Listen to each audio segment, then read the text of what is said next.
Hey, what's happening, gamers? Welcome back to Phoenix Wright, Ace Attorney Trilogy on KwingsLetsPlays. Oh, yeah! It's time for us to start our next exciting case. Oh, yeah!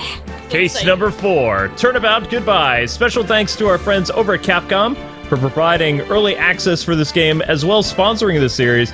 And we hope you guys are having a blast because new episodes are every day at 3 p.m. Eastern Standard Time. Woohoo! It's time for us to go back into the courtroom. Oh, this is interesting. Pete and Repeat were in a boat. Pete fell out. It's been 15 years. About that, yes. 15 years is a long time to wait. You can't imagine how much I've suffered! What? You've suffered? But now the perfect opportunity has presented itself. Set it on. At last, I shall have my revenge! What? Nani? Nani? Merry Christmas! Oh my gosh! Merry Christmas! You filthy animal! Oh! What? How did he end up with a gun, though? December 25th. 10 a.m. 10 a.m. in the morning. Oh, 8! Hey, Nick! Do you know if there are any good waterfalls around here? Waterfalls? Dare I ask why? Duh, Nick! Isn't it obvious? I need a waterfall to stand under! Preferably a freezing one! Crazy person say what? Oh, is that part of your spirit medium training? Of course it is, Nick! You're such a kidder. Except I've been slacking off lately. I need to brave the elements and be forged anew under the rushing spring waters. Okay. I don't know about any falls, per se, but, Gourd Lake is pretty close. Oh, darn! Sorry, but them's the breaks. Couldn't you just take a cold shower or something? Good idea! So much for rushing spring waters. Next in the news, a large unidentified animal was sighted at Gourd Lake. The town is buzzing with excitement. I think it's Nessie! Locals are calling it Gordy, in the tip of the hat to Nessie, the Loch Ness Monster. I'm psychic! There you go. Though its namesake, Nessie, proved to be a hoax. What? Locals are confident their Gordy is the real deal. Are you kidding me? Nessie has never been... Boring. Can't they show real news for a change? Nick! You didn't really do it, did you? The water pressure's kind of low in the shower. Huh? You want more pressure, huh? Why don't you go down to the fire department and have them spray you off with the hose? Good idea, Nick! Wait, okay, never mind. Apparently Fey Blood is no aid in detecting sarcasm. Nope. We interrupt this program to bring you a special news bulletin. Bum, bum, bum, bum, bum, bum, bum. Strange occurrences continue at the lake, but this time it's murder! Dun dun dun! The lake again? The body of a man was found in the lake early this morning. A suspect was apprehended. Sources inside the police department revealed that the suspect's name is Miles Edgeworth, age 24. Edgeworth was an up-and-coming prosecutor known for his skill and connections. He was guaranteed a long and rewarding career. Has he thrown it all away? Huh? Nani? Edgeworth? What? What's going on? Edgeworth would never do something like... Nick? Wait, you're back? Yeah! Maya! Mia, whatever.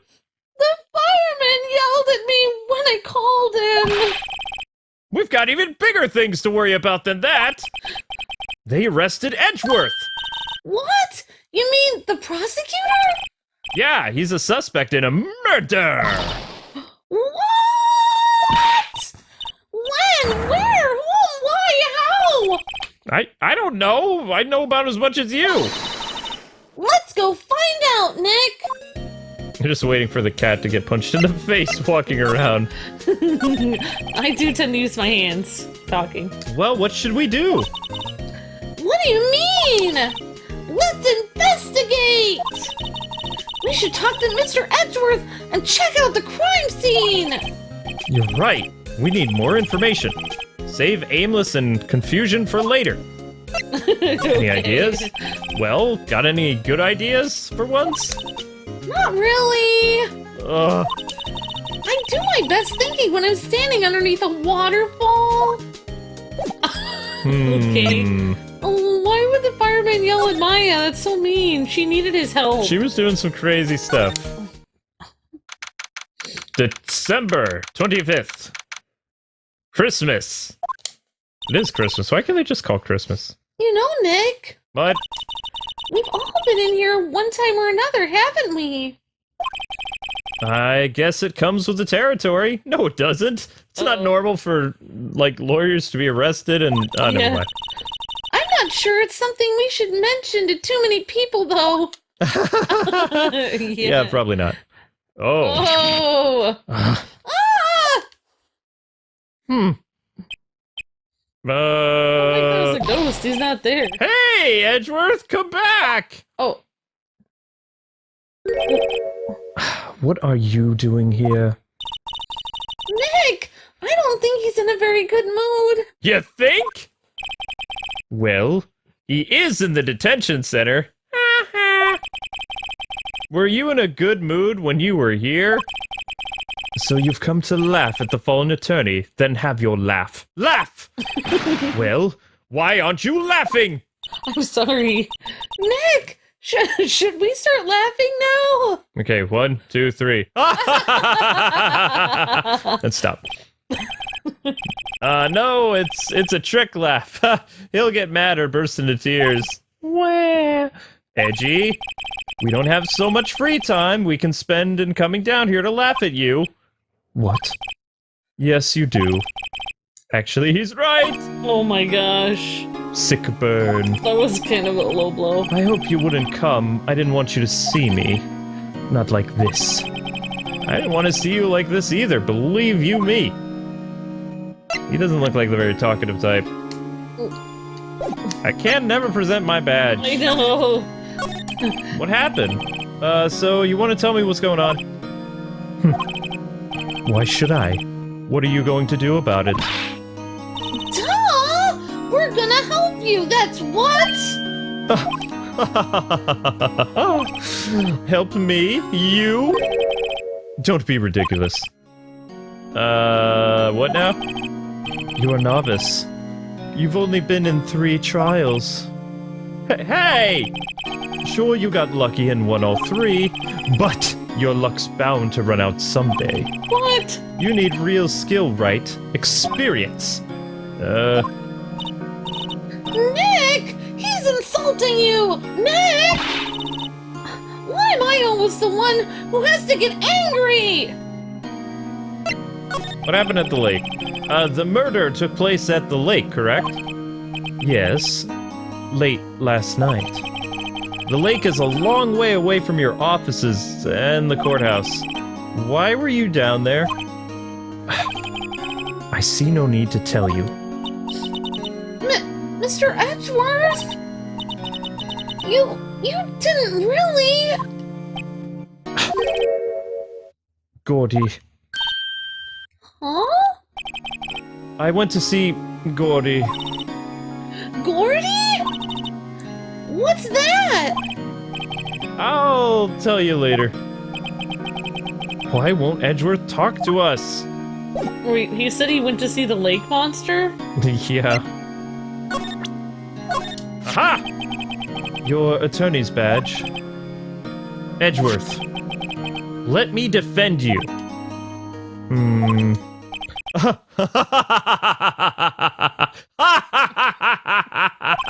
Oh, right, I needed that. Good one.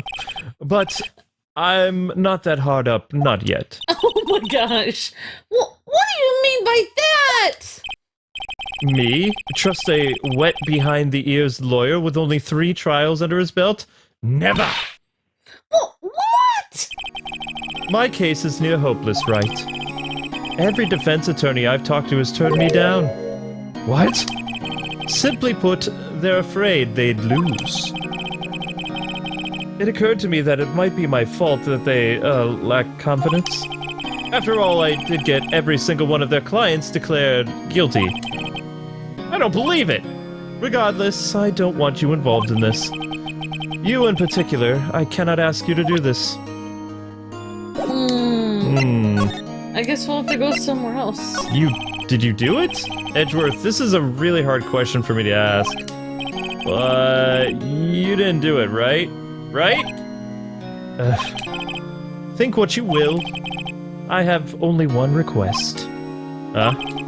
Stay out of this case. Why?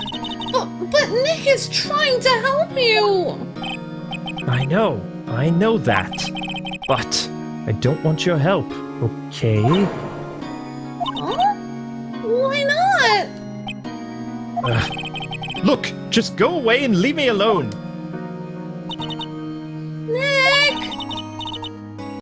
Mr. Edgeworth did it, didn't he? Maya, let's investigate elsewhere. But Nick! Let's go to the lake! Yeah, let's see, Gordy. Christmas Day, Lake Park entrance. We can make him our pet. This is where it happened? Yeah, Gourd Lake is in the middle of this park. I can see some police walking around in there. Questioning people, probably. Hey! Isn't that Detective Gumshoe over there? Oh no. Well, pal! There's enough of us here. Anyone found anything? So sorry, sir. Nothing. Idiot! The trial's tomorrow. We need clues on the double. But, sir, there aren't any clues. That's why we arrested that attorney, Mr. Edgeworth. It's clear, sir. He's the one. Shut up! I'm talking to myself. Just, you trying to say that again? I'll make you sorry if you do. So just, get out of my face, pal. Yes, sir. Detective Gumshoe's kind of scary today. Recruits? Psh. Ah! Hey, you're Harry guy, Harry Butts. Right? Phoenix Wright? We ever learn my name? And just what are you doing here, pal? Investigating? Huh? Yeah, I suppose. Well, I'm here to help. Ask me anything you want. Wow, that was a quick change. Bring it on! He seems different than usual. I wonder what's up. It's bipolar.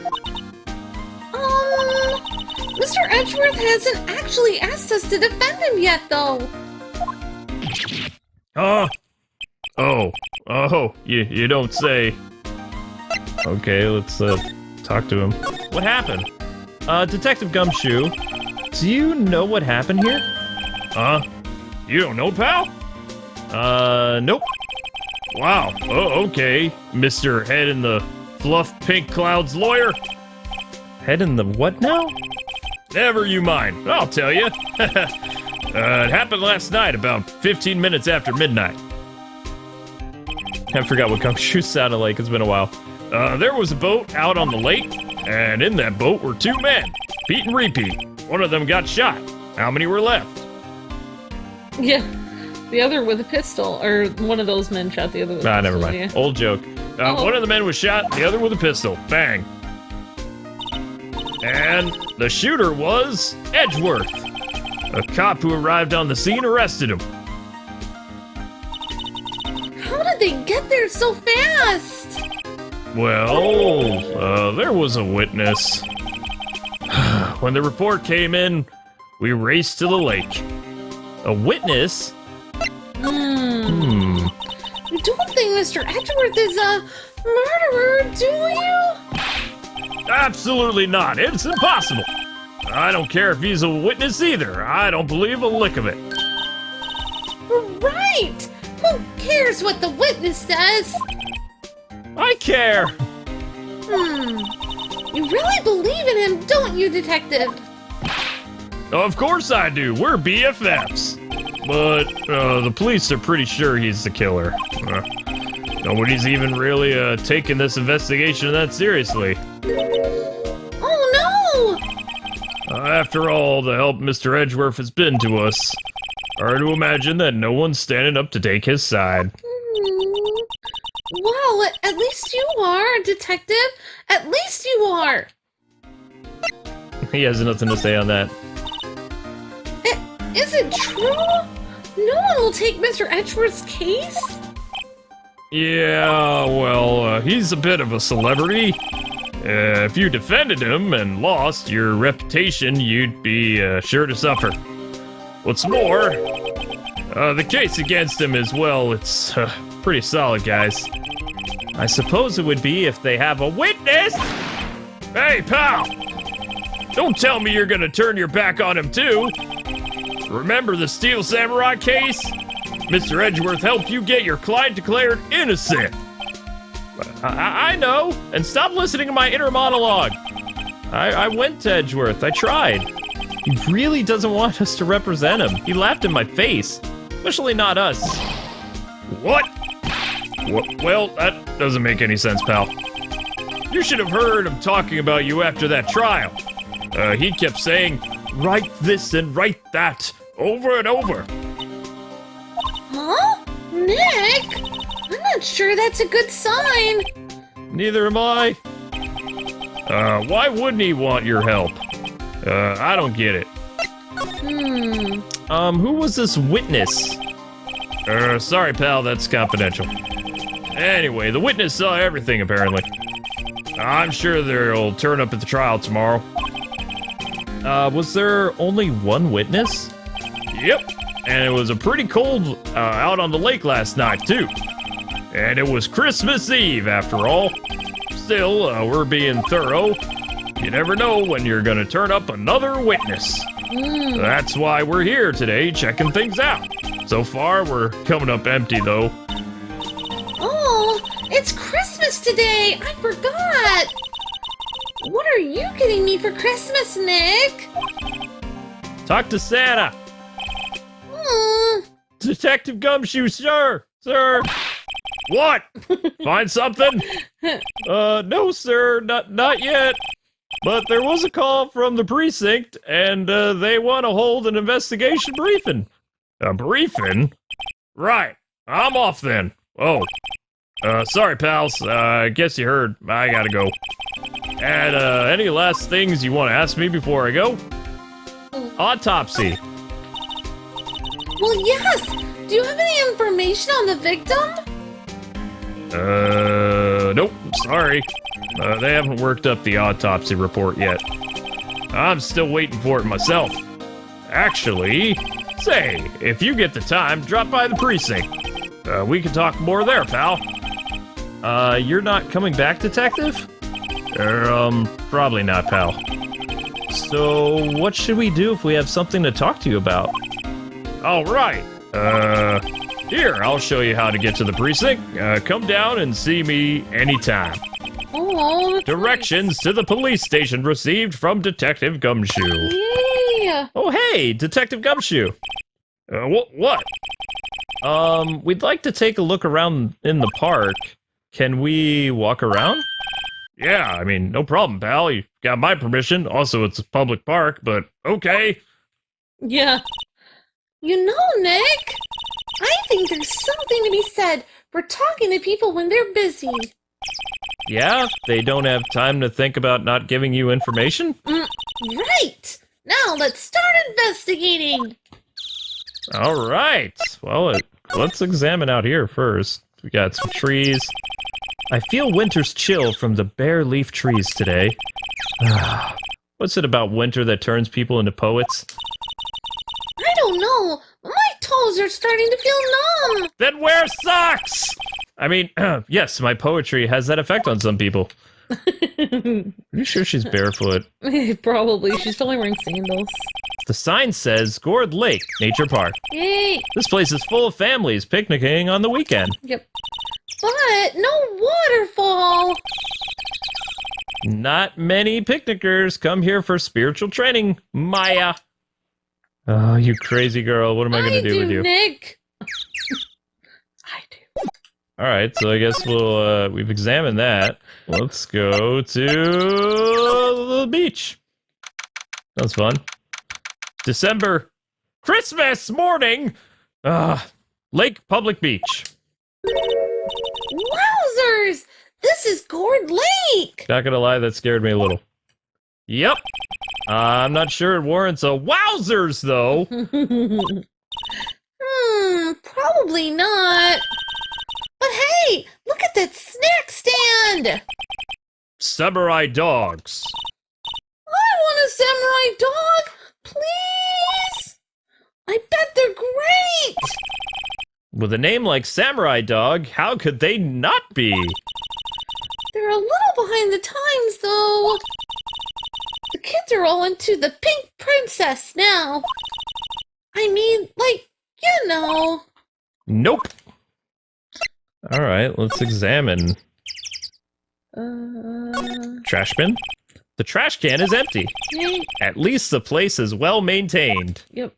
Okay, so she has nothing to say about recycling then. Huh, I almost didn't see that signpost. Left, boat docks, right, exit. Okay, let's go there. There's the lake. Wow! Gourd Lake is really big! Yeah! Say, Nick, why is it called Gourd Lake? Oh! Well, a long time ago, they used to grow gourds here. Whoa, no way! I was sure it was because the lake looked like a gourd when viewed from above. You know, like an hourglass shape or something. Well, it is shaped like a gourd, actually, but that's just a coincidence. Oh, okay. Maya is always asking questions. A hot dog stand. It's closed. The Christmas fridge looks a little half-baked. The banner reads, Samurai Dogs. Somebody needs to redecorate. I don't know. It looks like there's something here on the bench. Aha! Huh? Someone left some poppers here. You know, you pull the string. And it goes pop. Yeah, I know. The ones. You see them a lot around New Year's. Hey, Nick. They might be a clue. Let's take them. Come on. Admit it. You just want to pop them, right? Was it that obvious? Yes. Poppers. Take them. Yay! I suppose it couldn't hurt. Huh? Thanks, Nick. Where'd they go? Into my pocket. Wow. Poppers added to the court record. Okay. Well, that was fun. Well, pretty much investigated this area. Let's go here. December Christmas! Dang it! Hey, Christmas! I'm saying Christmas. December 25th. Oh. I like it here, Nick! Look! Someone's camping! Boom. Oh, they've got guts camping at the scene of a murder! Hey, Nick! What? If they were camping here last night, they might know something about the murder! That's true. Can you say that any more peppy? Good call, Maya. Let's go talk to them. About the murder! Yay! La la la la la la la la la la la. What do we got here? There's food and some magazines on the sheet. It takes a pretty tough skin to camp in this cold. That's actually true. Yep. Oh, so all this was just for that. Yeah. Oh, interesting sign says no camping. The sign says no camping. Funny place to pitch your tent. Exactly. Wait! What if the sign said no setting tents on fire?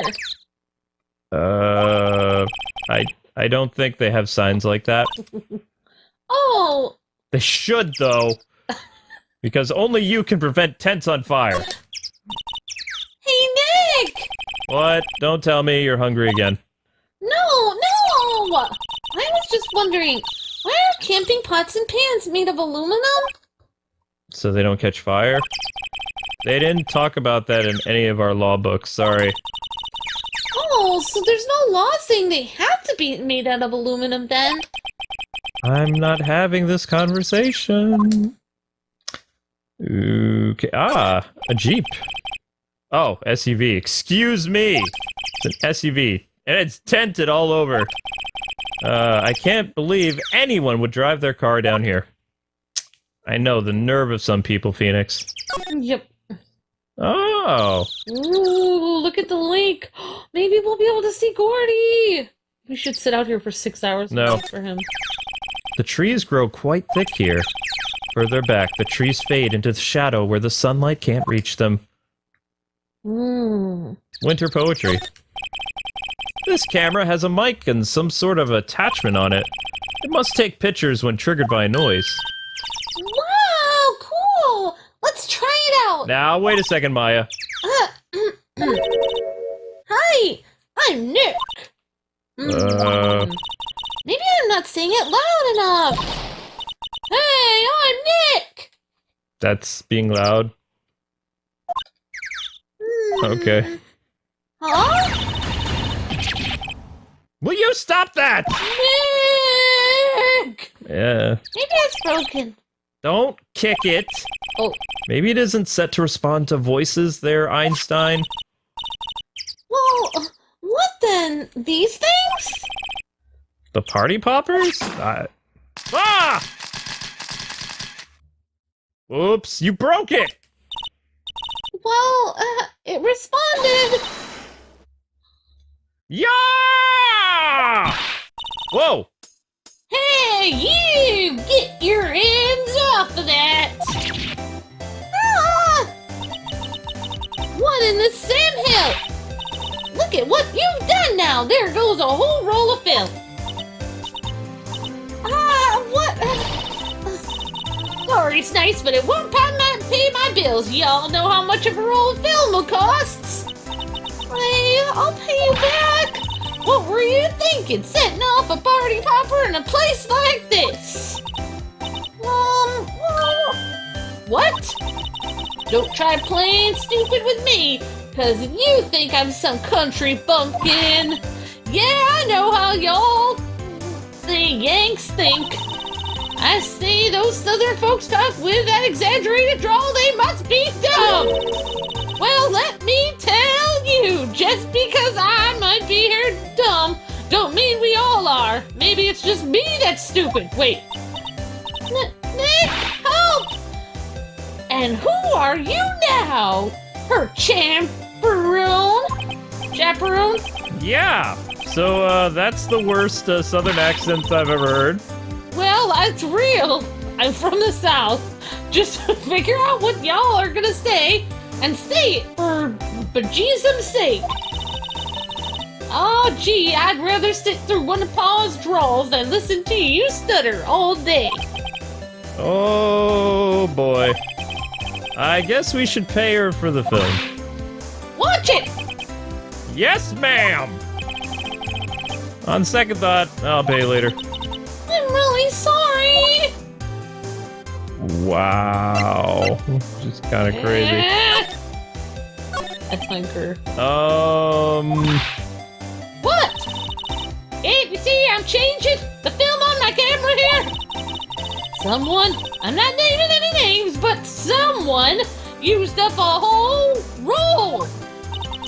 Sorry. That didn't work. I wonder if I have anything to show her that would get her attention. Give her my badge. Wait, she's camping out here with the camera. Oh, I know what she's looking for. This is my badge. Huh? Aren't badges supposed to be shiny and impressive? You a cop or something? I'm a lawyer. What? Y'all ain't gonna try and pull one of them lawsuits on me over on that film now, are you? Cause I'll have you know, I'm a fighter, and I have wrestled meaner looking things than you. Wrestled them. No, that's not it at all. We're here investigating a murder that took place here late. Are you making fun of me and a murder? Oh, sounds cool. Why don't y'all say that in the first place? Go ahead and ask me the thing you like now. Are you related to the Global Studios guard? Finally, some cooperation. You two, y'all can come out of hiding now. I won't bite hard. Come to think of it, where did Maya go? Oh, sorry. Kawaii. I was feeling a little overwhelmed. The culture gap and all. Never you mind, honey. I can talk yank for you if it pleases you. Thanks. I think I'll be okay. Great then. I'm Lada Hart, but y'all can call me Lada.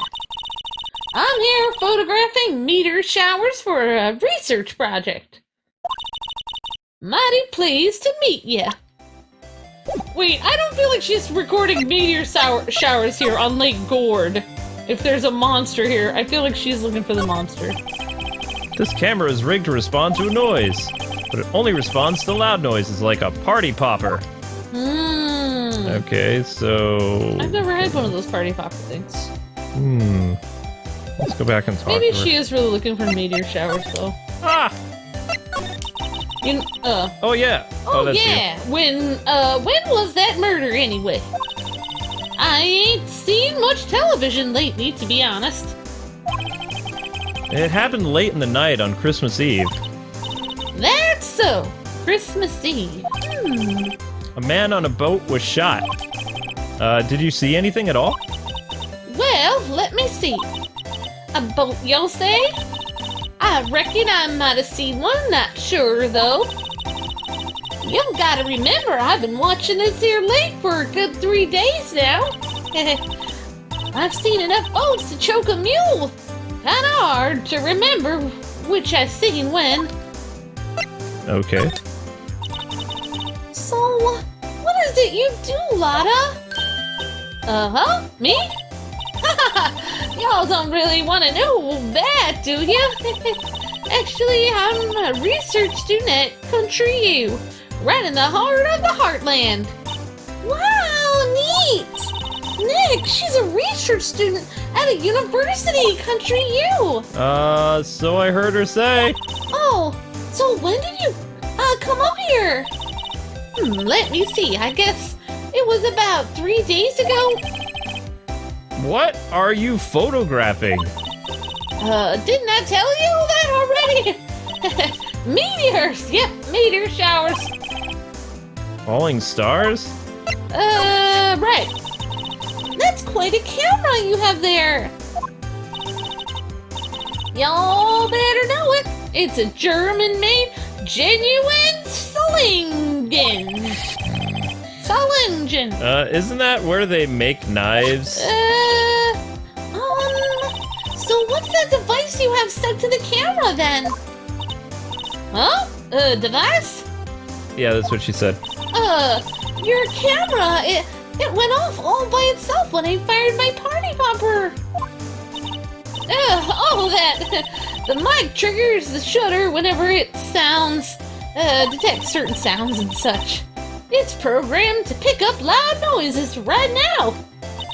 A programmable camera? Neat! Alright, so this has been added to the court record. Her camera. Okay.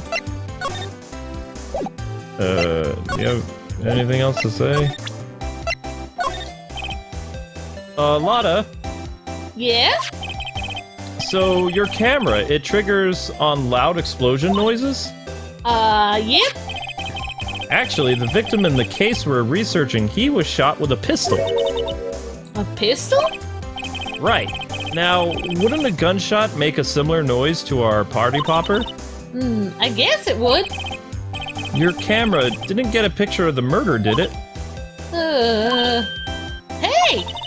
Y'all are pretty bright. Huh? I see what you're saying here. Tell you what, I'll have a look-see at my film. It would have been a photo taken last night. Phoenix. Oh! It would have been a photo taken last night.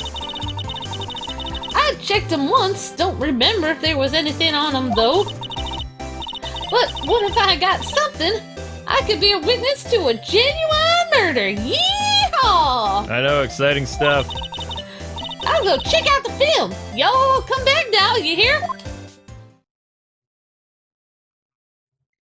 That was fast. Ah! Oh, she went inside her SUV. That was so creepy, Maya. I guess we should come back later.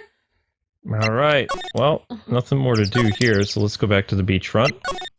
Anything else here? No, I no. wanted to see Gordy. Well, no Gordy right now. Let's go tell the detective about some of the stuff we learned. Criminal Affairs Department. Christmas! Police Department. Criminal Affairs. I guess Detective Gumshoe is still in that meeting. Hey! Thanks for coming down, pals! Detective... Wow. Detective Gumshoe! We just finished the meeting, for better or for worse. I get the feeling we're in for some bad news. Victim! Do you know anything about the victim yet? Nope. Still can't ID him. Has Mr. Edgeworth said anything? Not a word. So, how did the meeting go? I can't tell you that, pal. You're a lawyer. True. You know, I don't know what to believe anymore. Sure, Mr. Edgeworth's human-like, you or me. Still, I get the feeling that if he had done something wrong, he wouldn't go hiding it. That's just the kind of guy he is. Why can't anyone else see that? So, they think that Mr. Edgeworth did it? Well, the trial's starting tomorrow as scheduled, see? I see. Well, hey, in the end, did you tell us about the... Oh, tell us about the meeting, you fool. What? Now don't go telling anyone else, pal. Got it? Yes, sir. And, do me a favor. Stand by, Mr. Edgeworth. He needs help, and you're like the ones to help him. I'm sure he's got some reason why he won't talk to us. Thanks, Detective Gumshoe. Okay, trusting Edgeworth. Detective Gumshoe? How come you trust Mr. Edgeworth so much? Well, I think that was obvious. We got a strong working relationship, us two. We trust each other, and that's how it works. A working relationship? See, Edgeworth's always got his defendants declared guilty every time. Yeah, his methods might be a little extreme at times, but there's a reason. He trusts our investigation, see? He trusts us to get the right man. That's why I work extra hard, pal. I've got to earn that trust he places in us. I see. Mr. Edgeworth is a man you can trust. And you have my word on that. Okay. This is getting dramatic. I know. I was wondering, did you ever get the autopsy report back? Oh, that? Yeah, I made a copy for you. Awesome. Alright, so we finally have the autopsy. You speak so hopeful for once. Thank you. Nick! What? Huh? Can you show me that photo of the victim? That face! Someone you know? I don't know. I just had this feeling that I met him somewhere a long time ago. Alright.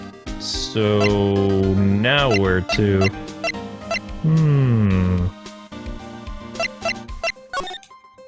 And I think we have to go back to the lake, so let's try that. Okay, that was kind of a... Well, we'll keep exploring. Maybe we'll run into somebody. The beach. And... Maybe we'll see Gordy. Maybe we'll see Gordy. I'm excited about. Boat rental shop. Oh, that's new. Christmas! Boat rental shop! Nick! What is this place? Boat rental shop? Closed for Christmas, it seems. I guess a murder taking place, no one on one of the boats won't be good for business either. Whoops. Boats? I've never never ridden on a boat before. Really? Well, how about we go out on one when the trial is finished? Hey, good idea. You bet. Okay, so let's examine the boat rental place. Maya's totally up for that. I know. A small boat rental shop. Doesn't look like anyone is around. They're probably closed because it's Christmas. Probably. Or because it's murder. Oh, never mind. Murder miss. There are some boats floating at the dock. Never mind. Was one of these boats used in the murder? I wonder. Nick! I changed my mind. I don't really want to go for a boat ride. Why? Oh, because of the whole murder thing. Yeah, that probably puts a damper on things. I don't see any other place. Oh, Aha! The bushes. There's more forest off that way. I doubt I'd find any helpful clues in there.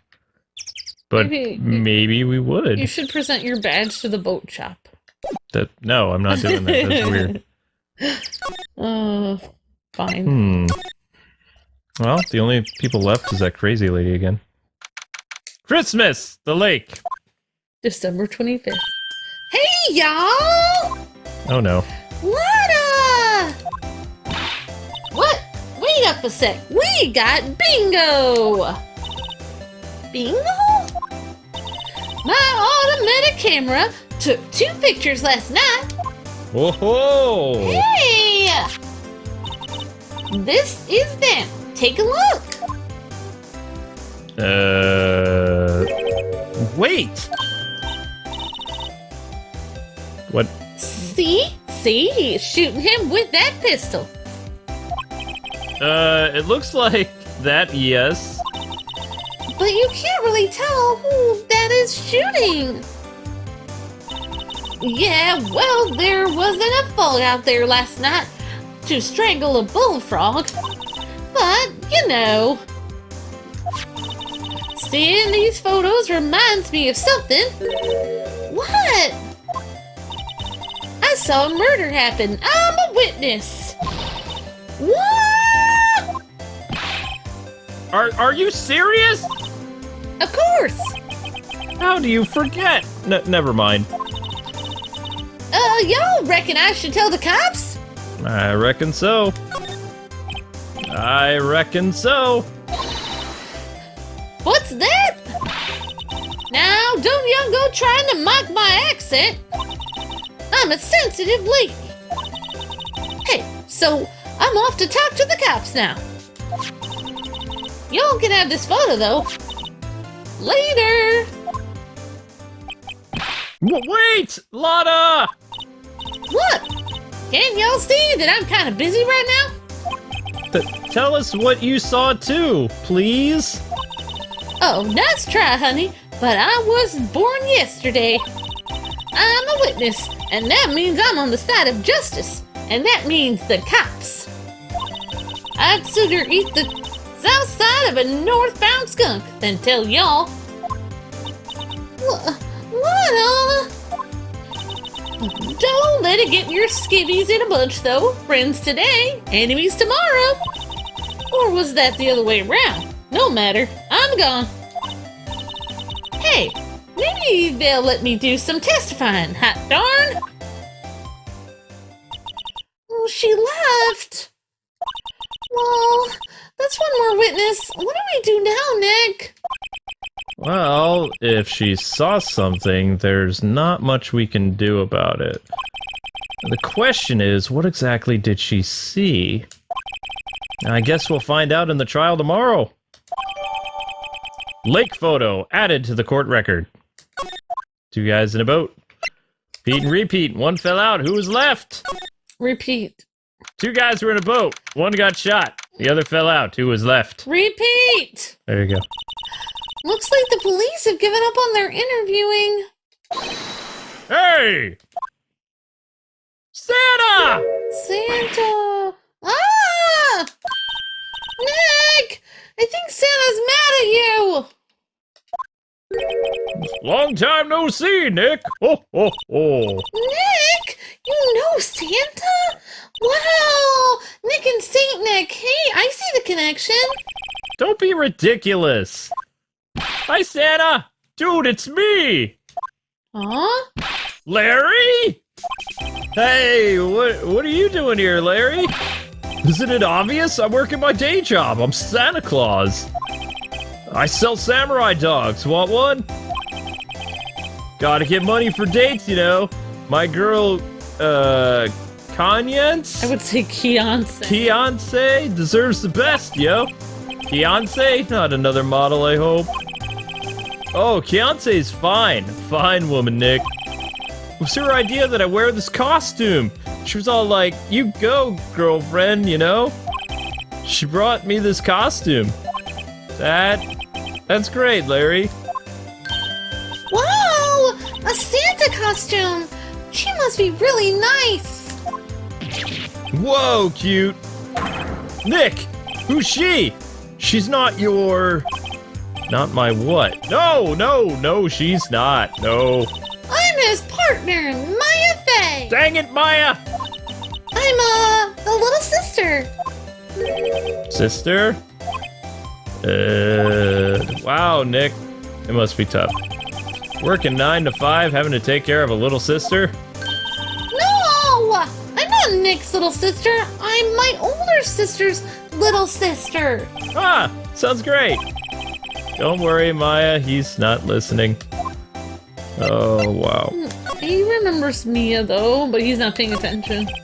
Hey, Larry. There was a murder here last night, and since you work here, have you heard anything?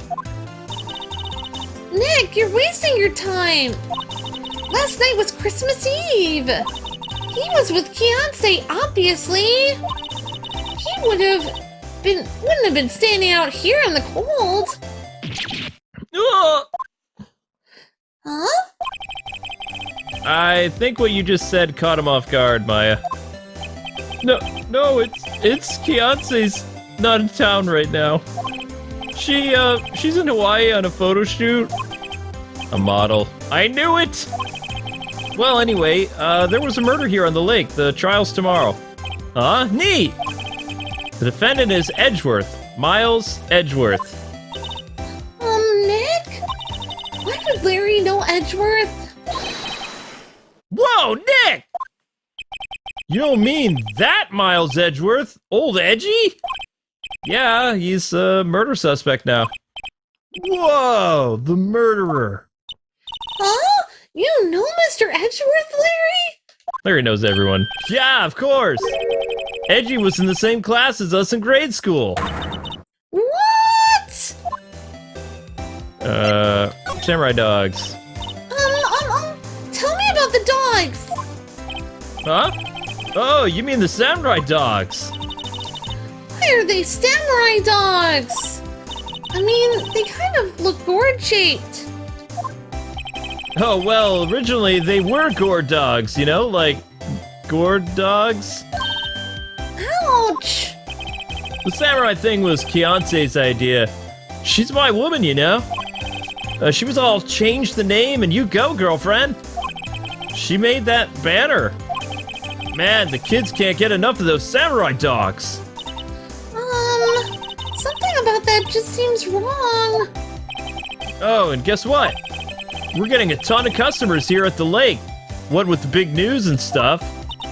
The big news? Yeah, Gordy! Gordy? You know, never mind. So, Mr. Edgeworth was your classmate, Larry? Yeah, Nick, him, and I used to hang out all the time. Wow, I never knew. Don't get me wrong, he's always been kind of a stick in the mud. Studying all the time, trying to be like father. Like his father? Yeah, Edgy's pop was a famous defense lawyer back in the day. Wow! Wait!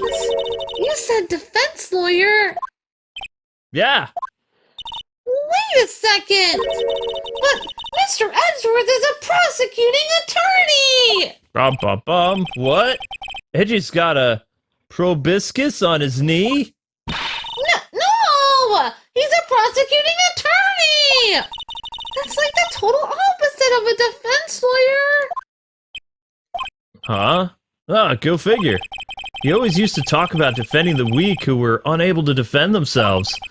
Maybe, man, he used to go on and on about man's duty to society and all that. What a bore. Or what changed his mind, though? Do you know Nick? Nick? Nick doesn't know. I want to hear about Gordy. What's Gordy? Huh? Oh, you mean you don't know?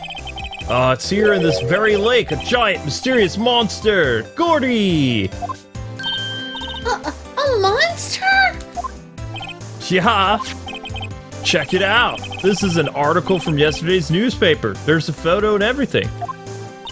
Wow! It's really real! Ba-ba-bum! Giant life form appears in the Gourd Lake. Nick! A monster! A real monster! Yeah, it's probably just a log or something, right? Hey, there's a quote here from the person who took the photo. What's this? I set the camera to automatic and then it got into frame. I heard a loud bang like an explosion. I followed the sound of something slipping into the water. I wish I could have seen it! Why would there be a sound like an explosion? Larry? Could I borrow this article from you?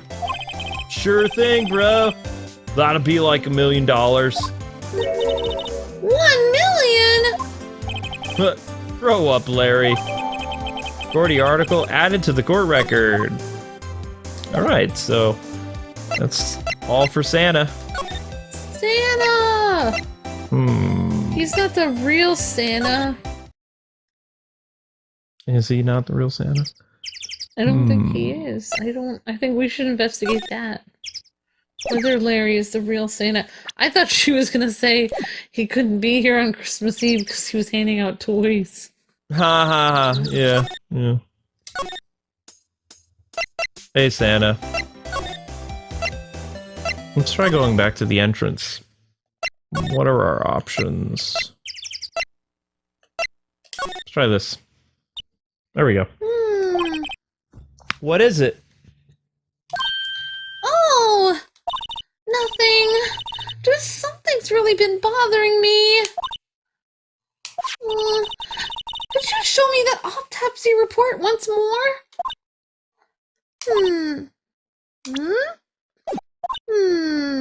Oh, sorry. Gotta show you the autopsy report. My bad! What? I'm trying to show it to you! Hey! I remember now! Oh, I just had to hit the A button. This guy! He's a lawyer that was at the office that Mia worked at! I met him once when I went there to hang out with my sis! That office? Wait! You mean Grossberg's office? Right! That guy! That doesn't help things. That was the last name I expected to come up in this investigation. Maybe I should talk to him for old time's sake.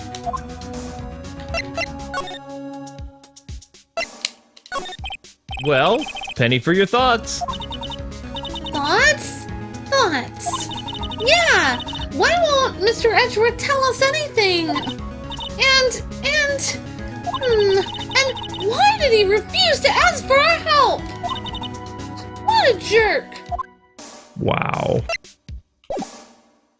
Okay. Maya's angry now. She got herself up into a fury. Oh, this is now available. Grossberg Law Office. Christmas Day. Gross offices. Oh, that old familiar clearing of the throat. Ah, you're, Mia's, something, are you not? I was, her understudy. I was her understudy, yes, Phoenix Wright, that's me. Aha!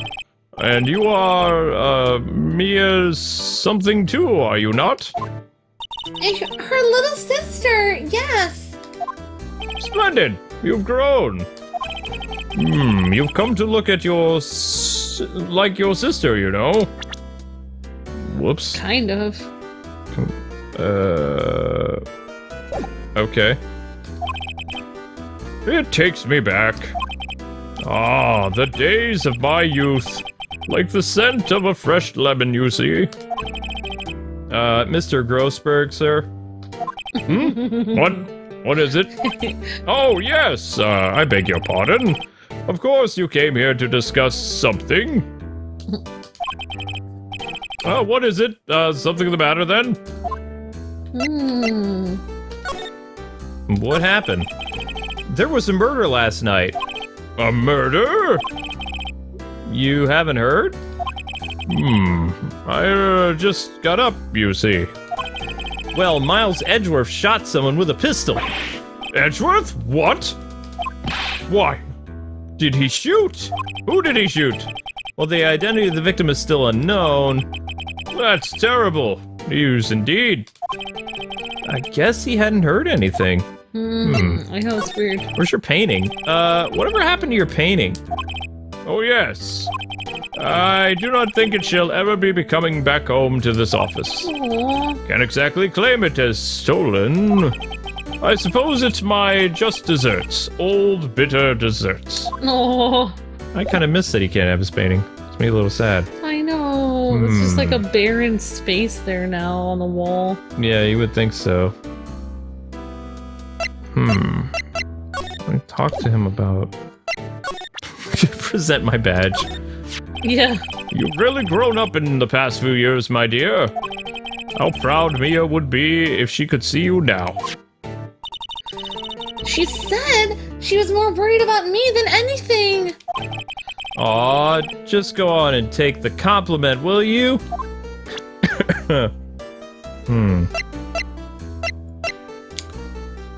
Why not? My apologies. I'm not sure I can help you with that. Okay, so that didn't really help anything. Maybe the autopsy report? Maybe the Gordy monster actually... Oh, never mind. Strange. I feel as though I've seen this man somewhere before. Ah! Did you remember? He was a lawyer here in my office. That's Hammond, Robert Hammond. Whoa. Mr. Hammond? And you say this is the man Miles Edgeworth shot? Yeah, I believe so. You have anything else to talk to us about, old man? Yes, you do. Nice. Who is this Hammond guy, anyway? Oh, Mr. Hammond? Well, he was a defense attorney in that case. That case? Yes, the DL6 incident. DL6. Why does that sound so familiar? Perhaps you remember. I'm sure someone mentioned it during the trial for Mia's murder. That was the incident where the police were so at a loss they used a spirit medium. Huh? Wait! You don't mean... Was that the medium... my mother? I mean, was that medium my mother? Yes, my dear. The spirit medium Misty Fey, your mother, contacted the spirit of the victim. But, the case was lost. No conviction was made. Let's talk more about DL6, yo. The DL6 incident, yes. Happened 15 years ago. Very strange case indeed. They never caught the criminal. Oh, they never caught the criminal, right? Correct. Misty Fey used her powers to talk to the spirit of the late victim. Her testimony led to charges being laid against one man. But Mr. Hammond won the case, and the suspect was declared innocent. Oh, wow. Oh, and the police blame my mother, calling her a fraud. Bum, bum, bum! You were the one who helped her out, right, Mr. Grossberg? Yes, quite. I did do that. Thank you. No, please. Don't mention it. DL6. This is getting so intense. Never thought I'd hear that name again. But wait! What does that case have anything to do with Mr. Edgeworth? It has everything to do with Mr. Edgeworth, my dear. The victim in the DL6 incident was none other than his father, Gregory Edgeworth. What? His father? Dun-dun-dun. If you want to know more, you should ask him yourself. Show him this. I'm sure he'll talk to you. What's that? Wait! This is a photograph of my mother? Misty Faye's photo added to the court record. Whoa. What happens if we show a picture of the mother? Misty Faye, mother of Mia and Maya Faye. Show this photograph to Miles Edgeworth. He'll have something to say to you then, or not. Okay. Sounds good. Alright, let's go see Miles. Yay. Even though he really doesn't want to see us. I know. Oh boy. Maybe he'll let us take on his case now. I haven't. Oh, what's this? I was hoping you'd gotten my message for the first time. Edgeworth, what about your defense, man? It's no concern of yours. I guess he hasn't found anyone yet. Hey! Oh, that's funny. Oh, that's pretty funny. Poor Edgeworth. Can I ask you about the murder, please? Right. I'll ask you again. Just leave me alone. Please try to understand. I'm not doing this to prove I'm tough or because I took you down. I just don't want you anywhere near this case. Understood? Nope. Why did you go to the lake? I have no intention of telling you. Nor apparently would you tell Detective Gumshoe. Detective Gumshoe was really worried about you. Mother hen. Alright. I've never really examined this thing before. We'll do that. Smile for the camera! What about the guard? Can we examine the guard? Yes! The guard monitors the visitor's room. He hasn't moved an inch since I came in. A real pro. Yeah. Or maybe he's just nervous with Edgeworth in the room. Yeah. It doesn't matter who you bring in this room, they say the same funny stuff. Okay, so... what can we... oh, that's right, the photo. We're supposed to give him the photo. Oh. Edgeworth? It's only been a matter of hours since you last visited.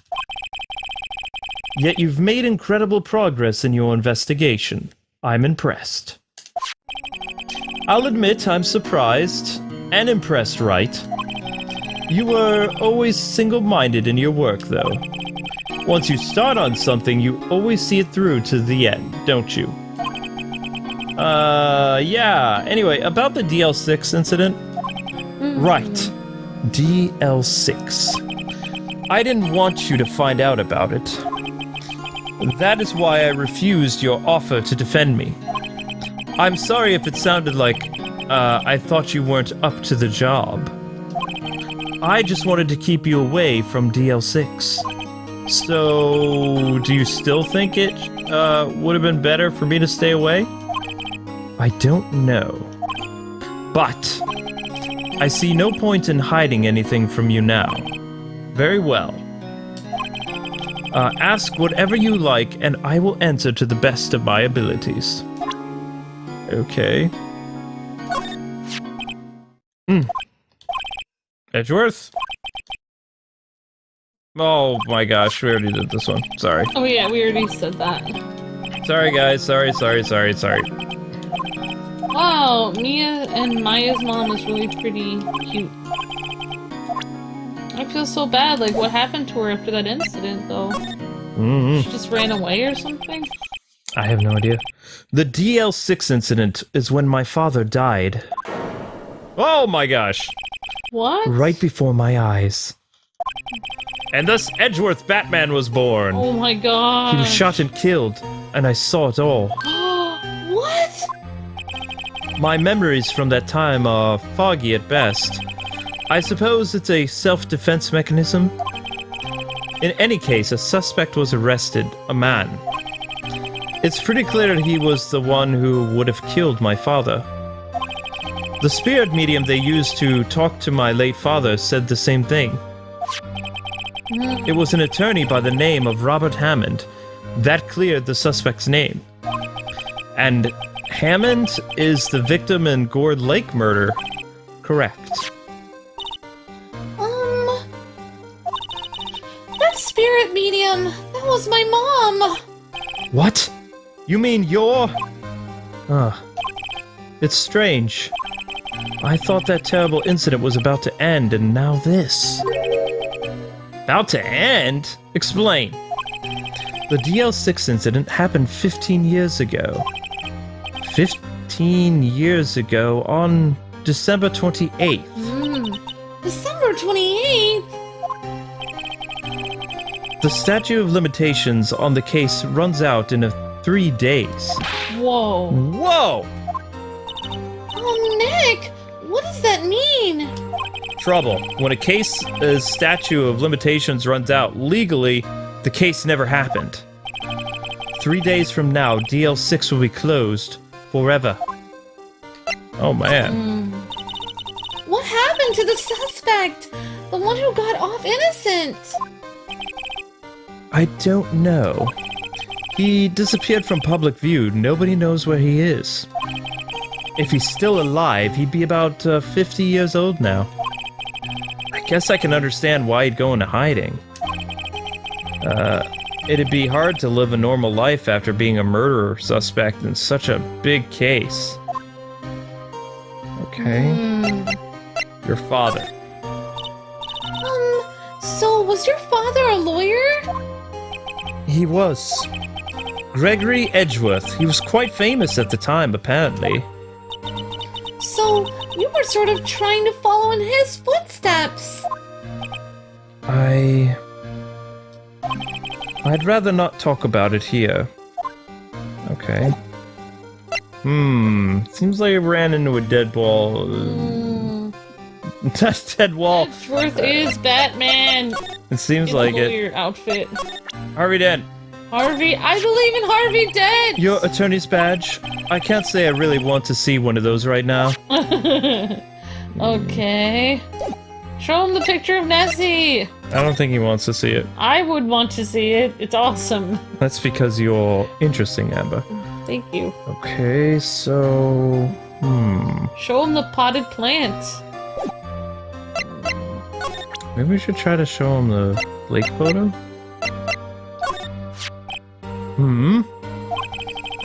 Who would have thought there'd be a photo? Edgeworth, did you shoot him? What do you think, Wright? I don't think you're the kind of guy to point a gun at anyone, no. So you didn't shoot him? No, I didn't. It wasn't me. It was... Right. Huh? What? It pains me to ask you this now.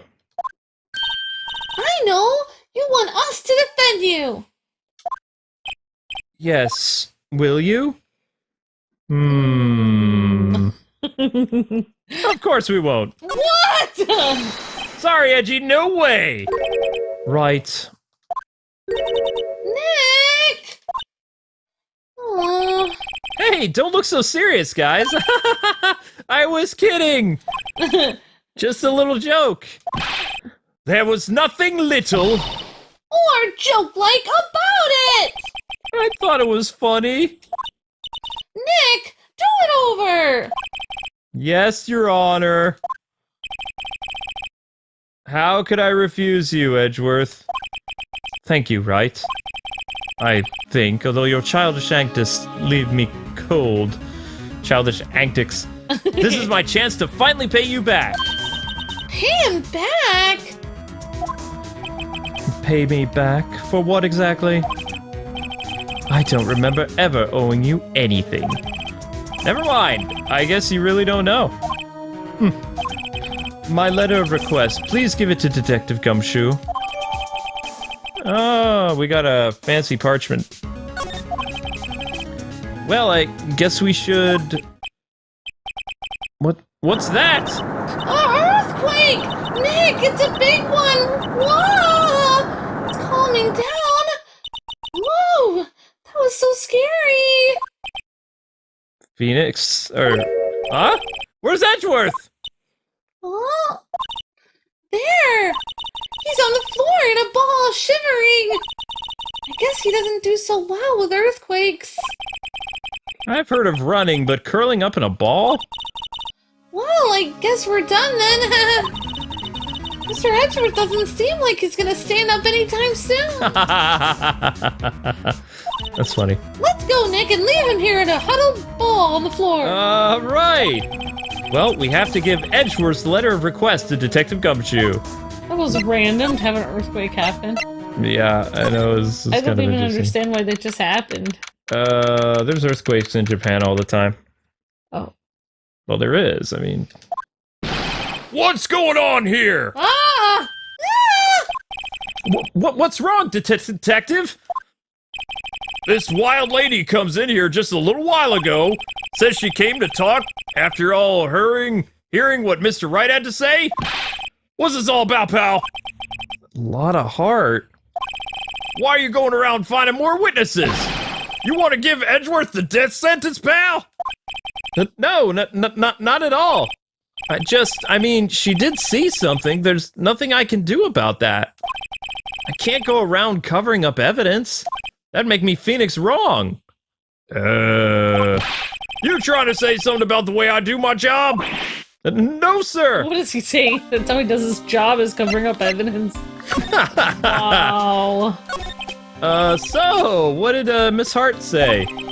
She says she saw Mr. Edgeworth fire the pistol. What? She even had a photograph to prove it. Right, I saw it too. But you really can't tell from the photo who it is that's shooting. Oh, that's why she said she's going to enlarge the photo.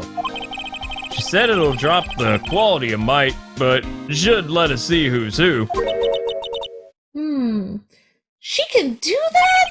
Okay, so there's going to be an enlarged photograph that shows Edgeworth in the act. Great, just great. Yeah. In any case, she's gonna be the one testifying tomorrow. Huh? What happened to the other witness? Well, apparently there was a cancellation. A cancellation? I'm afraid tomorrow is gonna be a life or death for poor Mr. Edgeworth. We gotta find a witness who says she saw the whole moment of murder. And we got a photo taken straight when the shot rang out. I'd say that sounds like a pretty unwinnable case. I hate to be that sucker. Oh, wait. Yeah. But wait, what did Mia used to say? Maya, whatever. If he's... Oh, yeah. That's... Mia. Oh, if he's innocent, there's gotta be something I've overlooked. Oh, yeah, no. Mia, if he's innocent, there's gotta be something I've overlooked. There you go. Sorry. I got the girls confused. Sounds like Mr. Edgeworth is gonna ask the state to assign a public defender. I was just asked to file the paperwork. No, we're gonna defend him. But you still got time, pal. Go talk to him again for me, please. We just did. You have to convince him. You have to make him let you defend him, please. I know you're the only one who can pull this off, pal. You're the only one who could save Mr. Edgeworth. Okay, calm down. All right. Let's put on the brakes. Wait, no, that's not it. There we go. Look what I got. Huh? Hey, you did it, pal. Glad I waited till the last minute to file these papers. I'm not lazy or anything. I'll rip them up and start new ones for you. Thanks, detective. Well, I guess we'll see you in court tomorrow then. Huh, good luck, pal. I'll be rooting for you. Hey, you guys feel that earthquake a little bit ago? I was worried. Worried? We're fine. I've lived out here my whole life. I'm pretty sure I'm used to them by now. Oh, I wasn't worried about you two. I was worried about Mr. Edgeworth. Oh, right. He did seem to overreact a little now that you mention it. Yeah, well, I'm not surprised. It was a pretty big quake. I'm gonna go check on him. You two go eat and get your rest for tomorrow's trial. Later. Oh. I wonder what it is with Mr. Edgeworth and earthquakes. I wonder. He was never that scared of them when he was in school. So something must have happened. Then again, I only really got to know him in 4th grade. He transferred to another school after that. I wonder what happened to Edgeworth. And it's finally to be continued. Oh my gosh. That was so exciting. I know, wasn't it? Hey, what's happening, gamers? Welcome back to Phoenix Wright, Ace Attorney Trilogy for the Nintendo Switch. Woohoo! On KwingsLetsPlays. Don't forget to like, Oh, comment, yeah. subscribe, so you guys can help us reach 500,000 subs by the end of the summer. And special shout out to our friends over at Capcom for sponsoring this game and for providing it for us. So Yes! it's all good. Once we get 500,000 subs, we all get virtual ice cream and cake. That's too much. So anyway, join us today as we continue the trial of Edgeworth. December 26th, 9:44 a.m. District Court, Defendant Lobby, number 2. Karma. Oh wait, no, that's... Karma! That's right. Manfred von Karma. He's the best prosecutor there is. Oh no! He hasn't lost a case in his 40-year career. He is a god of prosecution, right? A god. We're toast. Not a single case? He'll do anything to get a guilty verdict. Anything. Anything? Sounds like someone else I know. Edgeworth. Edward. You don't understand. He'll really do anything. Manfred von Karma is a man to be feared. That's quite a claim coming from someone who forges evidence. He taught me what it really means to prosecute. Yeah, prosecute. Nani? Just picture a prosecutor as vicious as me, multiplied by a factor of 10. Ah! So he was your teacher then, Mr. Edgeworth? Something like that, yes. And now he's trying to get you found guilty? What a creep! Oh wait, maybe he's planning on losing on purpose to help you out. Not a chance. He hasn't lost once in 40 years. 40 years! He's as ruthless as me, times 20! You already said times 10. That's pretty ruthless.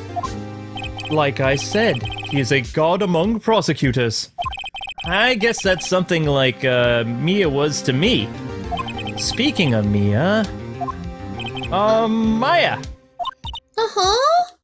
We could really be using Mia's help right about now, don't you think? Oh, Nah? I can't. Sorry, I tried. I really tried, but I couldn't reach. You couldn't reach? I think it's because I haven't been training. My powers are weak again. Oh no! What bad timing! I was watching too much Steel Samurai. I'm really sorry. I'll try my best. I hope so. What are you whispering about? Oh, it's nothing. Well, it's time.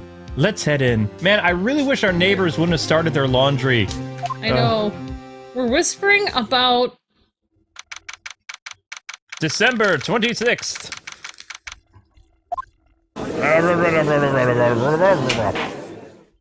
Court is now in session for the trial of Mr. Miles Edgeworth. The defense is ready, Your Honor. Mr. Van Karma, is the prosecution ready? Fool! You seriously think that I would stand here? I am not completely prepared? All right, my apologies. He's even got the judge scared. Well, I'm scared of him. Very well, your opening statement, please. Decisive evidence? A decisive witness? What else could possibly be required? Proof? Nothing, of course. That should be fine. No, we need proof and cross-examination. The prosecution may call its first witness. Due process. What's with this guy? Is he royalty or something? How am I supposed to fight against this? I called the detective in charge of this case, Detective Dick Gumshoe. Okay, gumshoes first. Let's see how this goes. I feel like you look more professional than the other prosecutor with all that fluff all over him. Describe the incident now. Yes, sir. You should say please. No, he's not a nice guy. Detective Gumshoe looks nervous. Please take a look at the map here. Okay. A murder happened late Christmas Eve around midnight. There was one of those boat thingamajiggies in the middle of the lake. There were two men on the boat, beat and repeat. One fell off. Who was left? Now, Pete! there happened to be a woman camping here on the edge of the lake. At 12:10 a.m., she heard two pistol shots. Whoa. Let's call them gunshots. That's tough. Yeah. Then the boat started to... Whoa, what's going on? Two revolver shots. Yeah, then the boat started to move. It went towards the boat rental shop. Two musket shots. Nobody says that anymore. Overhead map added to the courtroom. Testify to the court about the arrest. Now! Wait! Mr. Von Karma! Yes? Actually, I'm the one that's supposed to be handling these proceedings. It's kind of my job. No. Wrong! There is only one thing you need to be doing here. You will slam down your gavel and say the word guilty! That is your role. Yes, of course. I guess you're right. No, he's not. Wow, this is the Luke show, starring Luke. Oh boy. Yep. A man called into the station around 30 minutes after midnight. He headed to the scene of the crime as fast as he could. That's where we found Mr. Edgeworth. Woo! Now, I didn't suspect him or anything at all, but the next morning, a body was found in the lake. Still, we had to arrest Mr. Edgeworth. Whew. I'm gonna need a lemonade. I see. Very well. No, not after. Thank you, though. okay. We do have lemonade. Begin your cross-examination, attorney. Now. Please! No, he's not. He's not gonna say please. You should say please. That guy looks like a vampire. Cross-examination. All right.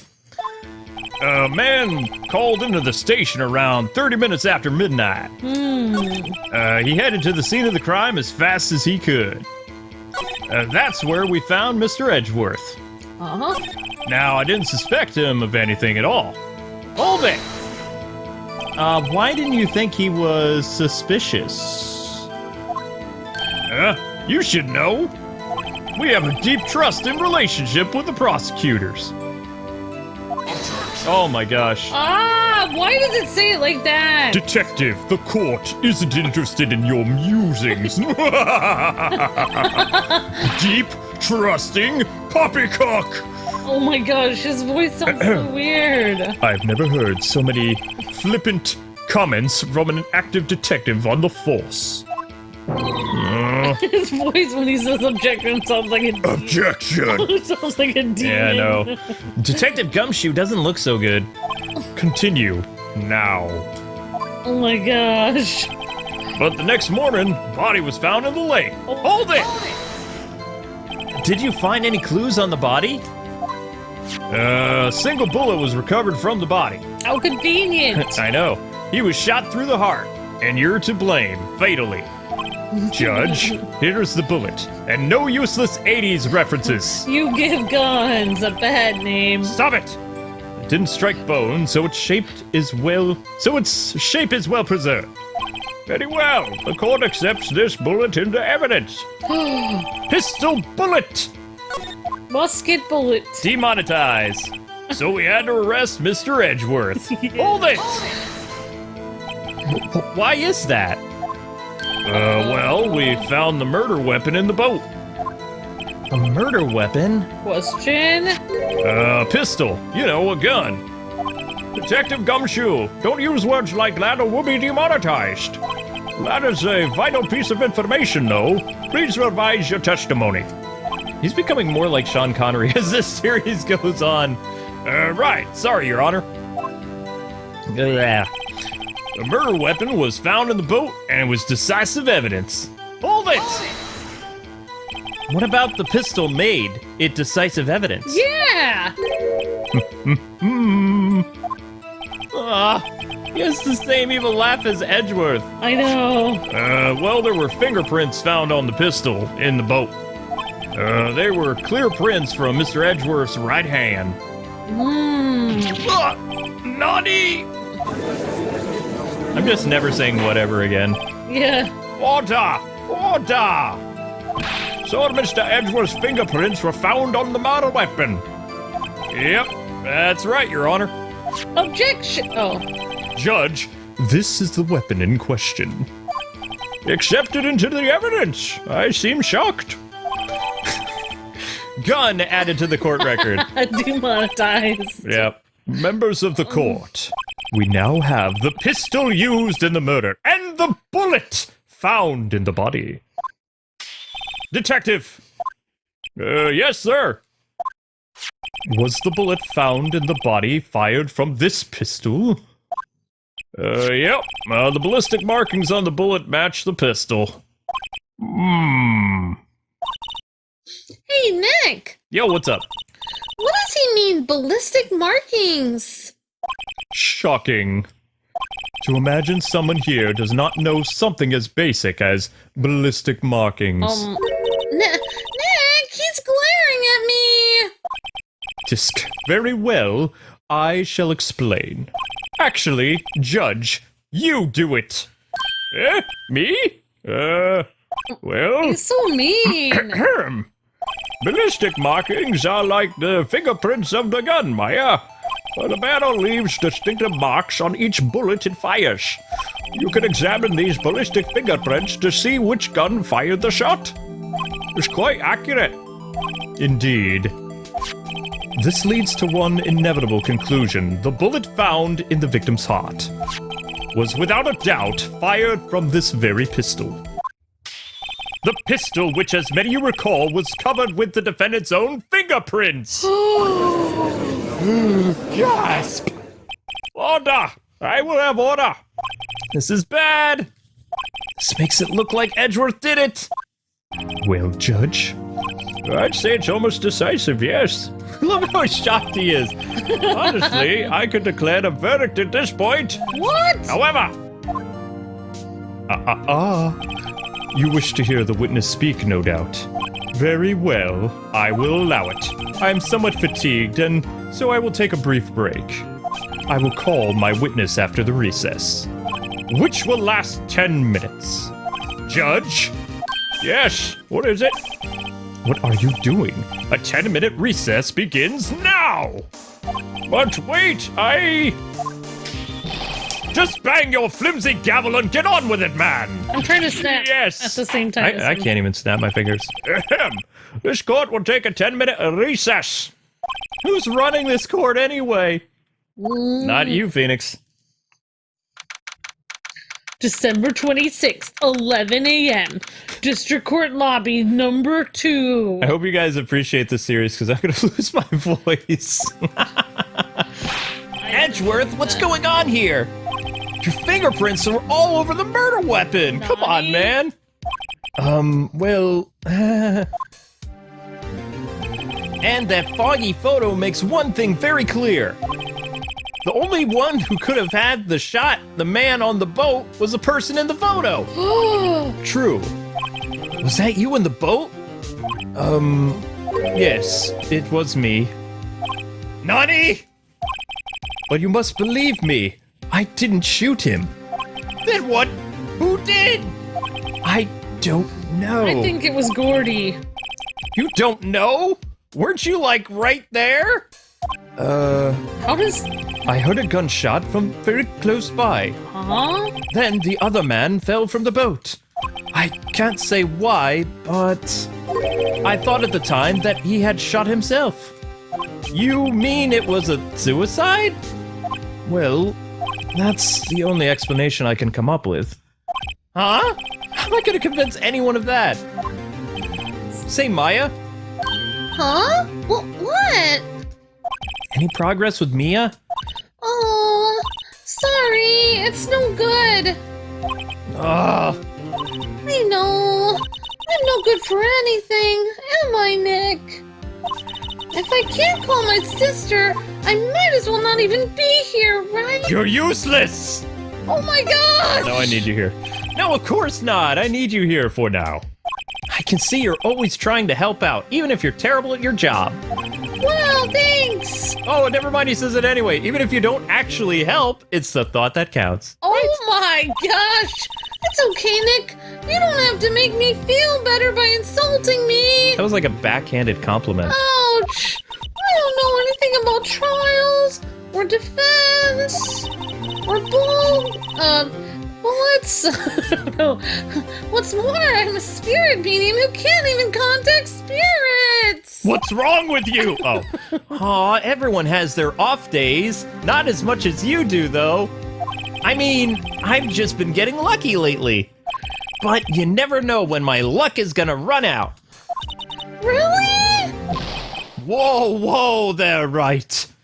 Don't jinx this case any more than it already is. It's bad for my heart. Oh, sorry. Whoops. Oops. Would that be Sorry. whoops or oops? Whoops, there it is. There. Court is... I am the judge. I am sorry. Court is now back in session. Mr. Von Karma, call your witness. I gotta do that thing with the eyes. Yeah. Yes. Do you have to move your eyebrows while you talk? Will Miss Lotta Hart take the stand? I wonder if that will help with the characterization better. I'll try that sometime. Lotta Hart, you are a research student at a university, correct? That I am! Oh no, not her. Good. Begin by telling us what you saw the night of the incident. And don't add anything trivial or subjective. No offense, Understood? but she kind of looks like a really old research student. Yeah. Like, y'all need to learn some manners! Why is she rocking a fro when this is supposed to be the year 2016? I don't know. Ah. Understand? I thought she just didn't have a comb with her out camping. Yeah, I understand. Very well. Your testimony, please. Actually, it does help to widen the eyes when I do the judge. I can't really do it. You don't need to do the judge. No, I'm saying this one. All right. It was Christmas Eve, just after midnight, I reckon. I reckon. I was in my car.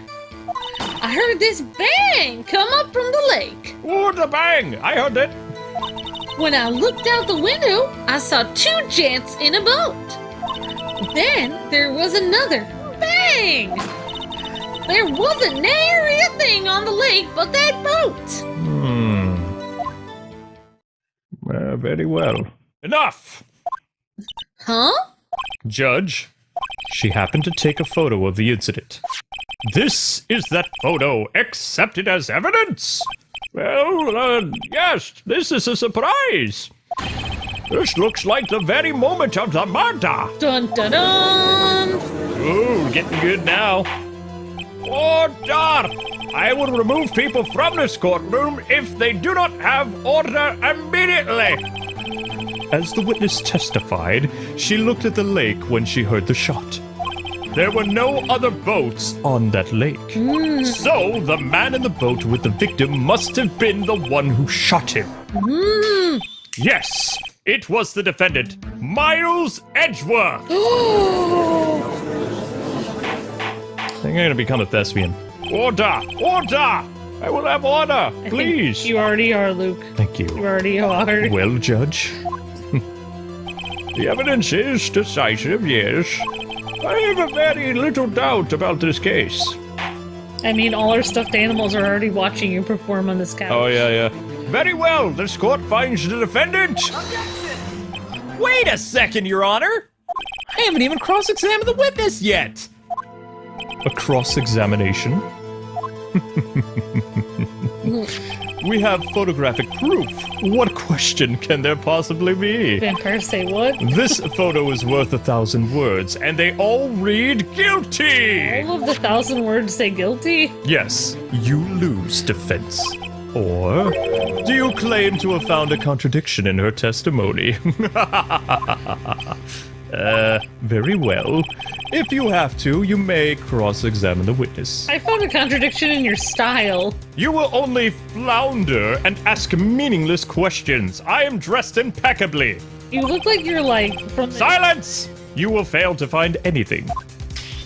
And then I will have you held in contempt of court.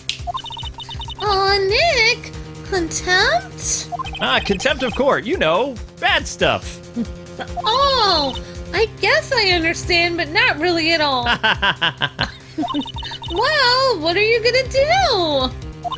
Do you really think there was a contradiction with the facts in her testimony? I think there was. I think I noticed one little thing. Wow, I'm really impressed, Nick. Usually you don't notice anything. And I didn't notice anything. Right, well, let's take him on. Let's do it! I mean, yeah, I got a bad feeling about this. I've been doing a lot of Power Ranger stuff. I mean, all right. Ah! I understand. I will cross-examine the witness. Why did I just say I understand? Tisk, tisk, tisk. Very well. I pray for your sake this is no waste of time, because I have a tee off in like 30 minutes. I don't want to be late for my round of golf, because judges relax too, you know. Do they, Luke? Do they? It was Christmas Eve, just after midnight, I reckon. Hold it! Just after midnight, you say? In other words, it was no longer Christmas Eve, but Christmas Day! Dun, dun, dun! Huh? Oh yeah, well, yes. Oh, that's terrifying. I know you want to find contradictions, but really? I hope your next contradiction is a little more relevant to this trial. I will hold you in contempt of court. Witness, continue your testimony, please. Thank you. I was in my car. Hold it! Why were you camping there anyway? I'm a research student at my university, and I was taking pictures to use in my research. What research? This all sounds suspicious. Press further. Miss Hart, could you be more specific about your, quote, research? Oh, wow. Whoa. Demonic man. What does the witness' motive in camping by the lake have to do with this case? The answer is nothing. I object to this line of questioning, Your Honor. Objection sustained. I feel like that's it. Wait! Now, I'm the one who says that. I'm the judge. Well, then say it already. Objection sustained. Thanks for nothing, Your Honor. That guy's so mean to the judge. Yeah. I heard this bang come up from the lake. Hold it! So you weren't looking at the lake at that time? Nope. I looked after I heard the noise. Ah! She said that already. I asked you to find contradictions, not leisurely chat with the witness. Urk! It's really not his... Oh, when I looked at the window, I saw two gents in the boat. Then there was another bang! I just like saying hold it. Were you watching the very moment the shot rang out? Well, yeah, sure. You're lying! What? Oh, That's my line. you're asking meaningless questions. Meaningless! Contradictions, Mr. Wright, not meaningless babble. On Karma, I think I hate you! He's mean. Trying to keep me from talking to the witness. To what end? Just push him down. Yes! There wasn't nary a thing on that boat. But on the lake, but the boat. Oops. Are you sure about that? Well, yeah, I'm sure, as a country gal can be. You're from the city! That sounds pretty sure. Press further. How come you're so sure? Well, heck, I scanned the whole lake. Scanned the whole lake. It almost sounds like she was more interested in the lake than the boat. Miss Hart, you... Stop doing that!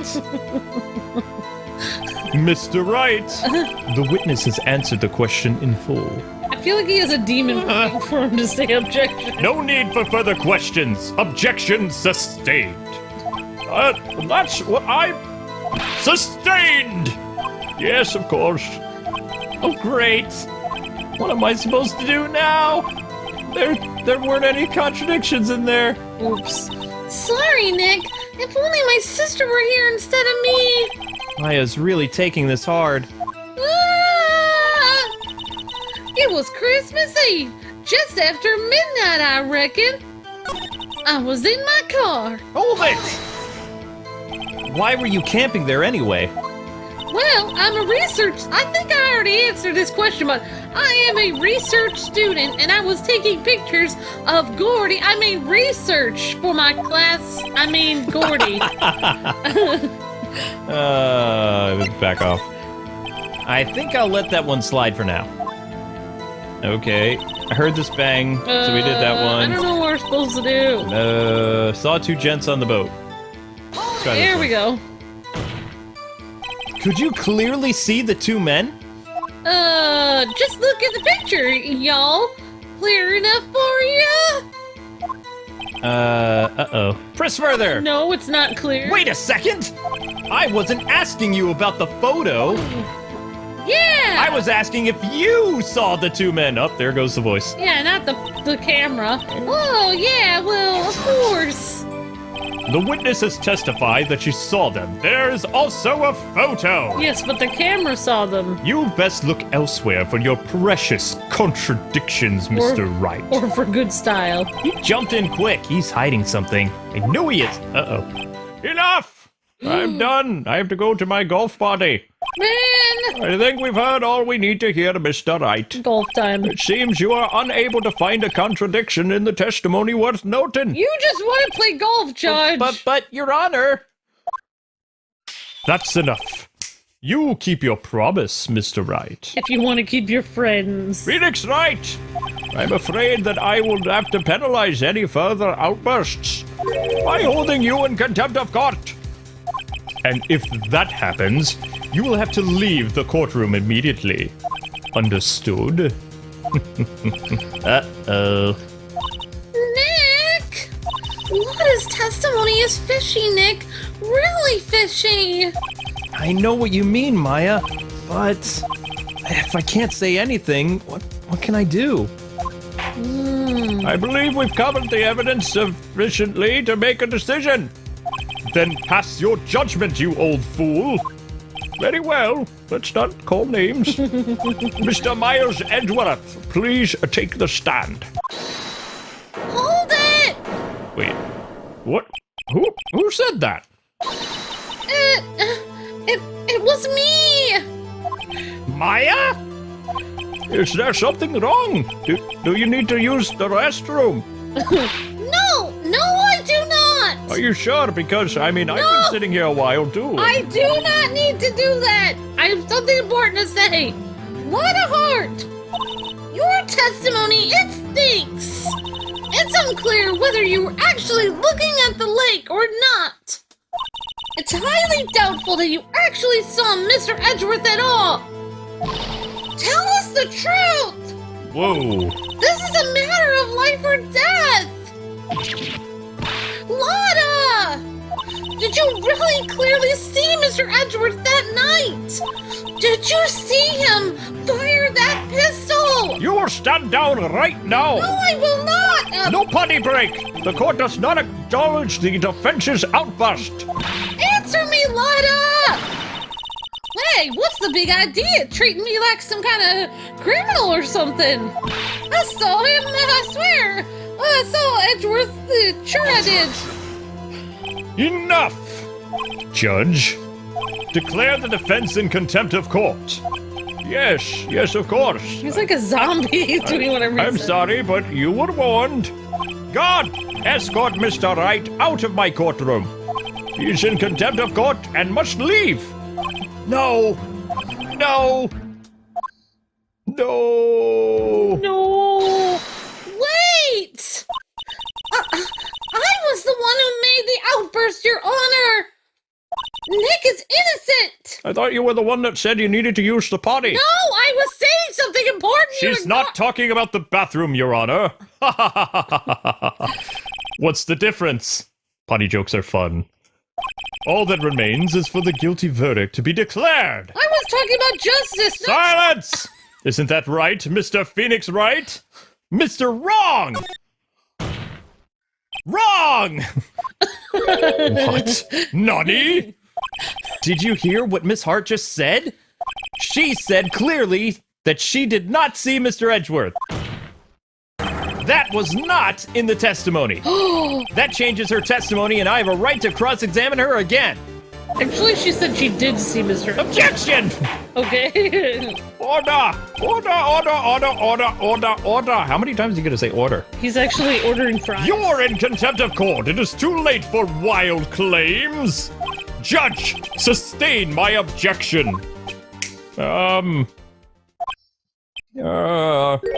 sorry, Mr. Von Karmer, but I cannot. What?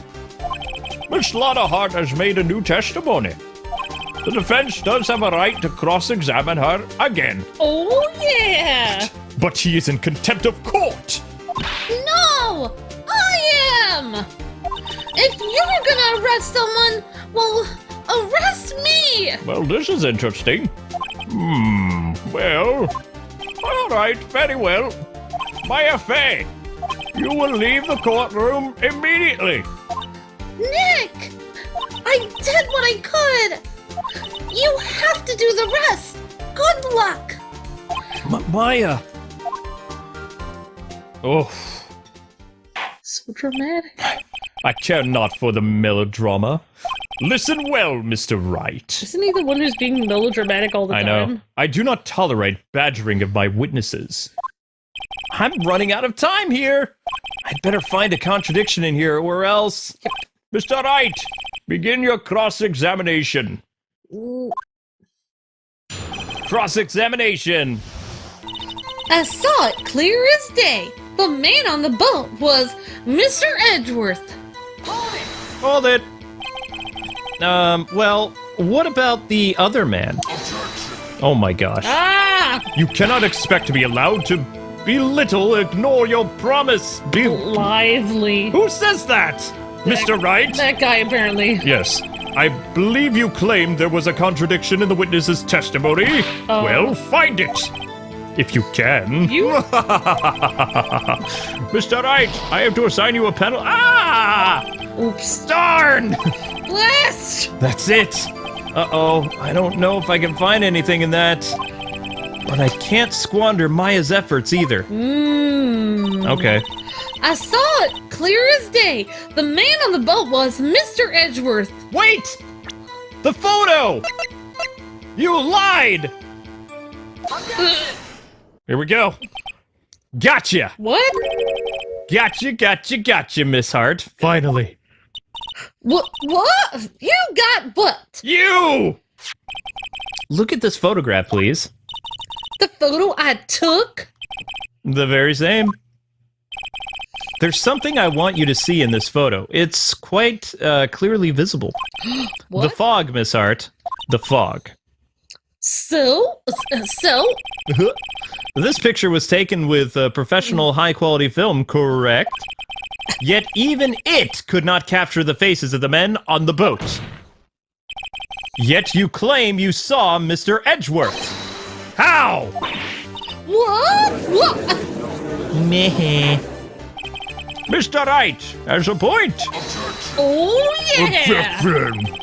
Yes, that's why I told her not to say that in her testimony, please.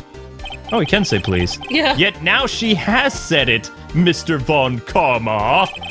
How could you possibly see Mr. Edgeworth? Explain yourself! Miss Hart, What? could you see the defendant that night? Of course! I said I could, and I meant that I could.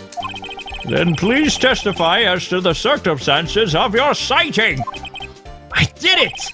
I finally found a hole in Von Karma's carefully vague testimony. Winning. All right.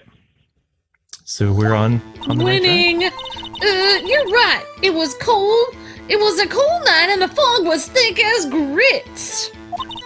Okay. So once I was finished setting up my camera, I got back into my car. Still, I brought my binoculars with me. Hold it! Oh, wait, sorry. I can't say hold it yet. I jumped the gun. I'm sorry. Ahem. When I heard that noise out on the lake, I looked with my binoculars. See? No problem with that. You use binoculars. Very well. You may begin your cross-examination, Mr. Wright. This one had better be good. Here we go. Come on, Wright. Come on, Phoenix. You've got this. You're right. It was cold. It was a cold night, and the mist was thick as grits. So once I finished setting up my camera, I got back into my car. But still, I brought my binoculars with me. Hold it! Look, Binoculars? yeah, binoculars. Yesterday you mentioned that you were looking at shooting stars, correct? Well, yeah. Wouldn't you need a telescope, not binoculars, for that? Yeah. I've got doubts about your camera, too. Was that really to take pictures of a meteor shower? Oh, man. Objection. The camera is irrelevant to this case. You can't say that for certain. Vampire prosecutor. Ah! Mr. Wright, is the camera really relevant to this case? Oh, yeah, it is. If you believe it is, you may continue with this line of questioning. But know this. If you find nothing with this, there will be consequences. How is that for him to decide? Well, Mr. Wright, They're ganging up on me. do you wish to press the further about the camera? Yes! Yeah, we do. This is a make it or break it time. Oh, yeah. Okay. The camera is of utmost importance, Your Honor. It is perhaps the key to this entire case. Therefore, I will continue my line of questioning. Wow, maybe I went a little overboard there. Very well. Maybe, but it's okay. Miss Hart, will you testify to the court about the camera, please? Yeah, I hear ya. The camera was set up to take pictures of a meteor shower, Happy. When I heard that noise out on the lake, so I looked with my binoculars. I don't care how many Von Karma objections I get. I'm gonna find that hole in this testimony. It's the last thing I do. That was the end of the testimony. You're right. It was a cold night and the mist was thick as grits. That's hard to say. So once I was finished setting up my camera, I got back in the car. Okay. In my car. It's mine. The camera was set up to take pictures of a meteor shower. The camera? Make photo. Try the camera. Yeah. You were photographing shooting stars? That's a lie. Say who? Says who? Says me. Oh, I saw the camera you set up yesterday. It was pointed directly at the lake. You have to point a camera upwards to take photos of the stars, Miss Hart. Ha! Stars are in the sky? What? Nani? Mr. Wright, what are you driving at? I'm utterly confused since my eyes are all widened. The witness was not at the lake to photograph a shooting star, Your Honor. Well, then what exactly was she photographing? Show evidence. Your Honor, take a look at this. What was Miss Hart? Oh, it's not the judge. Gordy! What was Miss... Yes, that's right, Gordy. Miss Hart was trying to take a photograph of Gordy. Yay! Miss Hart, this is what you were trying to photograph. What is this? A newspaper article? Gordy? Ah, the sighting at the Gord Lake. Well, Miss Hart, I've never heard of no lake monster or anything. You got proof or something? Huh. Let's see you prove that I was down at the lake trying to photograph this Gordy or whatever. I have proof. Huh? I have it. Proof. Intriguing. Very well, let us see it, and no joking around this time, please. What is the proof that the witness was trying to photograph Gordy, the lake monster? I don't know. Wait. Misty Faye, Gordy's article, The overhead map. The bullets. No. The camera. What? the proof, Miss Hart, is your own camera. What? Shazam! Your camera was set to take photos in response to loud noises, correct? Thus, this photograph here taken when a gun fired on the lake. And here this article about Gordy. According to this article, Gordy made a loud noise when it emerged. It's because it woke up from its nap. Well, Yep. you were trying to photograph Gordy, weren't you? He was looking for a midnight. That's why you had set your camera to respond to loud noises! Order! Order! You go right. I see. Yep, now judges are on our side. I too thought it was a little strange. Look, I have an opinion. Yeah, sure you did. Well, Miss Hart, you were camping there to try and take a photo of Gordy, weren't you? Yeah, not bad. Are all you lawyers that smart? No, only me. So smart, boy. I was down there trying to photograph Gordy. You got me. Me. So what? Uh-oh. Huh? Well, that don't change what I saw, does it? I mean, does it? But it doesn't. Exactly. What you just used several precious minutes of our time to prove is nothing more than that the witness is an idiot who thinks monsters exist. Hey! But she so... Succinctly said. It changes nothing.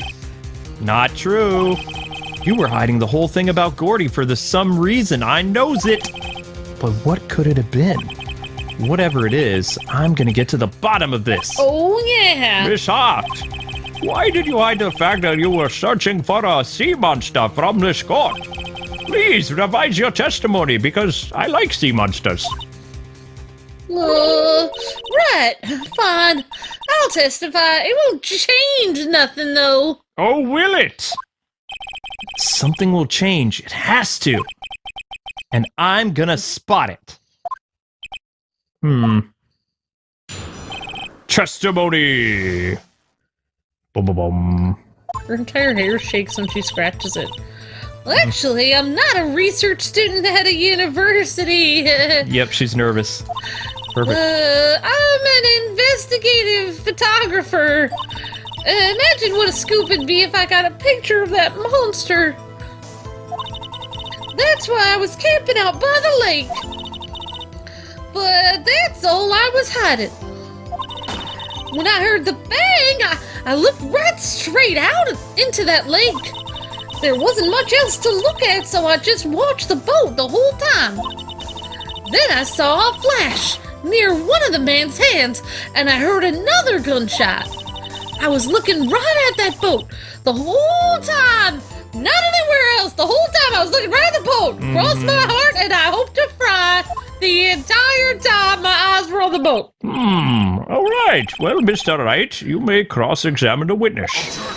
Oh my gosh. The witness testimony is unchanged from before. No, it's not. Whether she is a research student or a photographer has no bearing on this case. There is no need to waste more of my time with another pointless cross-examination. If you'd like to forfeit, you could leave. Yeah. I claim the defense's right to cross-examine the witness, Your Honor. Von Karma's up to something, I know it. He doesn't want me to cross-examine her because why? Was there a contradiction? Very well. This is getting interesting. You may begin the cross-examination. You seem sure of yourself. You must have something in mind. That would be a first. Very funny. You understand that this is your last chance at a cross-examination, Mr. Wright. If there is no problem with the testimony this time, we will let the witness leave. I will announce my verdict at that time, Mr. Wright. Understood? Yes, Your Honor. I understand. Spiky hair understands. Cross-examination number 3, I think. Actually, I'm not a research student at a university. Hold it! Oh, yeah? Then what manner of person are you?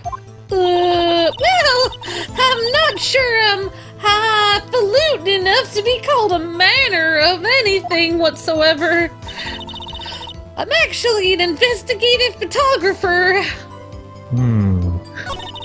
I work for myself and sell pictures of monsters that may or may not exist. That's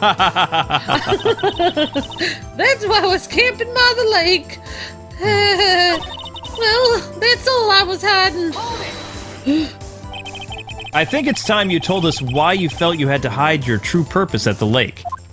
Well, heck, if a word got out that what I was up to, the lake would be swarming with my competitors. Competitors? Yeah! Sick and rage shutterbugs trying to steal my scoop! Uh-oh. Ah! Is that the only reason you were hiding the truth? Well, actually... Mr. Wright, I will not have you asking questions with no relevance to this case! Whatever you say, old man. I know you told her to keep quiet. Yeah, he did. When I heard the bang, I looked right straight out at that lake. Wait, no you didn't. I mean, I was scanning it for Gordy, and then maybe later on I looked right straight out at the lake. I don't think so. Please be right. Miss Hart, were you really looking at that boat? What's with you? Of course I was looking at the boat. I mean, it was the only thing out there any normal person would be looking at, except for I'm not Oh, wait. I agree, any, quote, normal person would. Hey! However, you are far from normal. Ouch! What? Y'all want to step over here and say that to my face? Bring it on, hippie! You were camping at the lake to take a picture of Gordy. Think about it. What would you do if you heard a loud noise? I would think there was a monster. I mean... Quiet, I'm cross-examining! You'd be scanning the lake for any sign of Gordy. That's what. You wouldn't give the boat a second thought. Ha ha ha! Checkmate. Order! Continue, Mr. Wright. I think you got her. You testified that you were watching the boat through binoculars, is that correct? However, you wouldn't need binoculars to watch that boat. You needed them to search for Gordy, and that's what you were doing.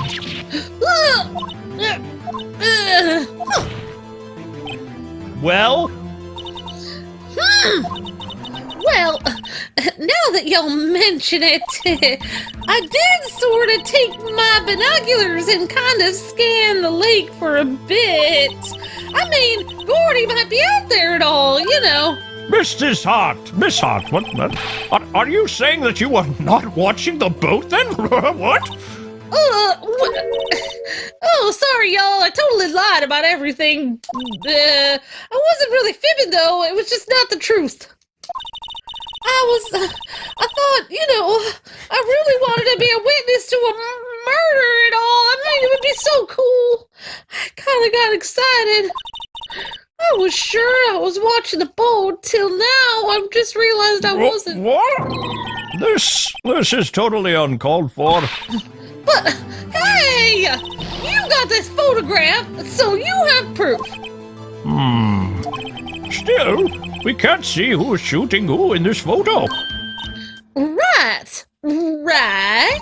That's why I took this. Objection! Witness, that is enough. No more snapping. You've had a long day. Shut your face hole! Shut my what? Your face! What is she gonna say? She took the photo and what? Wait a second. She even had photographic evidence to prove it, but you really can't tell from the photo who's shooting. That's why she said this is gonna enlarge the photo. She said she'll drop the quality it might, but she should let us see who's who. She enlarged that photo. Why won't Von Karma let her show it? I've got a hunch.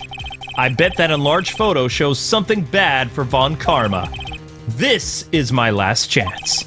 If I'm wrong, though, it'll be prison for Edgeworth or worse, death. What should I do? Make her show the enlargement. Yeah. Oh no. Your voice. Miss Hart, look at the photograph. Oh my gosh. You enlarged this photograph, did you not? Yeah, I did. Why was that enlargement not being presented to this court? Because it does not exist. What are y'all talking about? Of course you were the one who told me not to show it in court in the first place. You old fool! Nani? What's the meaning of this, Mr. Von Karma? Yeah. Miss Hart, show the photo to this court. Show us the enlargement. The prosecution objects to the submission of this evidence. Objection denied, you old codger. The witness will show the enlargement to this courtroom. Well, here it is. Thank you. Booyah! Well, Well, I cannot see who's firing in this. They both have no faces. It could be the defendant, or maybe it's not. Regardless, I will accept this as evidence into the court record. Lake photo added to the court record. oh yeah. Happy now, Mr. Wright? There has to be something. You asked for the enlargement. You got the enlargement. Oh my gosh. And little good it has done any of us. That is why I requested she not show it. Yeah, right. I suppose this means that the cross-examination is over, obviously. Then I would like to close the cross-examination of Miss Lotta Hart. And none too soon. That was a waste of time. Mr. Van Karma, do you have anything to add? I stated everything I needed to when this trial began. Decisive evidence. A decisive witness. What else could possibly be required? Nothing, of course, yes. Then I believe it is time for me to declare my verdict and go to my golf game. Wait! It's not supposed to go down like this. Right. There has to be a clue in this photo. Somewhere! This is bad. Really, really, really bad. What should I do? Object! Yeah. Your Honor! Yeah. There is something decidedly strange with this enlargement. Oh yeah. What might that be? I don't know yet. Stuff. Mr. Wright, Easy there, Luke. you will show the court what you mean about this photo is strange. Okay, here goes nothing. They both have no faces. I will show the judge what's strange about this photo. Or hair. His arm. They're bald! No, his arm. Really? His arm? Okay, his arm! No, the other guy's arm. I can't see his arm. Oh, No. this arm! He's shooting with his Present! that hand. Here, Your Honor. The shooter? What? I'm not sure I quite understand about what the shooter is strange. Look at the hand holding the pistol, Your Honor. The musket. And? That hand directly contradicts another piece of evidence. This man's left hand does what? Oh, Judge. This man's left hand does... Nani? Let me show you. I will show you the evidence that the left hand contradicts. By using... Maya's mom. No. His gun. The gun. Okay. I don't know. Good guess. The evidence is clear, Your Honor. The man in this photograph is holding that pistol in his left hand. However, the prints on the murder weapon were from Edgeworth's right hand. Oh my god. Ergo, the man shooting the pistol in this photograph is not Mr. Edgeworth. Whoa. Whoa, far out. I think we won. What? Now that everyone is in the courtroom has quieted down and had their nap, I would like to reconvene this court of law. Mr. Wright. Yes, Your Honor. You have given us definitive proof today. We know now that it was not Mr. Edgeworth who fired the pistol that night. However, this leaves us with a rather large problem. See, the widening the eyes really helps. Yeah. If Mr. Edgeworth didn't do it, then who shot him? Precisely. Oh my gosh, I just looked at your eyes. As we have seen, there were no other people on the lake that night. Who but the defendant could have shot the victim? Victim himself! I want to say Miss Hart. Larry? Larry! Who's Larry? No, Miss Hart, Larry! Wait, I can't do that. Sacrifice one friend to save another? What's the point? Well, Mr. Wright, your answer. Ow. Miss Hart. Who but the defendant could have shot the victim?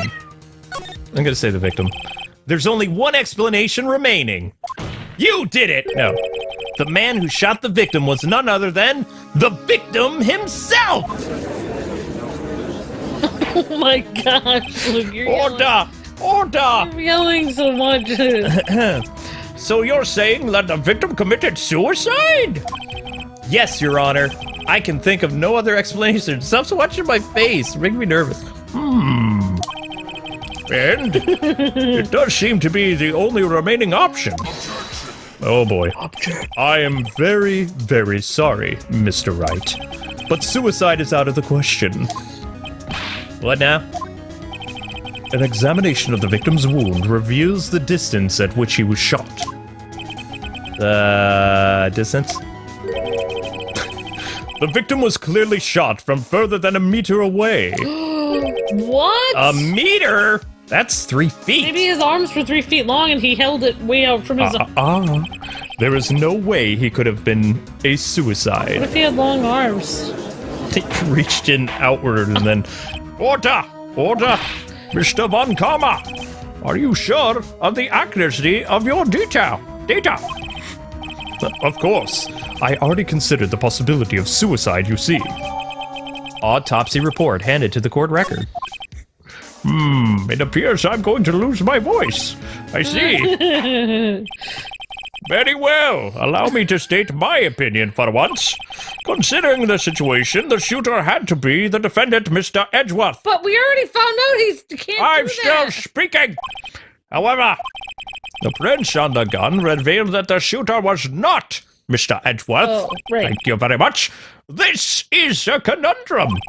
Therefore, I would like to suspend proceedings for the trial for this day so I can go play golf. The court orders the defense and the prosecution to further investigate this matter and to shake hands and be friends again. Understood?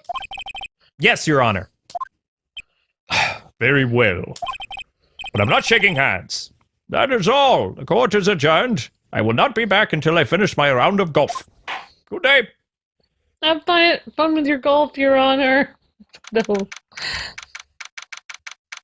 December 26th, 1:15 p.m. District Court, Defendant Lobby, No. 2. Woo! That was a close one. He's like, you almost lost your voice. Hey, buddy. Don't you have anything to say? Oh. No, No. no. I've yet to be declared innocent, you boob. Well, yeah, but what happened out there on the lake anyway? If he didn't commit... Oh, if he didn't commit suicide, then who? Then the shooter was about a meter away, too. What? Don't you give me that look. I did not kill him, I say. I was just kidding around. Yeesh. Look. I'm gonna go check on Maya. Oh. Right. Tell her something for me. What? I think she's adorable. Tell her to watch what she says in court. What? That's all. I don't have a crush on a 17-year-old girl. He saves her. He saved her. Would it kill you to just state how you really feel with a thanks, Edgeworth? I know, right? I requisitioned a transcript of Wada's... Entire testimony. Stop it! I requisitioned a transcript of Lada's entire testimony. I thought it might give me some ammunition for the trial tomorrow. Oh, yeah. Oh, yeah. Requisition. Of course, she didn't see the shooter, so the only part of her testimony that stood was the bang she heard. Lada's deposition added to the court. Oh, boy. Oh, yeah. To be continued. Period. December 26th, detention center. Visitors room. Ha ha ha, Maya. Hey, Nick, it's you! I'm glad Mr. Edgeworth made it through the day okay. Maya literally got arrested. It's a relief. Hey, why do you do that anyway? Why'd you do that? Well, I don't know. I guess I was trying to save his life. I just knew I had to do something. I mean, you didn't do anything, Nick. I know I'm not the lawyer my sister was. I'm sorry. You didn't even pass the bar. Well, you did save the trial. Just behave from now on, okay? She saved everyone. Okay, thanks for saving your skin, Edgeworth and Nick. You're welcome. Have you been questioned yet? Why would I need to be questioned? No, not yet. Why would I need that? I didn't do anything wrong. Detective Gumshoe was just here just now. He said, seeing as this is your first offense, we'll let you go after lots of questioning. And the room with the lights glaring in my face. And that room where I was in like a tank of sharks. Oh, and he wanted me to get bail money ready. You can pay for me, okay? I gotta go, Maya. Huh? How much? $2 trillion. I don't know. I guess they'll send you a bill or something. Why do I picture giant bales of money every time I hear the word bail? Okay. That's weird. Mia. Bail. Yeah. Any luck with Mia? No, and it looks like you like my sister better than me. Thanks a lot. You're 17. She was 26.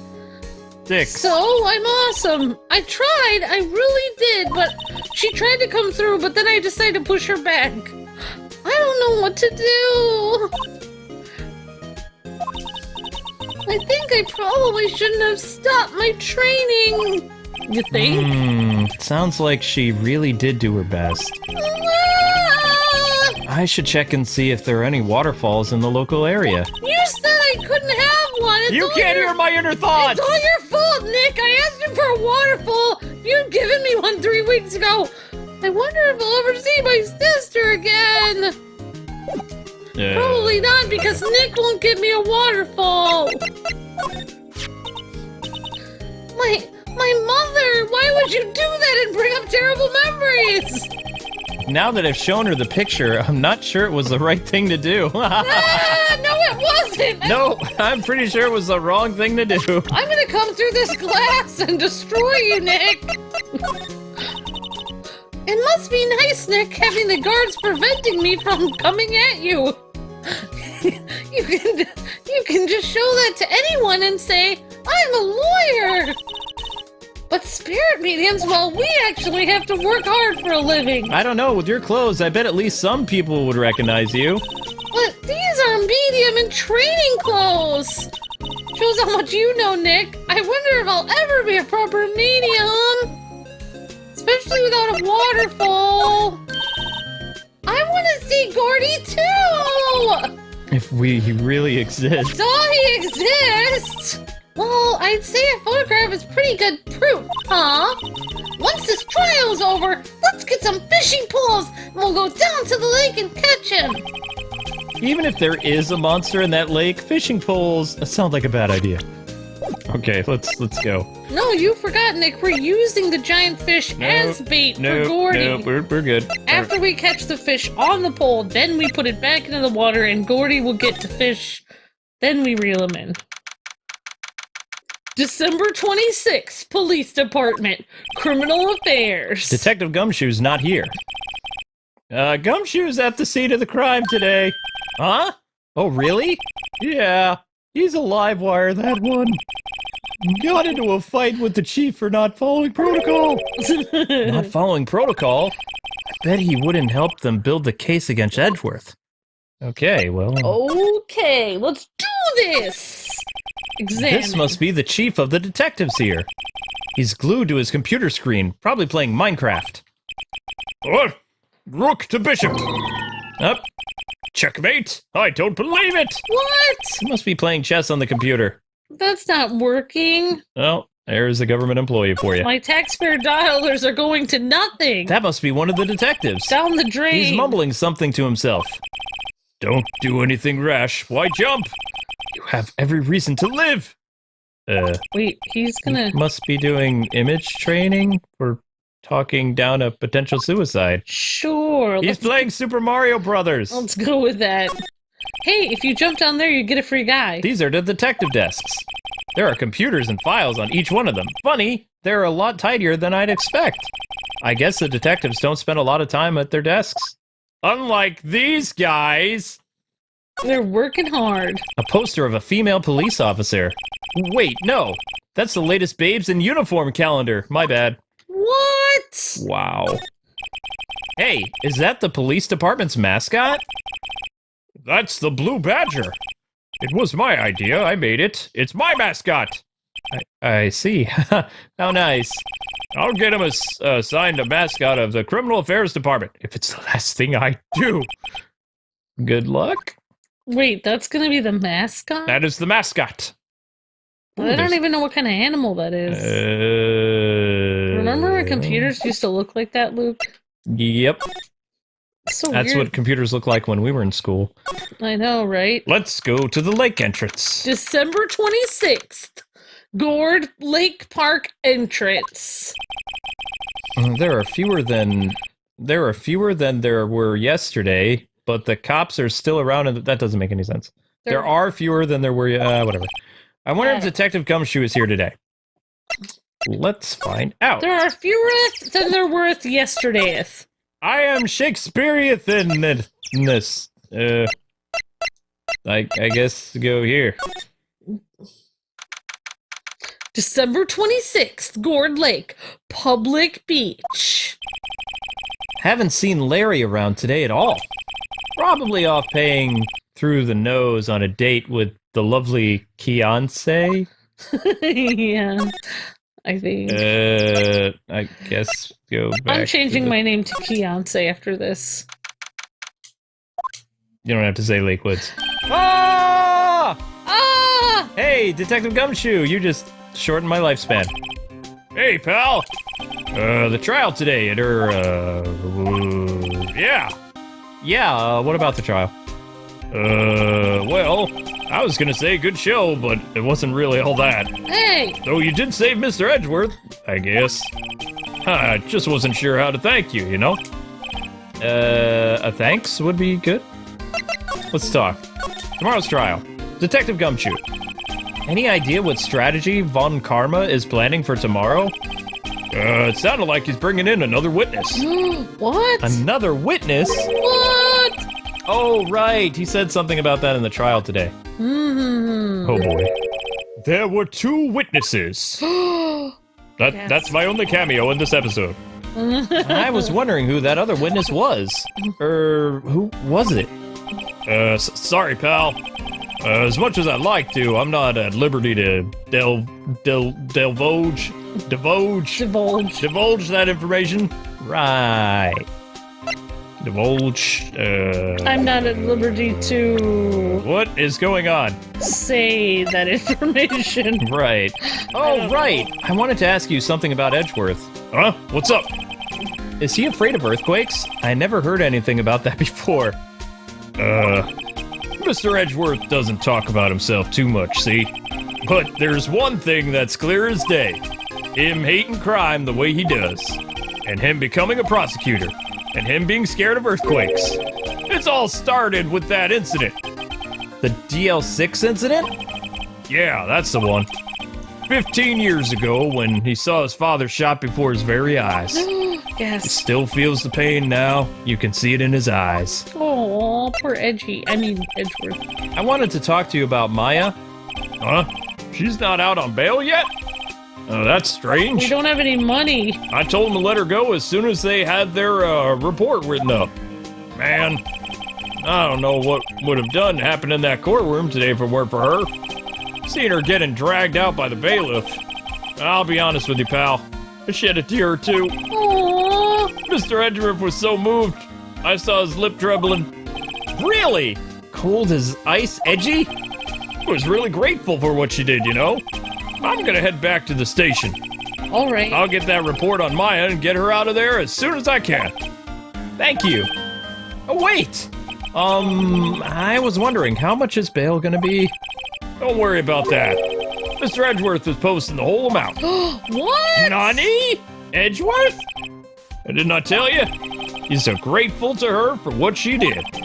All right, pal. Well, don't forget to go pick her up, okay? What? Yeah, I can show a picture of her mom again. Maybe I can get Edgeworth to pay this month's rent, too.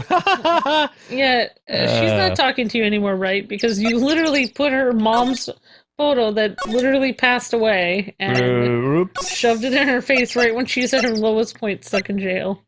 She was fine. It gave her comforts of home. What is it, right? Did you take classes in insensitivity? Yes. Back to the detention center. December 26th. Hey, Nick, you finally came. They just finished the paperwork and I'm free to go. Yet you're still locked up. Free at last, eh? Not really. Well, those interrogators were really mean. They were like, okay, what did you do this time? Like I was some kind of criminal. Can you believe it? Well, they let you out in the end, didn't they? Oh, that reminds me. Thanks for the bail. Thank Edgeworth. Oh, huh? He posted the bail for you. We're broke. Said, he was grateful for what you did. Mr. Edgeworth did that? I have to make it up to him. We've got to win this case, Nick. We've gotta. Okay. I love how everything dramatic happens and suddenly they're just, my mother!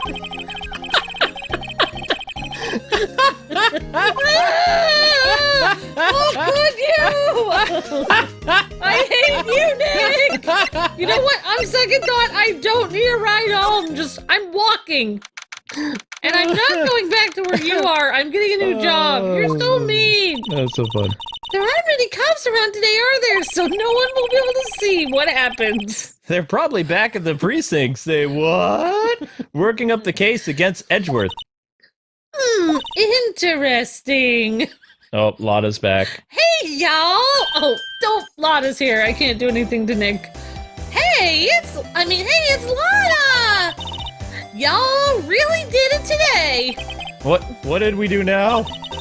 Nah, I'm not complaining or nothing.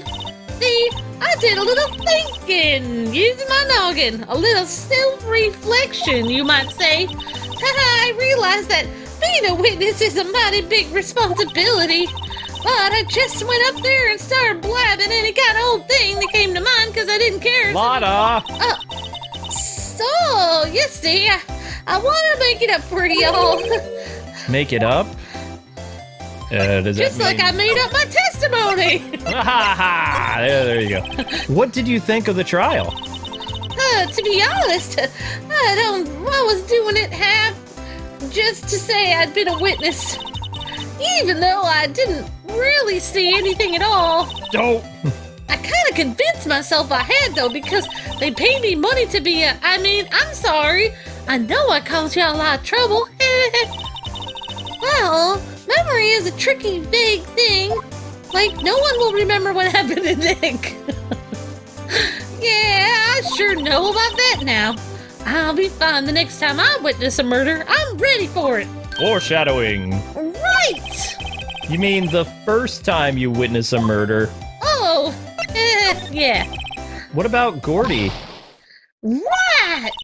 Well, the way I figure, the trial's only stoking the flames of Gordy fever.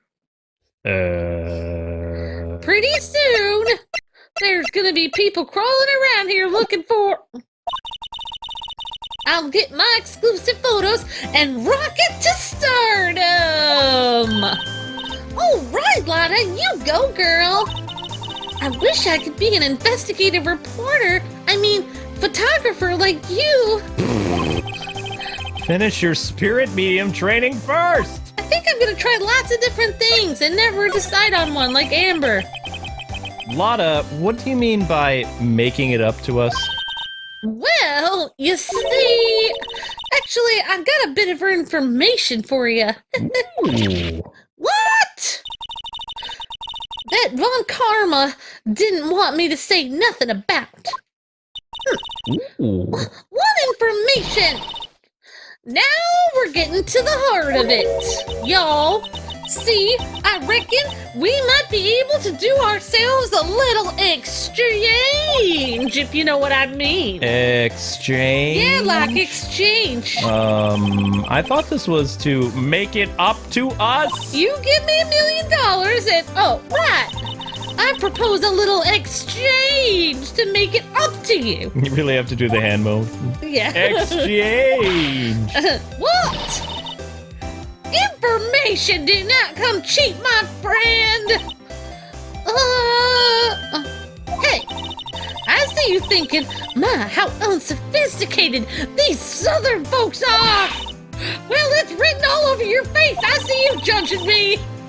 Let me tell you, most southerners are way more sophisticated than you are. I'm just the exception. I'm just the exception. Oh my Well, what'll it be? We gonna deal or not? What do we do, Nick? I think she's lost it. Deal. We don't have any other leads, so I think we don't have a choice. Okay, how much? Huh? You completely off your rocker? I may not be sophisticated, but I'm not trying to rob poor people. Huh? The only fair exchange is for information. Information. Now listen good. What I need from you is information about Gordy. Whoa, Gordy. But Gordy Gordy might not even exist. Huh, then bring me proof that shows he don't.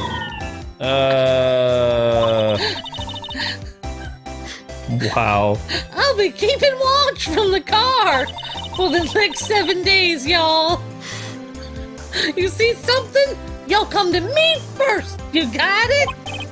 Okay. Pieces of fish? Weird pieces of, like... I don't know. Stuff in the lake? Sticks? Wow. Okay, Nick.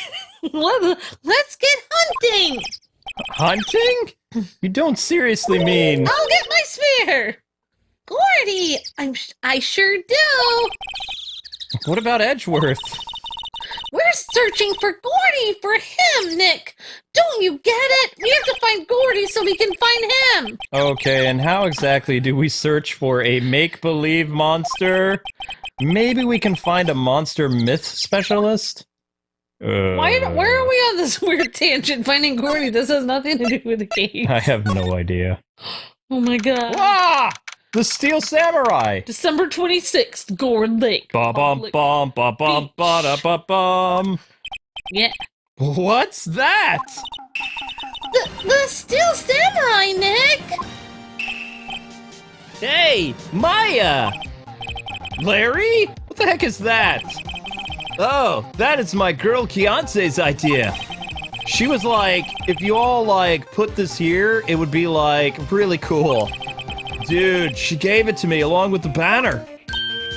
Wow! That's really impressive. She could find those for you. Well, you know, she like knows a lot of people. And that show's finished now. So she got them like for free. Whoa. Right? I mean, right? Edgeworth. Yo, Nick! What happened with Edgy? Well, we made it through the first day in court, all right. I don't know how good our prospects are from here on out, though. Okay, his yelling face look weird. Hey, Larry! Did you know Mr. Edgeworth's secret weakness? He's terrified of earthquakes. He acts like a little boy. Huh? That's weird. I don't think he was ever like that in school. No? Really? Well, we were only in the same class for a little bit. He transferred schools pretty quickly. Transferred? Right, when the DL6 incident happened. Doesn't look like Larry knows a lot about it, though. The big samurai. Why is he waving? Look at him waving his arm like Hey, that. Larry. When did you get that big thing? Huh? Oh, the big guy. I've had that for about a month. Yeah. It's a big hit with the kids. Why wasn't it there yesterday? Huh? Oh, right. The compressor was busted. Compressor? Yeah, it's that little unit by my hot dog stand. That's what I used to put air in the Steel Samurai. It broke a little while ago, so I sent it in for repairs. Oh, and here I thought you'd inflated it by yourself. Okay.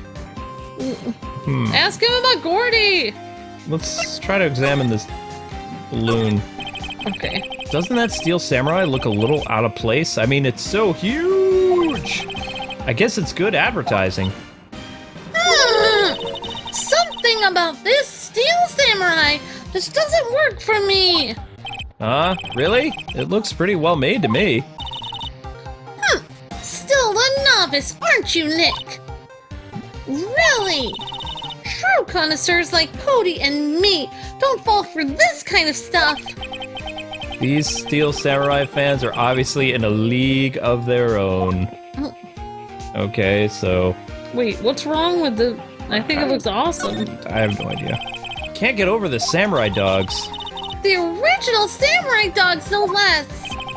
Hey, man! Whoever calls their product the original first wins! Why don't you add world famous to the sign? Hey, good idea! What have I done? Oh my gosh. World famous original samurai dogs. Ultra. Yeah! Ultimate. Super ultimate. Super ultimate. Ultra. The trash can is empty. At least the place is well maintained. Yep. Huh? I almost didn't see that signpost. Left boat docks, right exit. Alright, so I believe we've... Wait, no, this. What's this machine? That? That's a compressor. I use it to fill up that balloon with air and stuff. Huh? Neat! Just got it repaired yesterday. Man, what a drag that was. Okay. Press him further. What do you mean it wasn't? Oh, never mind. Why is he like? Larry is so weird. All right, let's move on. He's sweating for no reason. I would be sweating for no reason. Maybe it's hot. Boat rental shop. Alright, we'll go to the boat rental place. December 26th, boat rental shop. It's always so quiet here. I wonder if the boat shop is closed for good. Well, with the murder on the lake and all, they're probably just taking a vacation till it blows over. I get it.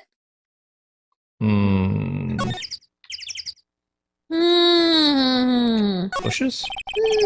There's more forest of that way. I doubt we find helpful clues. Wow, I'm having a stroke. I doubt find clues. It's called voice going, Let's Let's ask him about Gordy. No, Why? We're supposed to find Gordy. I'm not gonna find Gordy right now. Let's try going back. No, let's go talk to. Are you saying you don't believe Gordy's real, Luke? Nope. December 26th, police department. Hey there, pal. What's up? You look out of sorts. Wait, you didn't go and do something that's gonna hurt Mr. Edgeworth's case again? What do you mean again? Whatever, have a seat, pal. Just joshing you. I'm here for you if you need anything besides money, that is. We need some money. We need money. Investigation. How is the investigation proceeding? It's not really. We have another meeting coming up. We're supposed to talk about Mr. Edgeworth's motive. His motive? Yeah, see, Mr. Edgeworth's father died in the DL6 incident, and the guy who got the lone suspect declared innocent was the victim in this case, Robert Hammond. They're saying that's why Mr. Edgeworth shot him. And Edgeworth never talks about his past.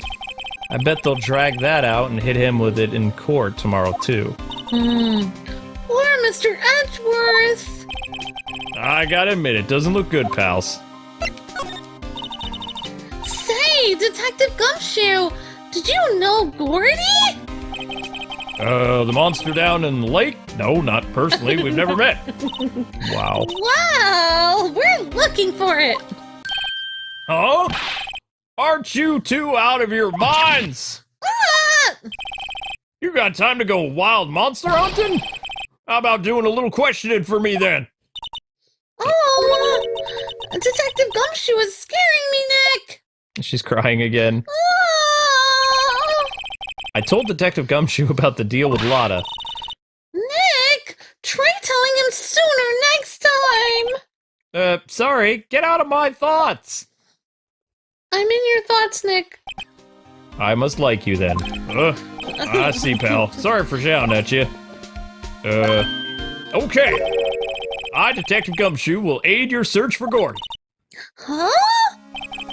I'll loan you one of our newest secret weapons for finding the evidence. Really? You can take whichever one you like. All right. Ooh, secret weapons. Okay, give us the goods. Okay. Hold on now, everything in due time. First, let me show them to you. These are our best and brightest. Introducing secret weapon number 1, Missile. Missile? He's a canine police dog, still in training. Missile! Here, boy! There, woof! Yeah. Here he is. Hey, he's cute. Ruff! Ah, look, Nick, cute doggy. Ah! Cute dog? Help! This will help us how? Woof. Next secret weapon number 2, a fishing pole. Haha! This is my own personal pole. Detective Gumshoe, we're looking for a monster. Yeah. How are we supposed to catch a sea monster with a fishing pole? Never know till you try, pal. That's right. Okay, next one is the last one. No, please, I'm already overwhelmed by our choices. Secret weapon number 3, a metal detector. Here. Detective Gumshoe, we're looking for something alive. Right. How are we supposed to find it with a metal detector? Hey, you never know. It might have been eating soda cans. Well, which will be? I can't make up my mind, Nick. They all seem so perfect! I can't make up my mind either for the totally opposite reason. Oh well, I suppose it can't hurt to borrow one of them. Missile! Oh my gosh, it's a puppy! Can we borrow the puppy? Sure thing, pal. Be good to him. Oof. He's so cute! Oh boy. K9 missile borrowed from Detective Gumshoe. He has very shiny eyes. All right, let's. That's the best way to find a monster is with a dog, probably. All right, let's. Hopefully we're not using him as bait. Oh my gosh, Amber! Hey, Nick! Missile's been acting strangely. Missile? Oh right, the dog. Ruff! That little creature of the detectives. Hey, I love doggies! Good boy, good boy! Oh my gosh! What's wrong, Missile? Ah!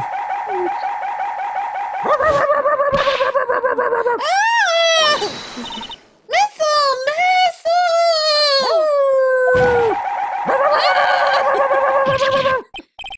Whoa! Stop that thing! Cannibal! It's eating my samurai dogs!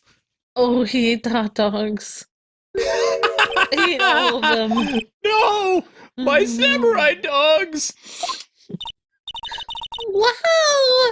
He ate every single one! I'm so sorry, Larry. Sorry! Sorry! Sorry, don't pay the bills, Nick! It's gonna have to this time. Oh. Oh. Well, it was nice talking to you, Nick. I mean, Larry, we'll see you later. That didn't do anything. All right, let's. Well, good thing we brought the dog. Yeah. Oh my gosh. Let's go back and get something else. Oh my gosh. I can't believe we just did that. Now Larry has no inventory for like months. Okay. Let's try the fishing pole. Why not? Okay. Detective Gumshoe, can we borrow one of the other things? Yeah, sure, pal. But I have to take back the last one I lent you, department policy. Well, take your pick. Fishing pole, why not? Fishing pole. Can we borrow that flimsy-looking fishing pole? Sure thing, pal, but it ain't flimsy. Oh, if it breaks, be sure to dispose of it properly, okay? Right. Fishing pole, borrowed from Detective Gumshoe. Oh my gosh. Alright, let's try this again. Yep. Alright, let's move to... Hopefully... I know. Oh, he's mad! He's mad! Oh my He's mad! I don't even think we should talk to him. I'm scared. Alright, so we're back at the lake. Oh no. Okay, Nick. This looks like a good spot. A good spot for what exactly? Time to do some fishing. She's serious. What are you going to use for bait? Oh, Yeah, I figured something like this would happen. We should have brought Missile along with us too, at least then we'd have bait. Oh my gosh! What? Nick, how could you? I'm kidding! I'm mostly kidding! Some jokes are better left untold. Ugh, she hit me! Ow! Okay, watch this, Nick. Just try not to reel in an empty can or boots, okay? Here we go. Ah! Oh no! Oops. Hey, what are you doing here? Oh, sorry, Lotto. Don't tell me y'all are in some kind of film company's payroll. Nick, pay her, Nick. My poor wallet! Oh my gosh. Poor Nick. What are you gonna do if Cordy doesn't exist? Lotto? I'll quit being an investigative photographer. What? After all, I only have one photo to my name so far. Was it a good one? Well, you bet. A UFO. A UFO? Anyway, if I can't get a career making photo this time around, then that's it. I quit and go back to school. Huh? So you really are a university student? Yeah, well, I'm taking a break for a bit. Right! I mean, as in 20 years. I don't know. Okay. So the fishing rod was a bust. I guess... Let's do the fishing rod here. We can talk to Larry. He's our friend. He's not letting us... He's our friend. Fine, we'll go switch it with something else. I don't see how a metal detector's gonna work, but okay. The dog was the best thing that's happened so far. Okay. Detective Gumshoe, we need to borrow some stuff. Oh, yeah, sure, pal. But I have to take back policy, all that fun stuff. Here you go. Wait, Larry really wouldn't let us talk to him, or no? Can we borrow that metal detector? Nope. Sure thing, pal. I'm not sure what we're gonna find with this, but remember, you're hunting for a monster. Anything is possible. Anything. metal detector borrowed from Detective Gumshoe. Maybe we can use this to find its laser eyes! Wow. Well, in Phineas and Ferb's case, the monster was robotic, so I mean... That's right. There you go. Lake no. Oh, this feels like a dead end. Okay, Larry is still ticked. Hi, Wait, Larry. Why wouldn't you talk? You're really... It doesn't let you talk to him? Nope. Let's just present it to him then. Nope, there's nothing here. So, I've noticed whenever you have one of those, quote, secret weapons, something happens. Like, as soon as you move to that area. So, let's try the boat rental shop. Okay. Whoa! Whoa! Whoa! Whoa, Oh, okay, that's the... Nick! It's beeping! The metal detector's found something! Sure is loud enough about it. Whatever it is, it must be in those bushes. Go check it out, Maya. Why do I have to check it out? Because you're the sidekick. Nick! Look! Huh? An air tank? Huh. The valve looks busted. I thought it was Gordy! Maya, first of all, why would Gordy be in the bushes? And second of all, why would a metal detector react to a sea monster? Oh. Huh? There's something wrapped around this air tank. It looks like a string of flags. Well, we might as well take it with us now that we found it. It's heavy. Air tank of dubious value retrieved. Yay! Okay.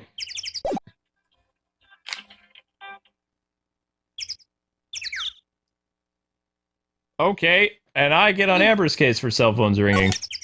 Ugh. So unprofessional! I'm sorry!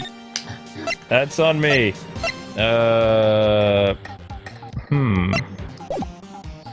I don't... Why is Larry mad at us? I don't know. Am I supposed to know what Larry is mad Just about? because we brought that dog and he ate all his All his stuff. hot dogs. Yeah, I know.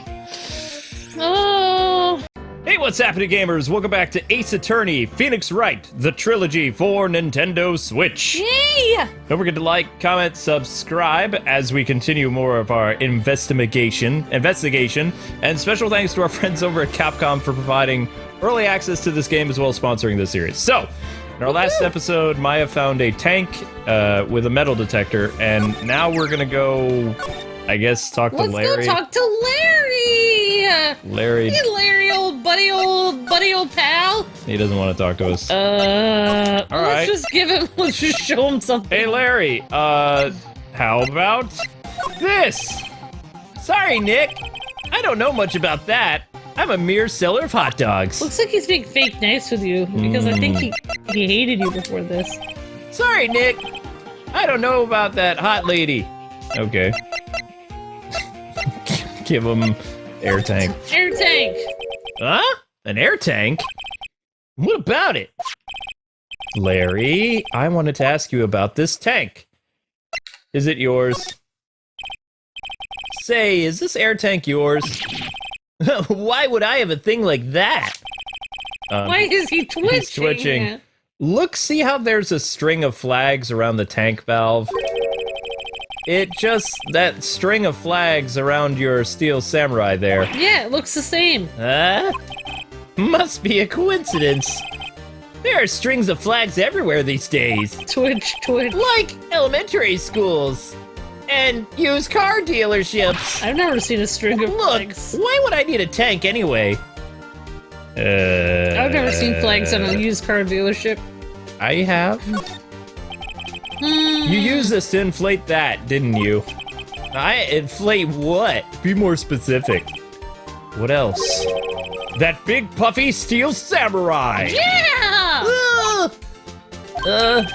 No, why would you go asking me a question like that? That's right, you're on trial now, Larry. Looks like I hit the nail on the head. Butts. Right. Actually, see, the compressor I always used was on the fritz, so I tried using the tank to inflate it just once. And, it didn't go so well. Huh? I suspected as much. As I suspected! Ask more about the tank. Yeah!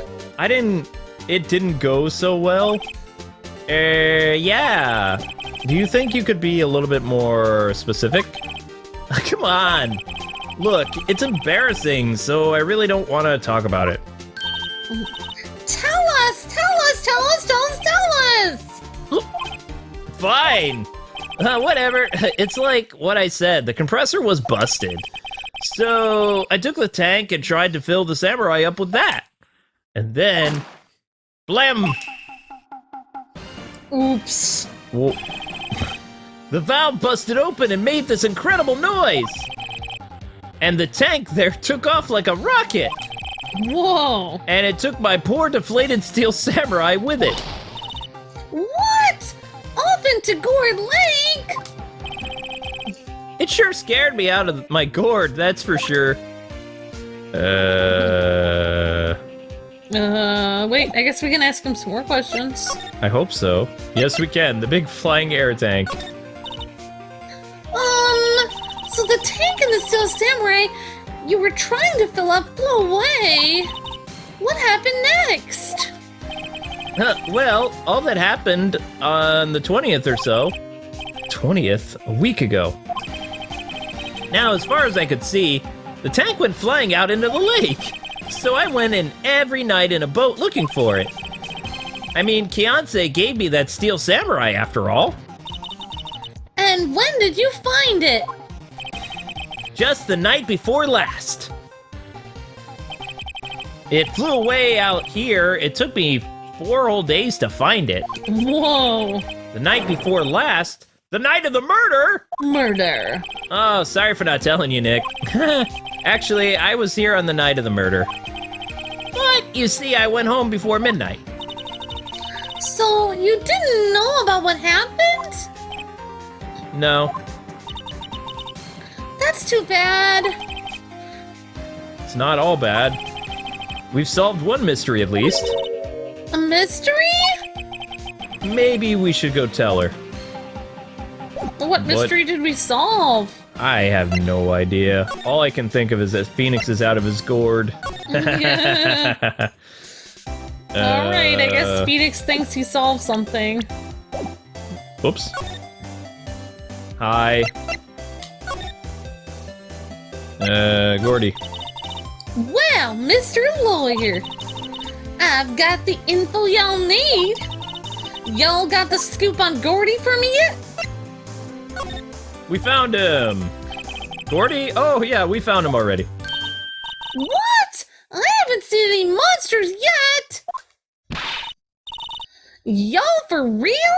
Gordy really exists? Wait, I need proof. You get a photo? Sure. I don't know. Wait. Of course I have proof. No fair, Nick. It was when I went to the bathroom, wasn't it?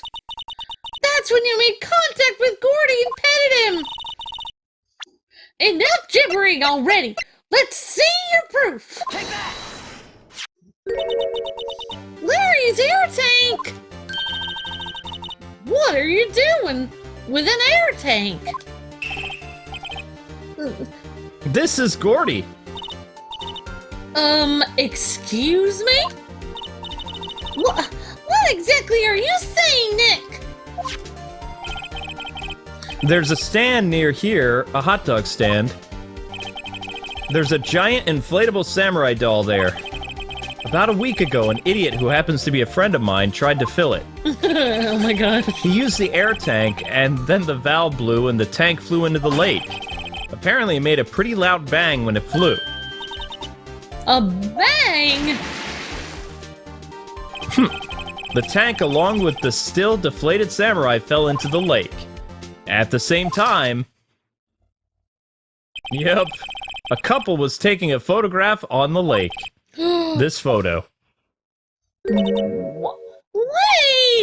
So, you're saying that Gordy is really the Steel Samurai? Well, that's a fun way to ruin a gal's dreams. I'm sorry, Lotta. Nah, it's okay. You win. I'll give your info like I promised. Poor Lotta. My dreams are crushed. I learned something in today's trial, that's for sure. Testifying is serious business, y'all. That's why I decided not to talk about that case anymore. Huh? What? You didn't say you had information about the case? Tell us at least. Like I said, I'll trade it for the dirt on Gordy. We already did. So tell us this information you have. A promise is a promise, I guess. Alright, she's bipolar. I overheard the cops around here saying something about the witness tomorrow. They said he's the caretaker of the boat rental place up the path there. Boat rental? There's someone there? I mean, it looks so deserted. Just an old guy living all by himself. Y'all should go check it out. Thanks, Lotta. We will. Let's get cracking, Nick. Hold on now. Something else? Yeah. The night of the murder, well, my camera clicked twice, you know. Huh? Wait, so you have another photo? Well, yeah, but there's nothing on it at all. Just the lake. I figured it wouldn't be much use as evidence, so I kept it to myself. Well, it might not be helpful at all, but here, take it. Second lake photo. Bye now. Y'all take care. Time for me to pack 'em and leave. Oh, poor Lotta. It's all Larry's fault. The legend still lives on, I guess. The legend? Yeah, the legend of Larry, familiar to all who know him for any length of time. When something smells, it usually is the butts. Someone should whip that into butts. I mean, whip that butts into shape. Wow. I messed up on that one, Nick.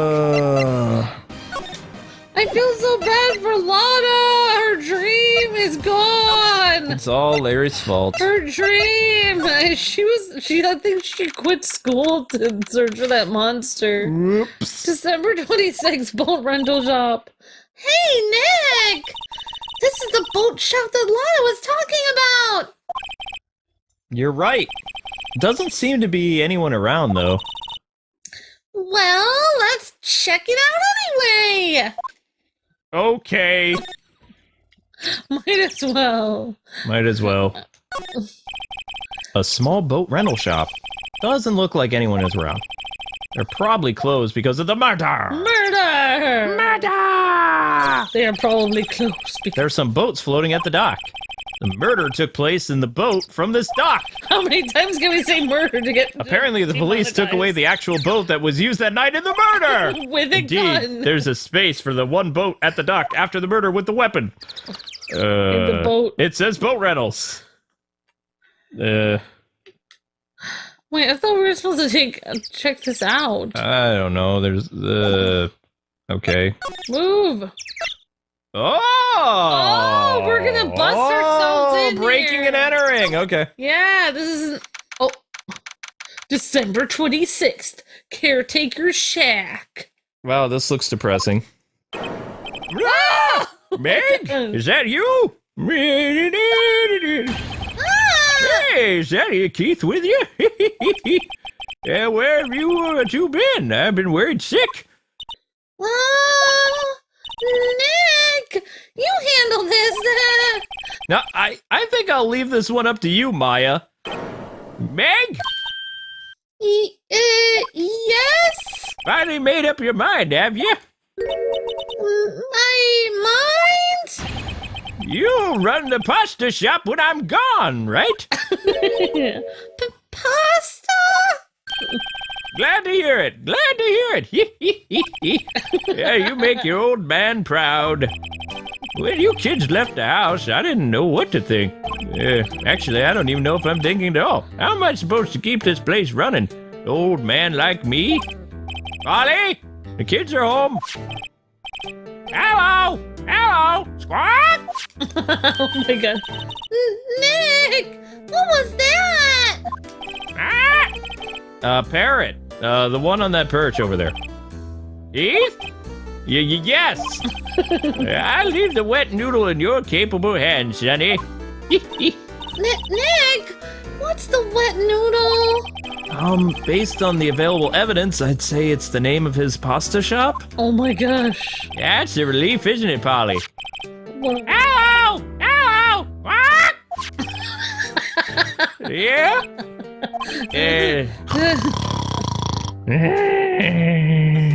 I don't know how to snore as an old man. It's fine.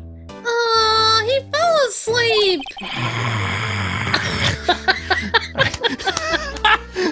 I guess he's relieved. He's happy that you guys are home. Keith and Meg are home again to run the noodle shop. All right, let's examine his house. He's got a television. Police dogging his house. Wow, he has a television in here too. That wasn't useful. That was all I had to say. Look, a little safe. I wonder if there's money. I mean, it's locked. Oh, he's got some paintings on the wall. Wow, there's lots of various fish in Gourd Lake, aren't there? Something's funny, Nick. All these fish are saltwater fish. Yeah, a lake would be freshwater. That's weird. Look, Nick. He has an electric blanket on his table. Looks warm. That's a great idea. We should do that in the office. We could sit down with our clients, snug and warm, and drink hot cocoa with them. And what? Talk about murders? Oh, you're a party pooper, Nick. It'd be more fun talking about murders with the blanket and cocoa. Looks like a kitchen unit. It's pretty clean. Funny, he doesn't look like the type who'd keep things tidy like that. You're forgetting, Nick. He's running a pasta shop here. He is? I thought it was somewhere else. There's a pasta shop being run out of this shack? I have no idea. Parrot! Okay, parrot. Wow, what an amazing parrot that is. It has colors. Good morning. The parrot's not saying anything. Hello. It ignored me. She's sad. Oh. Oh my god. Huh? Eh? What did you forget, Meg? You gotta call her name first. Her name? Polly? How have you been? Hello! Hello! What? See? Oh, neat! So the parrot's name is Polly! Polly! Polly, want a cracker? Ah! Too bad all she can say is hello! Hello! Okay. Old Polly can say lots of things. You just need to know the secret words. The secret words? I need a YouTube Emmy now. I'm a parrot. Yeah. And the Emmy goes to Kwing for the parrot. Polly! Polly! What's your name, Polly? Ah, Polly! Ah! Cute! Maya's found a new friend. Disturbing. Okay, so we talked to the parrot. I don't really seem... Parrot! I maybe try Why to... does the parrot have newspaper under it? Because it's not potty trained. I don't want to Alright, know. let's ask about the pasta restaurant.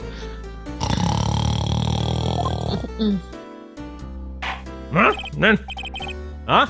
Pasta shop? Yeah? Well, what do you think? What noodle will live on when I'm gone? My father started it, you know, so that makes you two the third generation. Meg? Yes! Tomorrow we'll start with the secrets of the dough tossing. Oh, dough tossing? You too, Kate. Yes, sir. You'll be the best pasta wrangler the West has ever seen. Pasta Wrangler? The West? Isn't pasta from Italy? Meg! Yes! You know the best pasta's always been made west of the Rockies, don't you? Oh my god. Right? Right, of course. Everybody knows that. Oh my gosh. Nick! Huh? How long do we have to keep all this all in the family charade? This old man must know something about the murder. I'm not leaving until we find out what that is. He's sitting there sleeping though. Oh my gosh. Huh? Oh, this is a boat rental shop, right? Here, what are you talking about? This here is the Palace of the Pasta with Noodle. Oh, now that you mentioned it, we haven't gotten many orders for spaghetti lately. The kids come up and say, "Yo, dude, we want to ride in one of your boats." That's why I keep them boats out there. Youngsters these days, darned if I understand them. But you were a boat rental shop. I'm pretty confused myself. Oh my gosh. Nick! This isn't going anywhere! This old man is the witness tomorrow, right? Oh my gosh. We've got to find some way of getting information out of him. Oh boy. Oh my gosh. Oh, my memory's gotten worse of late. That's why I just tell everything important to old Polly here. Everything important? I wonder. Polly, what's the number to the safe? 1228. All right! Hey, Polly, watch it, will you? See, Nick? All it takes is a little clever thinking. Right. And a criminal mind. Quick, Nick! Write that number down! Hey, don't get me involved in your little heist schemes. I know, she wrote the number to somebody's safe now. That's disturbing. Present something, maybe. I don't know. Unless we're not supposed to, I don't know. Present the murder. Maybe. Picture of them getting shot. What about the photo of them, like... Present the parrot. Nope. Now listen here, Keith. Remember that tricolor pasta we were talking about? Our rainbow loli. I figured out the last color we should use is indigo blue. Indigo blue? That didn't seem to work the way I thought it might. What about the photograph of Edgeworth shooting the guy? I wonder if he saw anything. Oh. I thought he said he was a witness. Oh, that's true. You're right. Unless I'm wrong. I don't know. I want to know what he thinks about this. Now listen here, Keith. Remember that? No, he's just gonna say the same thing. Rainbow pasta. I don't think. Indigo blue. Do you think he would know about the murder? Okay, fine. I just feel like he would know about that picture that was taken in the boat. No, I think. Okay. Let's try to. We're in the caretaker shack. What's up, Larry? Larry hates us. Yeah, Larry's not our friend anymore. Maybe the detective has something else for us. Okay. Detective Gumshoe isn't here. Now that you mention it, didn't he say he had a meeting to go to? That's right. Let's come back later. Okay. I guess we'll go back and talk to the old man. I mean, there's a couple things we can present to him, but my concern is he's not gonna do anything. Well, why would it hurt to try it? Alright, well, when in doubt, present your attorney's badge. That's what you want to do in Ace Attorney. Because sometimes you get a really fun conversation. Like, oh, you're showing off your badge? Alright, let's start with the badge and see where it goes. Okay.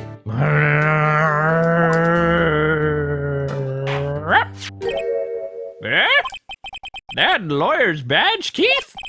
Yes, it is! I don't believe it! This old guy is the first person to recognize my badge! Eh? I get it! Huh? Yep, I got you figured out now!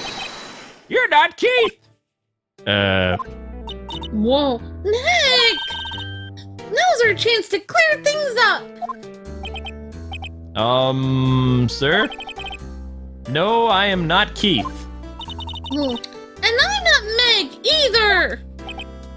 What? We were investigating a murder that took place on this lake the other night. Please help us! Eh? A lawyer, huh? Please, mister! All right, I'll help you. But no, one condition. And what's that?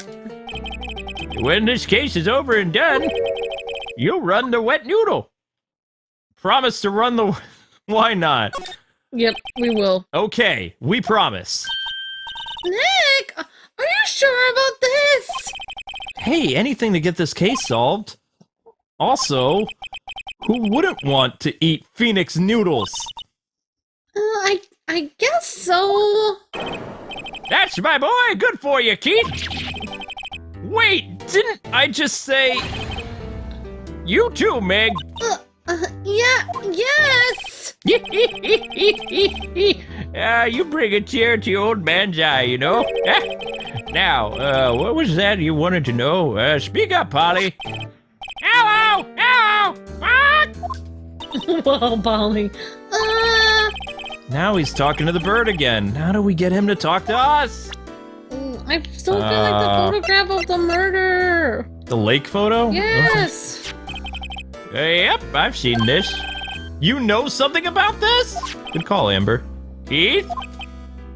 Yeah. It's okay. You can call me Dad. Dad, you know something about this? Yep, the other night, out on the lake. Yes! Yes! I know all about that. I've seen it. What? Tell us! Tell us what you saw! Well, I suppose, since you're taking over the shop and all.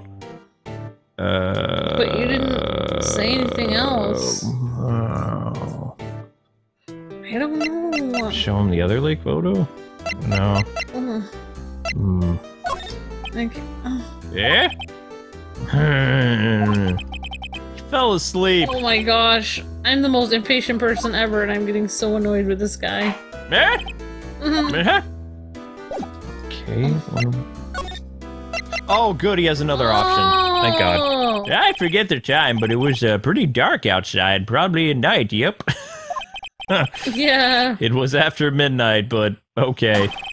Then I heard this bang, so I looked outside. Then I heard another one. Bang! Wow, such great graphics, right? I know. Sploosh.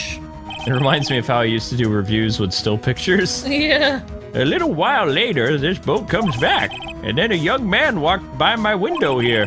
He was muttering something to himself, yep. What did he say? Yep. I forgot. Yeah, I'll remember tomorrow by court time, I promise. We need to know earlier than that. Yeah, you know what? Little Terry was just here. Terry? Yep, the kid next door. You always used to make him cry, remember? He was wearing his tattered old coat, got himself some whiskers growing out of his face. Oh, you must be talking about Detective Gumshoe. Oh my gosh. He comes up and tells me to come down to court tomorrow. Really? Well, somehow I don't think we're going to get much useful information from this guy. So Detective Gumshoe is Terry. Yep. Maya, maybe we should be leaving. I think you're right. Oh, wait. I had one more question. Huh? Polly, have we forgotten something? Don't forget DL6! Huh? What did she just say, Nick? One more time, Polly. Don't forget DL6! Nani? The DL6 incident? Hey, mister! I mean, Dad! I don't know. This is getting weird. Who is this old guy? Why would that bird Polly know about Deal 6? We have to figure out who that old man is. Oh! What? He locked the door from the other side! Why would he lock us out? Who could that old man be? Yeah, didn't he just fall asleep? I think I need to do a little more research on this DL6 incident. I know, it feels like he doesn't want us in there. Maybe I should go talk to Detective Gumshoe. Okay, well, we got a hint where we need to go next. Two weird things about the cabin. One, he locked the door after we left. And number two, the fish on the wall were saltwater fish, not freshwater fish. Which means it feels like he's almost Pretending to be a boat guy? I don't know. Weird. Hey, pal, long time no see. You don't look so happy. What's wrong this time? Actually, we wanted to ask you something. Yeah? Oh, yeah. You know the boat rental shop down at the lake, right? Oh, yeah. The old man who runs it is appearing as a witness in court tomorrow? How did you... Oh, that was supposed to be top secret. Do you know who that old man is, Detective? Actually, I don't. He's a bit of an odd bird. I haven't been able to get a straight answer out of him. I decided first, but he wasn't persuasive enough to stand and testify as a witness. That's why we called him, called Miss Lotta Hart. As for who he is, we have absolutely no idea. Solid police work. Sounds suspicious. Whoops. Detective Gumshoe, please help us. Huh? We need to know about the DL6 incident. What? You know, that one where Edward's father died? I can't help but think that it has something to do with this current case. To tell the truth, I don't know much about DL6 either. Mr. Edgeworth forbade us from reading the file. So, I'm afraid I can't show them to you either, pal. What? However, if you can convince me somehow that the DL6 incident is related to this case, well, I guess I'd consider opening the file up. The parrot? Parrots. I don't know. Maybe we can show him the empty. I don't know. What's that, a parrot? The old man at the boat rental shop's parrot. The parrot knew about the incident. That incident? DL6. What? Oh no. Polly! Have we forgotten something? Oh my gosh. Don't forget DL6! Thank you for making him do that again. Yeah, you're welcome. Make him do it again, Gabe. I'm pretty sure that the old man must have taught her that word. Yeah, but why would that old man know about the DL6 incident? Exactly. Wait, what if that old man was connected to DL6? Nick, you think he might be? I get you. Sounds like you need information on the DL6 incident. Through there is the station's records room. I'll give you a special permission to go in and find what you need. All right, way to go, Detective Gumshoe. Okay, Nick, to the records room. I guess it's time we faced Edgeworth's past. Alright, how do we get to the records room? I do not know. There we go. Well, December 26th. Police Department Records Room. I'm sorry, what was that? Police Department. There you go, that's better. Wow, it's amazingly dusty. 10 years of files and 10 years of dust, I guess. That was Phoenix. 10 years of files, 10 years of dust. Sorry. Let's find that DLC stuff. 15 years ago, both me and Edgeworth were 9 years old. We were almost through with 4th grade when he suddenly transferred because of DL6. Nick, I found out where the file is. Oh, thanks. Just let me know what you want to know about the DL6 incident. I'll go get the right file. This is serious business. Whoa. Easy there, Maya. Case summary. Well, first I have to get a handle on the main facts, like a summary. Right. Summary. Found it. Here you go. December 28th, 2001. That's exactly 15 years ago from the day after tomorrow. So in 2 days, the case is closed. The incident took place in the elevator of the district courthouse. What? Is this the same district courthouse where we're holding the trial now? Looks like it. Oh, wow. There was a large earthquake at 2 p.m. on that day. Part of the court building collapsed and all of the lights went out. Whoa. Amazing graphics! Wow! Those graphics are amazing, and that was some earthquake. At the time, 3 people were trapped in the elevator. It took 5 hours for them to be rescued. 5 hours.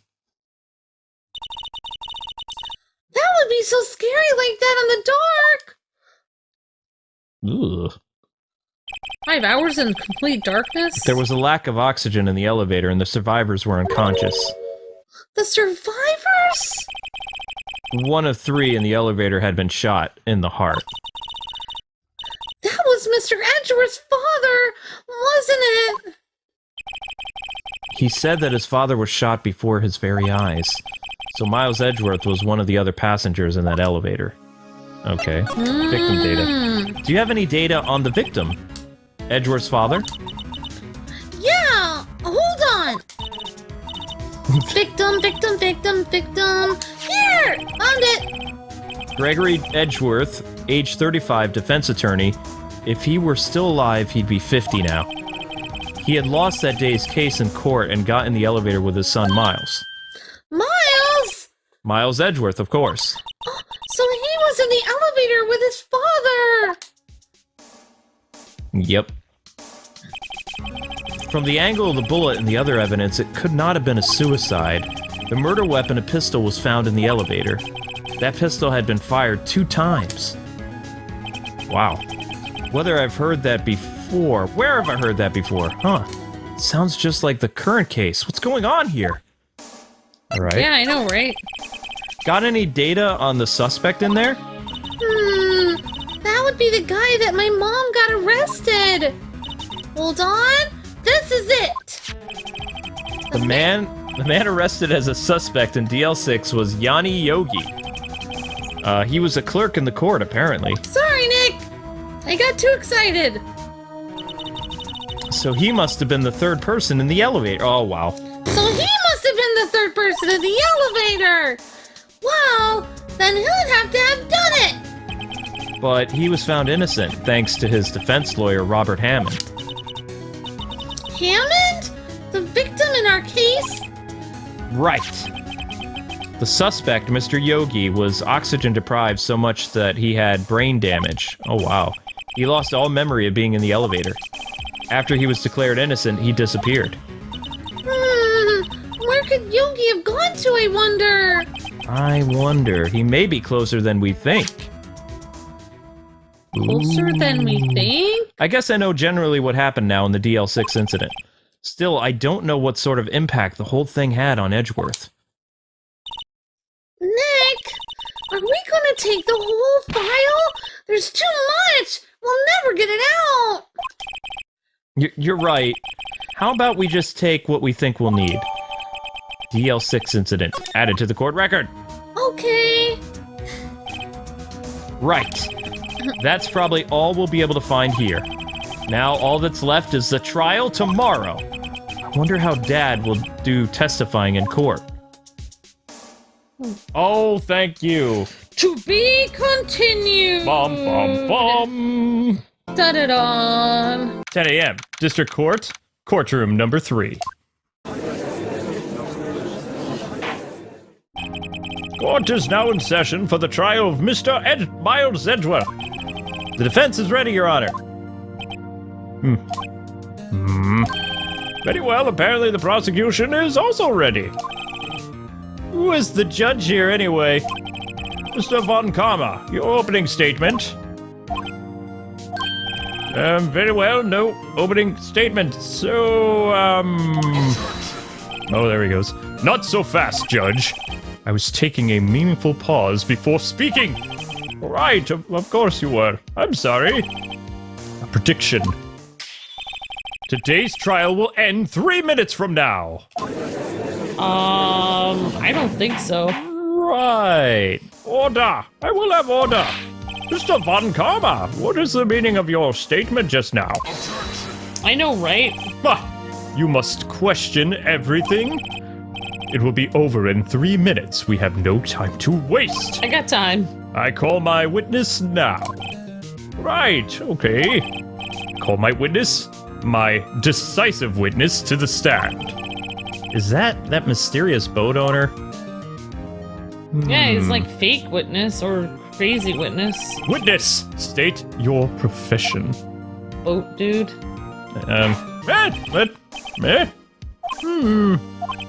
Here I am. I'm the proprietor of the restaurant, the Wet Noodle, at the lake. And I also rent boats. The night of the incident, you were in the boat rental shop, correct? Yep. Yep, I was. Please testify. Wait a second.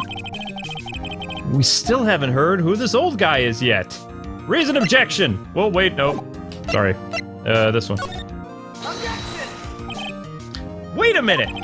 The witness hasn't even stated his name yet.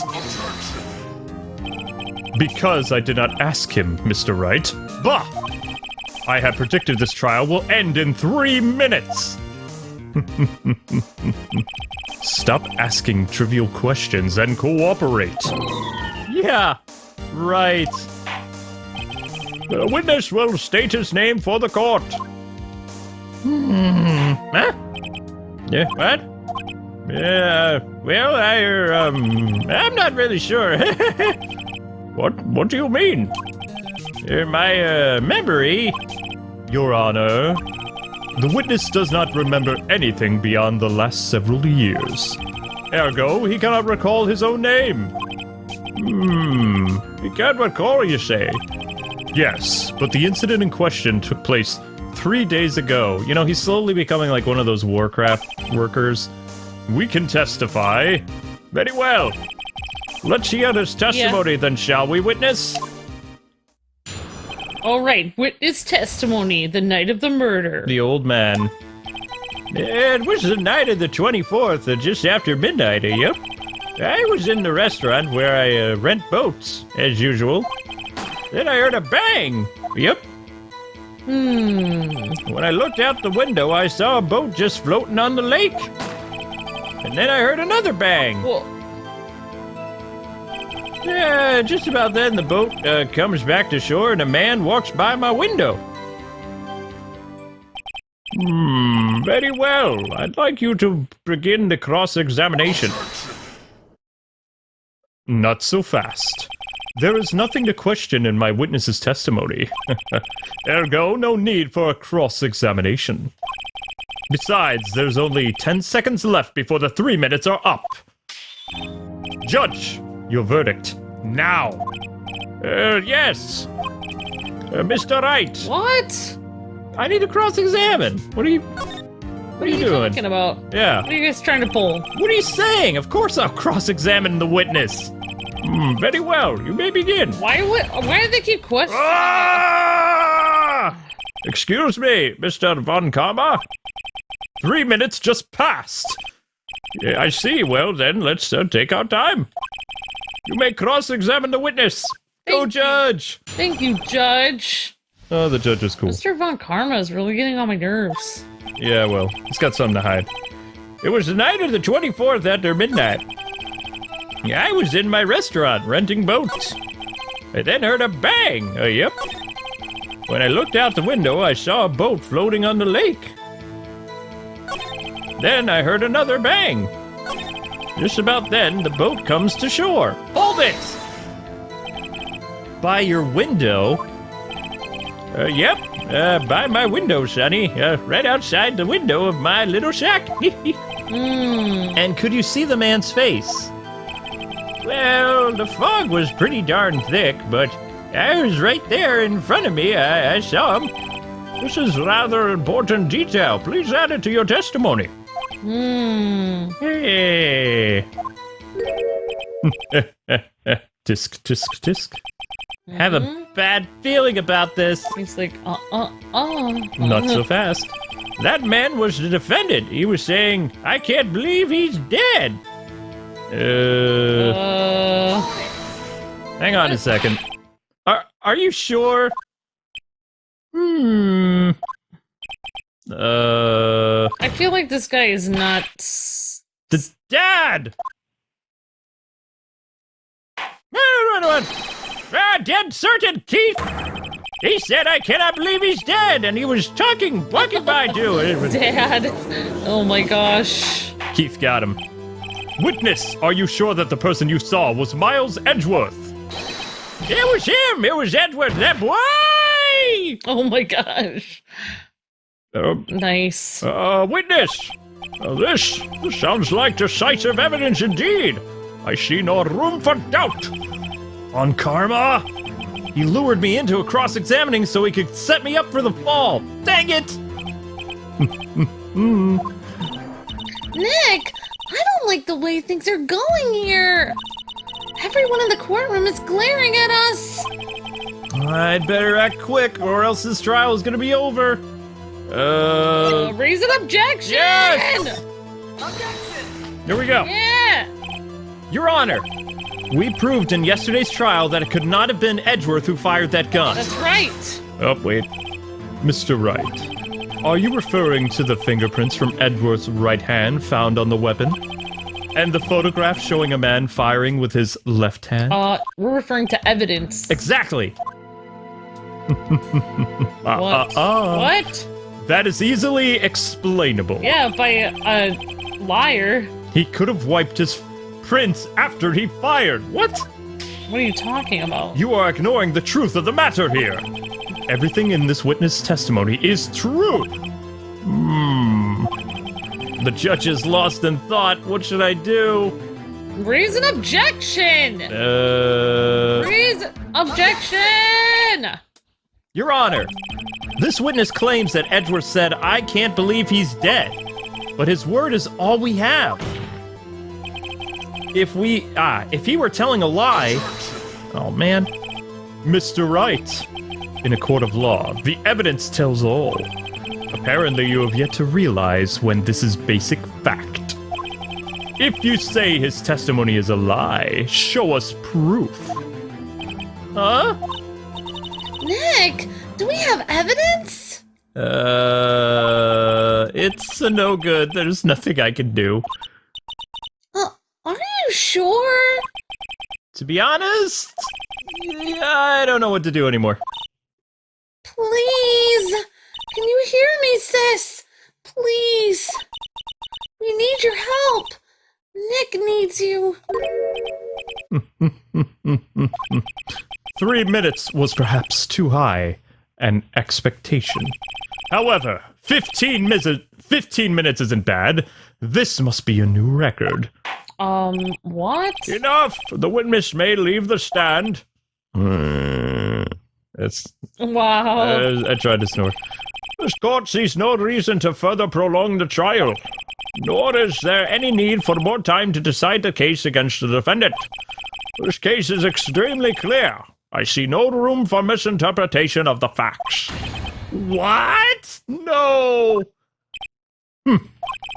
This court finds the defendant, Miles Edgeworth, guilty! The accused will surrender to the court immediately, to be held pending trial at the higher court within a month's time from this date. That is all. The court is adjourned. Whoops. Well, that didn't go well. Wait! What? What? Who is that now? Me! Huh? What? Larry! What are you doing here? Listen! You gotta listen to me! I was there in the park the night of the murder! What? I wasn't sure about it until just yesterday, though. but today, I remembered it. You remembered what? The gunshot! I heard it too! What? Oh boy. Oh my god. Order! Order in the court! What is the meaning of this? The verdict has been decided. I call for an adjournment. No! One moment, Mr. Karma. Yeah. So you say you heard a gunshot, lad? Yeah, a gunshot. That night. I was sitting here in the audience listening to the testimony. Then I realized something. He said it was different from how I remembered it. Huh? Anyhow, I can't just sit here and let you call Edgy a murderer. It's just not right! Whoa. I'll testify! Let me testify! Testify! Testify, Larry, testify! Order! Order! Well, this is the first time something has happened like this in my court in some time. I'm not quite sure how to proceed. Judge, you have already given your decision. The trial is over. Nick! This is it! Larry's given us one final chance at this! She's right. If only it wasn't Larry, he could make things even worse. Mr. Edgeworth was just declared guilty, Nick! It doesn't get any worse! You're right, Maya. Okay. Your Honor, if there's another witness, it is our duty to hear him speak. Oh yeah! Right here, right now. A waste of time. Oh my this is. gosh, I'm getting so pumped! The verdict cannot be overturned. This is so intenso! Well, Come on, Judge! Come on, Judge! allow me to speak my opinion. This is my courtroom. In all court proceedings, it is our duty to prevent any inaccurate verdict. Yay! In order to make sure no mistake has been made, every witness should be heard. What? That's right! I withdraw my previous verdict of guilty. Murmur. Well, if he can do it, I mean, the judge can. Mr. Von Karma, I order you to call this new witness to testify. Now! What? The court will adjourn for a 5-minute recess. That way I can get a Slurpee. After that, we will hear this new witness's testimony. That is all. Court is adjourned. Slurpee time. Wish I actually had a Slurpee. December 27th, 10:28 a.m. District Court Defendant Lobby. No 2. No 2? Woo! That was too close. Sorry to keep you on the edge of your seat like that, Edgeworth. I have seen worse. Yeah, right. You're sweating bullets, man, just like me. I just wonder what Larry plans to say in there. Larry was at the lake that night. Yeah? He said he went looking for the steel samurai balloon that flew into the lake. Oh, right! And he found the balloon and the air tank that night. Yep. Ugh. Hey, Edgy. You say something right? Yeah, a lot of things. Well, mostly just, hey, what's up? You seem out of it, bud. What's wrong? It's nothing. Mr. Edgeworth, there's something I've been meaning to ask you. What is it? Why are your fingerprints on the murder weapon? Oh. Splash! When he fell into the lake, I went into a daze. I couldn't understand what had happened. I couldn't even think straight.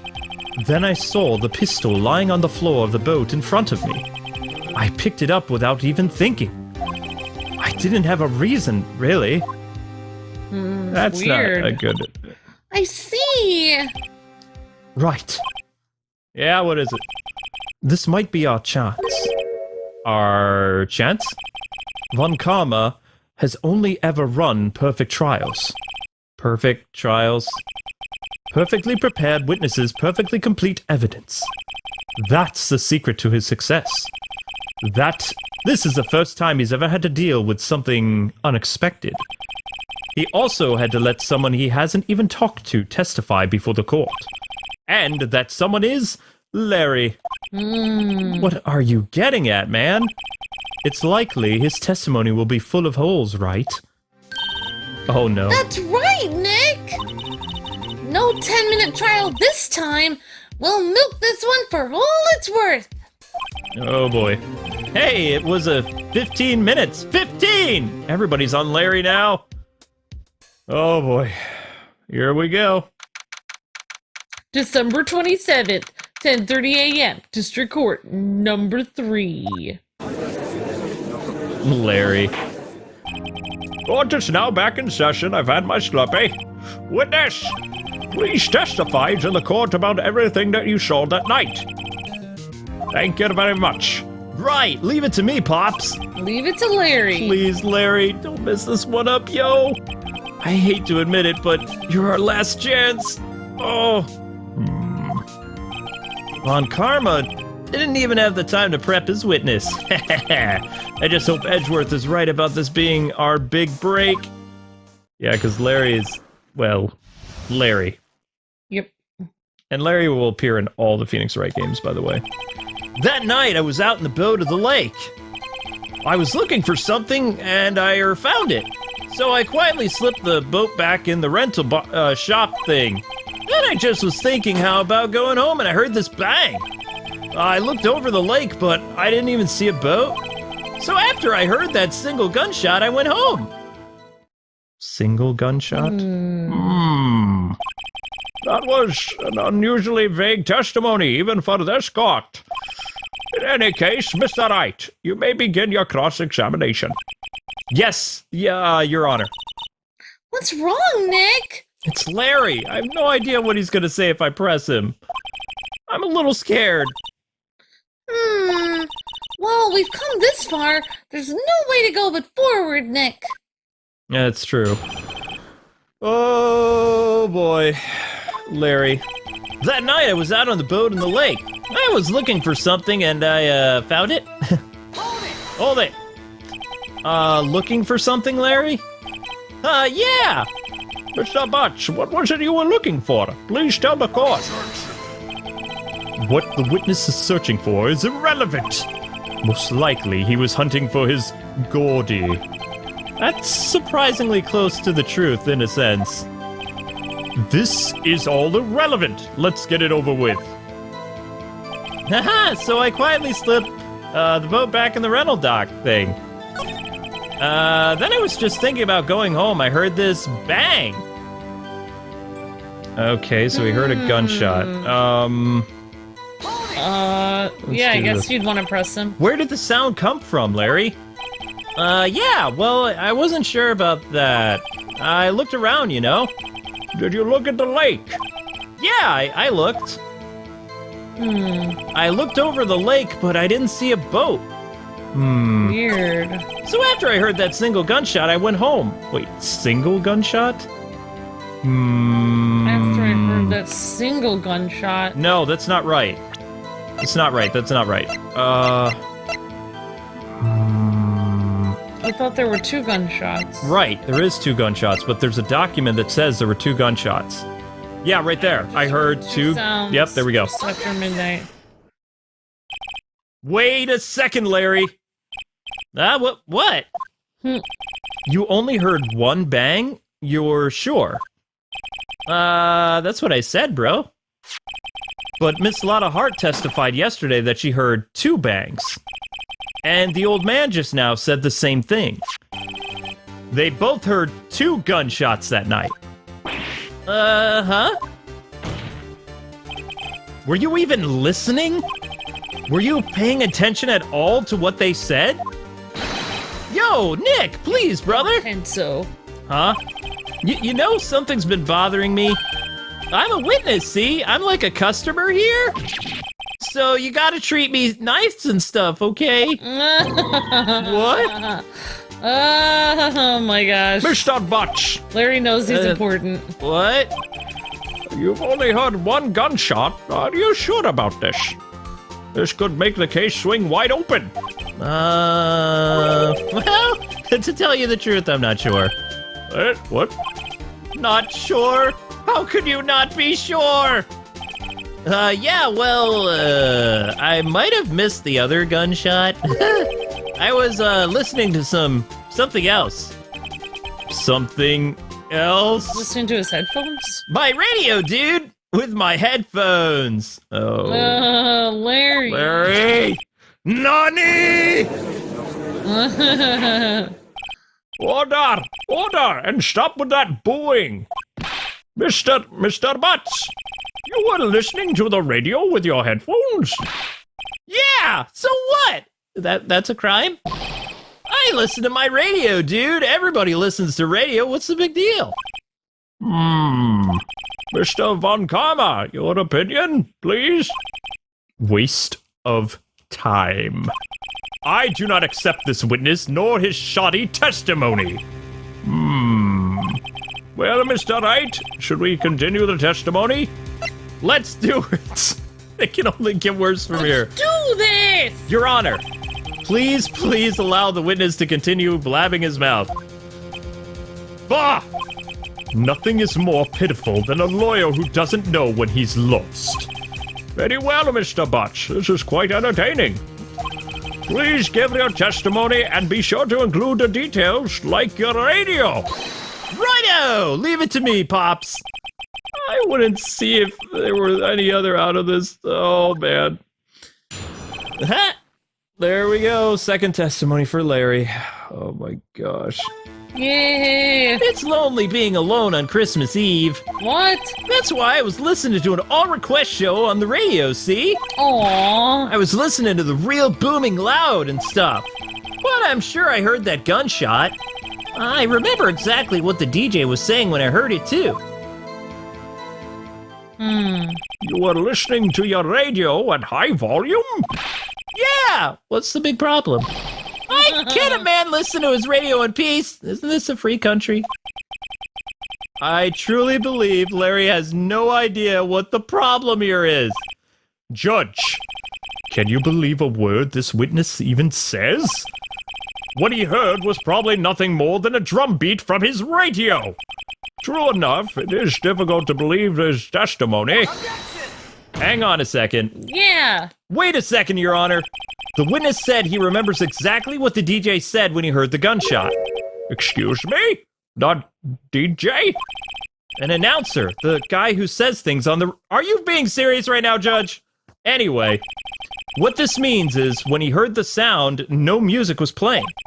The DJ only talks between songs, so he could have heard the gunshot from the lake. I'd like to cross-examine the witness, Your Honor. But very well, Mr. Wright. I mean, why not? I can't believe I'm continuing this charade. Woo! Yeah. Oh, boy. It's lonely being alone on Christmas Eve. That's why I was listening to an all-request show on the radio. I was listening to it booming in my headphones. But I'm sure I heard that gunshot. I remember exactly what the DJ was saying. Hold it! What did she say? Mr. Wright, please cease these pointless questions. What possible good could knowing what a radio DJ said do to us? Indeed, Mr. Von Karma has a point. I'll allow the question only if you see some reason why we should care. We should care. That's right. We should care, Your Honor. Of course we should. Why? Because caring is sharing. Well, how do you know if we don't ask him? Fine, very well. That's right. Mr. Butch, please testify to this courtroom. That's right, Mr. Wright. What was the radio announcer saying when you heard the gunshot? Just when she said, "Hey, it's almost Christmas," I heard the gunshot. That means right before midnight, so it was important. It was, yep. Wow. This is the most ludicrous testimony I've ever heard. But there is one gleaming ray of hope in there. I've got to press it until we get to the bottom of what happened. It was lonely being okay, bye. That's why I was listening to an all-request show, bye. I was listening and booming on the lake. I'm sure the gunshot. I remember exactly what the DJ was saying when I heard it, too. Just when you said, "Hey, it's almost Christmas." Sorry. Are you sure? Yeah! Of course I am. She had this really, Sexy voice. yeah. Maybe Von Karma was right. I'm not sure how that helped us at all. This is the most ludicrous testimony I've ever heard. There is one gleaming ray of hope in there. Really? Okay. I've got to press it until... I guess we have to present something. That would be my guess. Hey, what blah blah blah blah blah. Blah blah blah blah blah blah. Blah blah blah blah blah blah. Blah blah blah blah blah blah blah. Present that testimony that said the shots were after midnight. Wait, what? The person said she heard 2 shots in the lake right after midnight. Oh, that's the DLC. Right after midnight. Right! You're right, you're right, you're right, you're right, you're right. It contradicts what... Here we go. Larry, are you absolutely sure you're saying what it is? Wow. Are you sure what you're saying is correct? We're getting so into this, it's hard to speak. Huh? What's with your face, dude? You look kind of scary. Hey! If you're trying to scare me, you better know I don't scare that easy. Is something the matter, Mr. Wright? Your Honor, Da-da-da. did you hear what the witness just said? The DJ said, "Hey, it's almost Christmas," when he heard the gunshot. Look at Larry crying. Indeed, and... Almost Christmas means it wasn't Christmas! Yeah! Do you realize what this means? It wasn't midnight yet. When he heard the gunshot, it was still Christmas Eve! Oh, yeah! that would seem to be the case, yes. Woo! But what contradicts the 2 testimonies we've heard so far, Your Honor? Both Mr. Hart and the old man said it was after midnight when they heard the shots.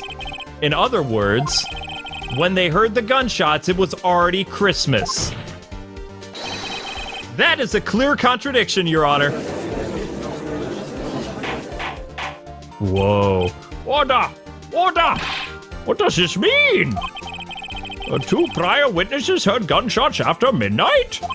However, this witness says he heard a gunshot before midnight. Judge, the answer is simple. The current witness is plainly mistaken. Just look at him. Suspicious. Hey, what? Very well, Mr. Wright. What do you think about Mr. Butt's claim he heard the gunshots before midnight? I think Larry's right. The other person must be wrong. I don't know. I mean, thinking. How could Larry be wrong if he... Eeny, meeny, miny, mo. I don't know. Catch a tiger by a toe. Larry's not mistaken, Your Honor. I'm Right. did eeny, meeny, miny, mo. All right. He heard the gunshot before midnight. That means the other person is wrong. Intriguing. I'm assuming you have evidence for this wild claim. We just presented it. It's called Larry. Show me evidence there was a gunshot before midnight. The photo taken at 11:50 p.m. Oh, what now? Look at this photograph, ladies and gentlemen of the court. What now? This was taken by our witness yesterday, Miss Lotta Hart, with her automatic camera. Oh, yeah. The timestamp on the photo reads December 24th, 11:50 p.m. Oh! It means Larry is correct. But there's nothing on the lake in this picture. Your Honor, the real issue here is not why nothing is shown in this photograph. It is why this photograph exists at all. That's right. What do you mean? Your Honor, this photograph was taken by an automatic camera. That camera was set to go off in response to loud noises. Ah! Correct. There was a loud noise on the lake at 11:50 p.m. that night. This is why this photograph was taken. In other words, when Larry heard that gunshot, it was most definitely still Christmas Eve. Indeed, it would seem that this is the case. Then where does that leave us? Miss Hart testified that she heard the gunshots after midnight. Are you claiming she was mistaken? Not at all, Your Honor. If it is in fact that the camera also triggered at 15 minutes after midnight. Your Honor, that night there were 2 sets of gunshots with a 25-minute pause between them. Whoa! 25-minute pause. What? Why would this be? Oh my god. Don't be fooled, Judge. That camera was set to respond to loud noises. Yes, I'm aware of this. Stupid Judge. There is no proof that the loud noise at 11:50 was a gunshot. Yes, it was Larry's testimony. Why the witness could have sneezed triggered the camera. That is not... Hey, my nose was clear that night, man. Clear. No, it can't be triggered by anything. Well, because I'm so indecisive, Mr. Wright, there's no turning back now. Can you prove that the loud noise at 11:50 was indeed a gunshot? Please show the court the evidence you have. It doesn't If go... any. It doesn't go off for soft noises. Your attorney badge? No. We could try the gun. Fired 3 times. Why does it say fired 3 times? It's weird. Hopefully this is right. This is my evidence! That murder weapon? Something about this pistol was bothering me, Your Honor. Both the witness who testified yesterday heard 2 gunshots. However, the murder weapon was fired 3 times. When then was the last shot fired? Only now I've realized the truth. What? The 3rd shot was shot... that 3rd shot was the shot Larry heard just before midnight. Huh? Order! Order! That would make sense of the evidence we've seen so far. But However, this leaves me wondering exactly what did happen that night on the lake. Exactly. If this is true, there were 2 sets of gunshots separated by 25 minutes. One at 11:50 and another 15 minutes after midnight. Why, I ask you, why? Uh-oh. I better think of something quick. You tell me, person who fabricates evidence. Wait a second. I bet that guy knows why. Gunshots are separated by 25 minutes? Ah! What's wrong, Nick? I have it! I have it! Huh? Remember the case with the steel samurai? Huh? Yeah, well, of course, I remember. The murderer in this case had the same idea as the murderer in that case. What do you mean? Maya! Yes? If we don't figure this out now, we'll never overturn Edgeworth's guilty verdict. I've got a hunch and I'm gonna run with it. Right! I mean, is this safe? Safe? We've already gotten a guilty verdict. We have nothing to lose. Oh, You just have to watch and let me know if I say anything that sounds fishy, okay? right, Nick! All right. Your Honor.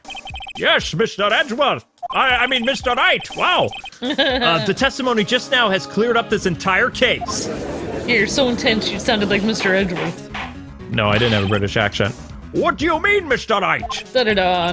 Tisk, tisk, tisk. This guy's crazy. So you finally realize the truth. There can be no other murderer other than Miles Edgeworth himself. You mean your adopted son? Jerk. Wrong, Von Karma. A man was shot that night, but it wasn't Edgeworth who did the shooting.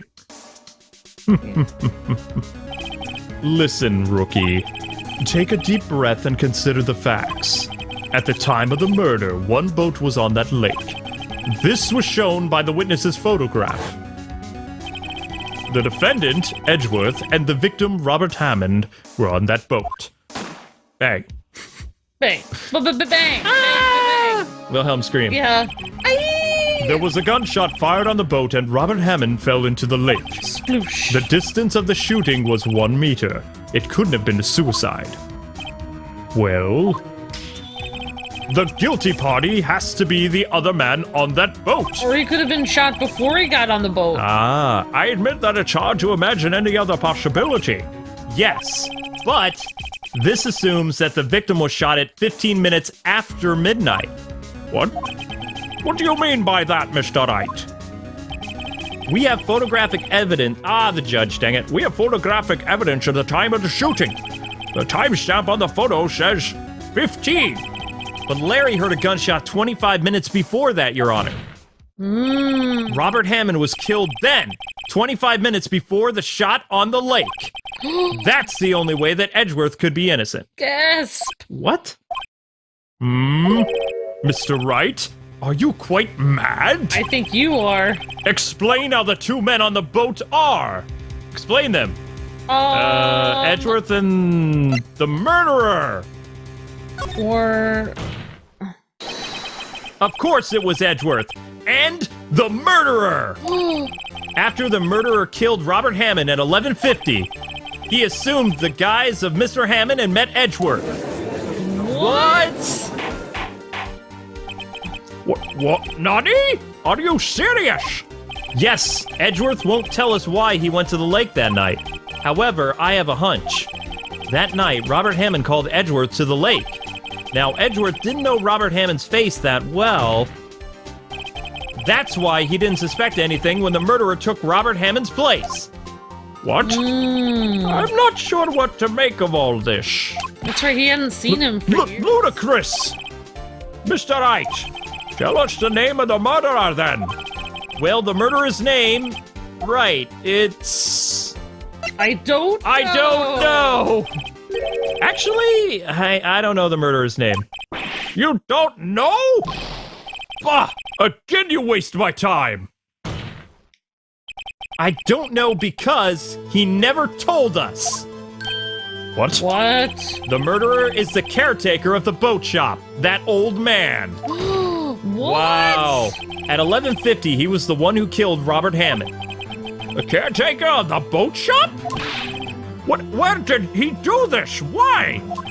There weren't any boats on the lake then. Why would he have to go all the way out on the lake just to shoot someone? May I suggest that the real scene of the crime was not on a boat? Whoa. What? Well then, where did the murder take place? I'm intrigued now. Show the judge where the murder really took place. Maybe the boathouse? Here we go. Here, of course, the boathouse where he lives. That way he could meet with the victim without anyone seeing. Whoa. Do you have proof that the boat shop was the scene of the crime? Recall Larry's testimony, if you will. Go, Larry! That night, he was out on the lake searching for something. Oh, I was like, what's going on with this boat? He finds it and returns the boat. Then, just as he's starting to head home, he hears a gunshot. He heard a gunshot, Your Honor, even though he wasn't wearing headphones at the time. Or he was. Oh, in other words, the gunshot was very, very close by. Yeah, because he could hear it through his headphones. And where would it be if he had just returned a boat? The boat shop. That's right, Judge. Bum. Dun, dun, dun. Mr. Wright, what happened that night on the lake? Please tell the court from the beginning. Yes, Your Honor. Nick, are you sure about this? Not really. But I think if I start at the very beginning and I take it slow, I might just be able to figure this all out. I'm Professor Layton now. That night, Yep. the caretaker of the boat shop called Robert Hammond to his store. Oh my goodness. Bang. This was around 11:50. That's when the gunshot that Larry heard was fired. Okay, that's not written correctly. After that, the caretaker put Robert Hammond's coat on. He became Robert Hammond. Then he got in the boat with Edgeworth and went into the middle of the lake. Then who fired the pistol on the boat, Mr. Wright? The boat shop caretaker. Of course, it was the murderer who shot the pistol. He shot twice. Both missed Edgeworth on purpose. Wait a minute. Yes? Why would he shoot twice if he didn't mean to hit anyone? Details. Know this, Mr. Wright. The moment you run out of explanations is the moment you lose. Tell us why the murderer had fired twice. To create a witness, maybe? I believe he shot twice to create a witness, Your Honor. Create a witness? The murderer lifts his pistol and fires one shot. That ensures that anyone who heard the shot would look at the lake. Indeed, Miss Hart definitely heard the first shot. Next. Shadow. Shadow, you're interrupting a case. The murderer waits a bit and fires again. Then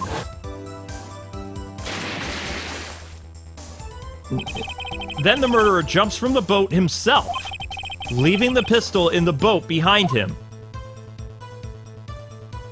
Wow. I see. To someone looking from the edge of the lake, it would appear that one of the men on the boat had shot the other. The murderer didn't know about the automatic camera, of course. Atomic camera, that'd be a problem. That's why he shot twice, to draw attention to the boat. Once you realize that, everything else falls into place. The boat shop caretaker swam back to his shop. Then he put Mr. Hammond's wet coat back on the body and threw the body into the lake. This is what happened, Your Honor. These are the events that had transpired that night on the lake. Whoa. This is so intense. Von Karma looks mad. Bailiff! Bring out the witness from before. The boat shop caretaker, quickly! Man, that judge is so indecisive. Yep. Swings both ways. He certainly does. You never know what's gonna happen. Very well. While we're waiting for the caretaker, I would like to ask the defendant, Miles Edgeworth, a few questions. Miss Edgeworth, please take the stand. Wow, I did not see that coming.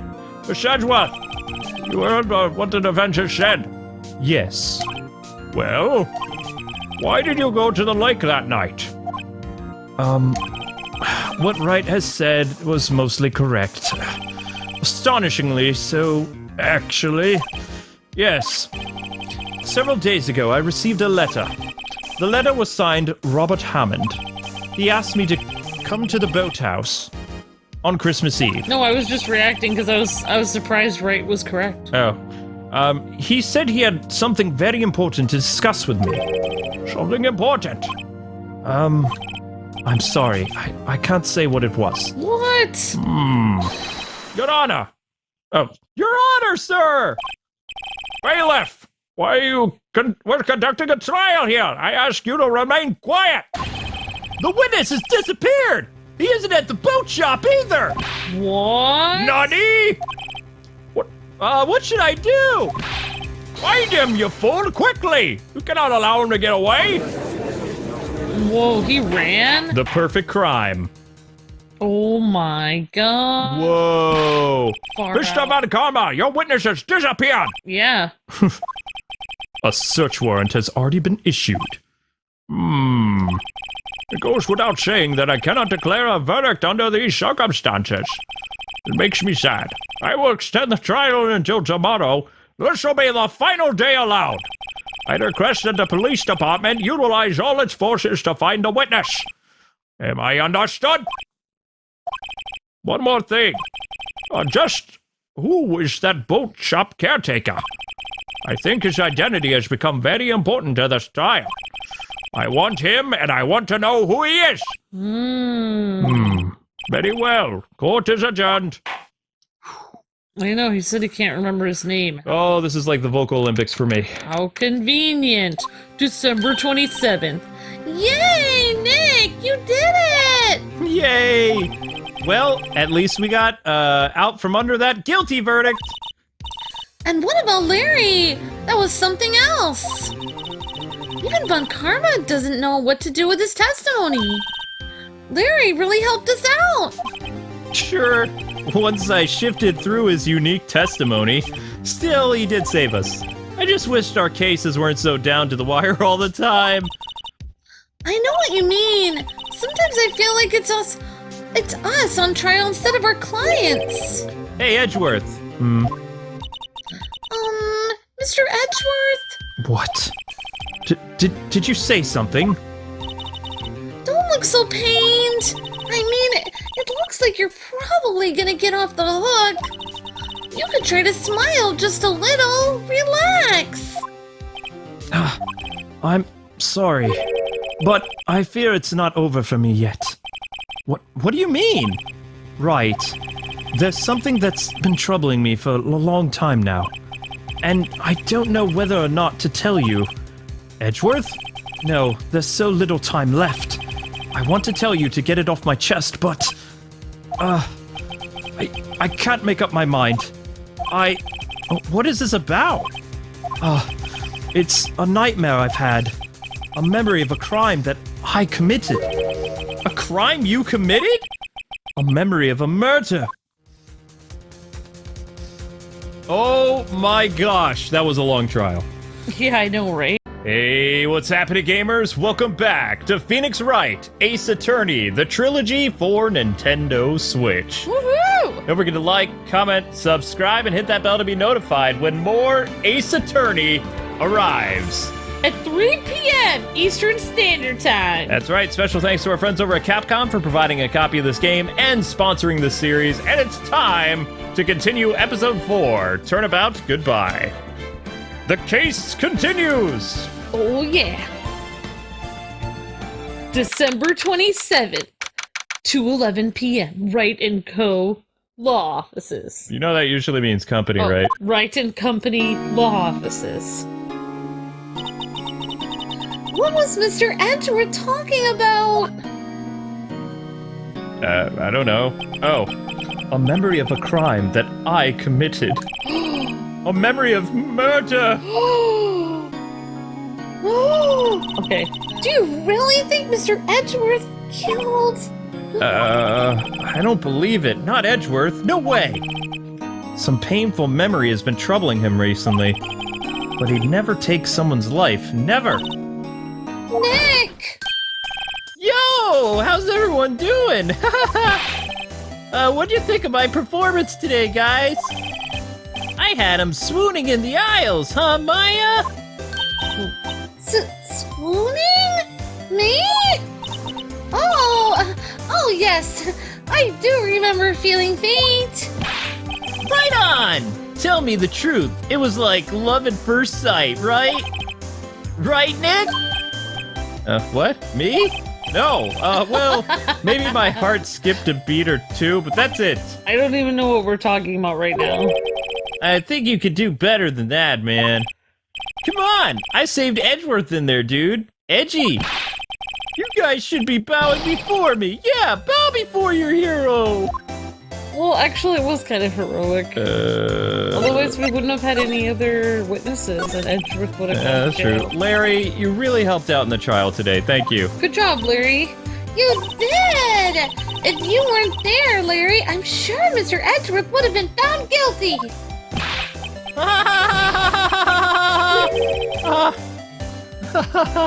But seriously, Nick, that boat shop caretaker guy is pretty suspicious. I know, right? But Edgy ain't off the hook just yet. Way to spoil the mood, Larry. Hey, I'm just a guy sitting in the audience, you know? But from where I was sitting, Edgy seemed pretty, well, edgy. I mean, can you really know he's telling the truth about that night? Nick! I don't know. But what I do know is I'm gonna believe in you two until the end. Okay. Us two? Edgeworth and who else? You mean me, right? Nah, he means me, right, Nick? Yeah, you, Larry. Not me? But why you, Larry? Huh? Actually, yeah. Why me, Nick? Enough with the silent treatment! Nick! Why do you trust Mr. Edgeworth so much? I mean, he's changed recently, true, but when he first met him, he was kind of a jerk, don't you think? You didn't know him back then. Back when he wanted to become a defense attorney. Wait! Was that when you two were classmates? Yes, in grade school. They saved me. Miles and Larry, they saved me and I'll never forget it. That's why I became a defense attorney, you know? What? Hey, Larry, what is he talking about? Huh? Sorry, I kind of forgot. Okay, Nick, out with it! I'm gonna hear this story today, and that's final! Okay. It's kind of a long story, so hang in there. I don't have a lot of time, but I want to hear it all. It was the very end of 3rd grade. I was on trial. A class trial. Da-da-don. Class trial? The class trial. You remember, Larry. Spring, end of 3rd grade. Larry doesn't remember. A kid in our class got his lunch money stolen. Lunch money? Our school was really small. Every month, kids would bring in an envelope with money for lunch from home. I see. Anyway, the kid's envelope disappeared with $38 still inside. Oh yeah, now that you mention it, I do remember that. I can see why you'd forget, though. You were out of school that day. Anyway, the envelope had been stolen during PE class. I was coming down with a cold, so I skipped PE that day. I was the only one not in the class. So, they thought you did it? Yeah, the kids in the class said I should be put on trial. Trial? So the next day we held a classroom trial with me as the defendant. No! I didn't do it! Guilty! He did it! Guilty! It was you! Thief! Give the money back! You're a meanie! No one play with him! Just admit it! Lord of the Flies here! He shouldn't be allowed in the relay race! Give me back my 50 cents I loaned you! Oh my gosh. Now, Phoenix, you know you shouldn't steal people's money. It's not right. In the end, even the teacher thought I'd done it. Go over and apologize, Phoenix. But I apologize. I didn't know what was happening. I was so sad. I couldn't stop crying. Everyone was staring at me like I'd done it. I tried to apologize. I went to where the boy whose money had been stolen was sitting. That's when it happened. Objection! He shouldn't apologize. The only thing that belongs in this trial is evidence. Anything else has no place. You should all be ashamed, amateurs. Miles? Whoa, he's so intense. It wasn't you who stole my money, was it? No. Then you shouldn't apologize. Everyone else has been shouting you did it, but no one has any proof. That is why, Your Honor, this boy is innocent. But Miles, it was your money that was stolen. Yeah, he did it. We don't need proof. He can say sorry! Why don't you all just shut your faces? Oh, that was Larry. Oh, sorry. Maybe you could do a little Larry. This is always how it is. Everybody ganging up and picking up on one person. Just think how he feels. He said he didn't do it, so he didn't do it. Wow. Very well. I will replace the money myself then. Uh-oh. This class trial is now over, and I'm sorry for the psychological trauma I've caused everyone forever. That's how it happened. After that, the three of us were the best of friends. Why, Wow! I had no idea. I don't know, that got me in the feels. My feels button. Oh yeah, I had no idea either. I mean, I forgot. That's when I learned what it meant to be alone. Totally alone without a friend in the world. You did a good thing, Larry. Yeah, well, I was lucky that I took the day off from school. If I had been there, they would have thought I'd done it. So I took it kind of personally, see? When something smells, it's usually the butts. Oh my gosh. Anyway, Edgeworth and I talked after the class trial. That's when I heard his father was a defense attorney. I remember his eyes would shine whenever he talked about his dad. Oh no. I'm going to become a defense attorney just like my father. A famous defense attorney. Blech. Kawaii. Then a few months later, he suddenly transferred to another school. Da-da-da. The DL6 incident. Right. I'm not sure, but the transfer probably had to do with his father's death. That's so sad. I know, right? It was several years later when I heard Edgeworth's name again. There was an article about him in the newspaper.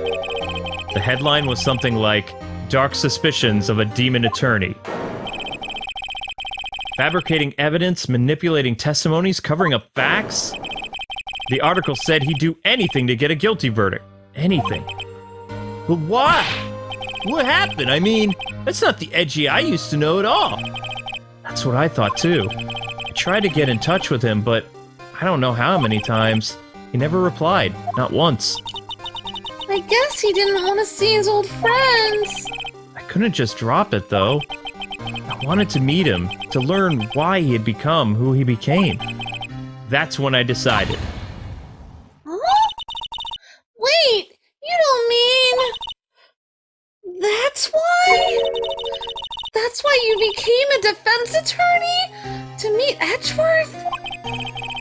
If I was a defense attorney, I knew he'd have to meet me whether he wanted to or not. In court. Wow. Wow, it's pretty desperate. It's weird. Edgeworth believed in me, and I believe in him. He's in pain, and no one's on his side. I'm the only one who knows the real Edgeworth. I'm the only one who can help him. Oh no! Okay. I'm the only one who knows the real Edgeworth. I'm the only one who can help him. Whoa, Nick! So, is that why you helped me out for free? Yeah. I helped you because I believed in you. Except, I don't remember saying I'd do it for free.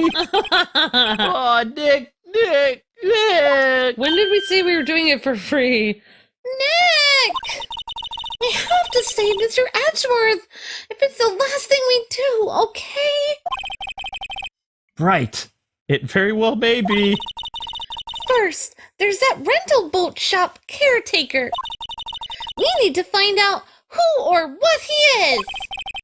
I'd settle for who at this point? Maybe he's not a human. No, I'm pretty sure he's human. I guess we can clean out some of his evidence I no longer need.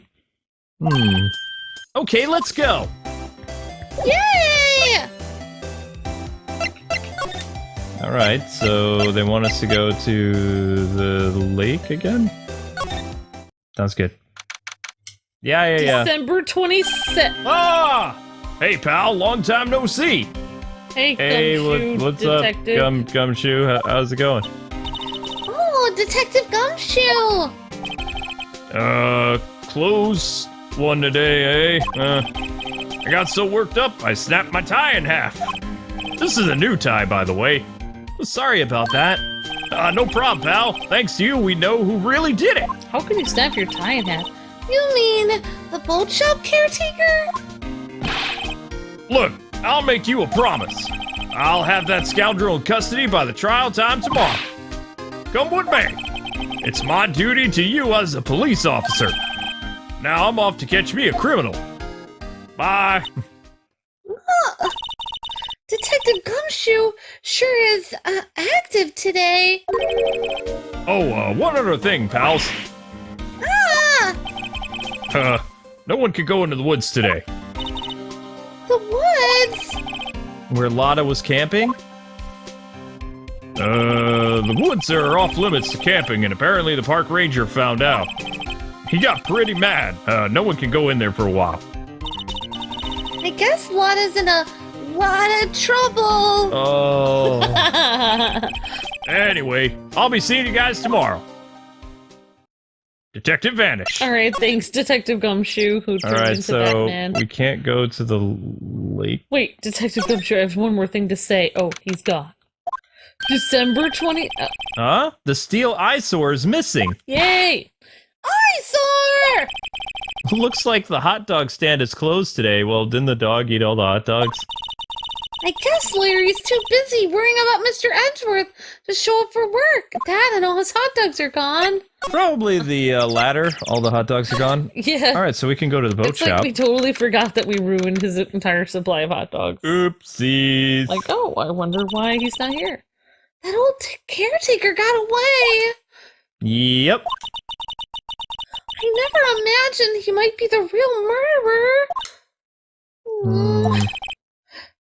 Ahem. I'd know that clearing of the throat anywhere. Oh, hello. What might you be doing here? Out for a walk? Oh, the days of my youth, like the scent of fresh lemon, you see. Mr. Grossberg! This is no time for idle reminiscing! Mr. Edgeworth's trial and tomorrow! Well, that's true, yes. But from what I saw of today's trial, Edgeworth should be fine, right? Well, I'm not sure about that. Oh, what do you mean by that? Well, I'm not sure. Well, if you find anything out, come by my office at once. I may be able to offer some assistance. I forgot what Grossberg sounds like. That's good. Thanks, bye. What do you think Mr. Grossberg was doing here anyway? Who knows? Sightseeing, maybe? Well, can we actually go inside the shack? Oh, oh no, nothing. Wait, there's food on the table. Wasn't there food on the table last time, though? Oh, there was? Nobody's home. Hello? Hello? Quack? Hey! It's Polly! Oh, yeah. I wonder where your owner's gone, Polly. Hello? Hello? Quack? I can't believe he'd run off and leave his poor parrot to fend for herself. Hello? Hello? Quack? Wait, is Parrot. it girl parrot? What? I don't know. I think all parrots sound the same.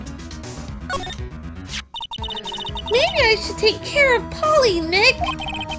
You probably shouldn't just kidnap her. The police know about her anyway. I'm sure they'll do something. Aw, well, okay. Sorry, Polly. He says I can't take you. Great, now the bird's gonna hate me. Alright, Thanks a lot, Nick! let's examine this. Ruined my dreams! That reminds me, Nick. Polly here knows the number to the safe, right? Yeah, that's right.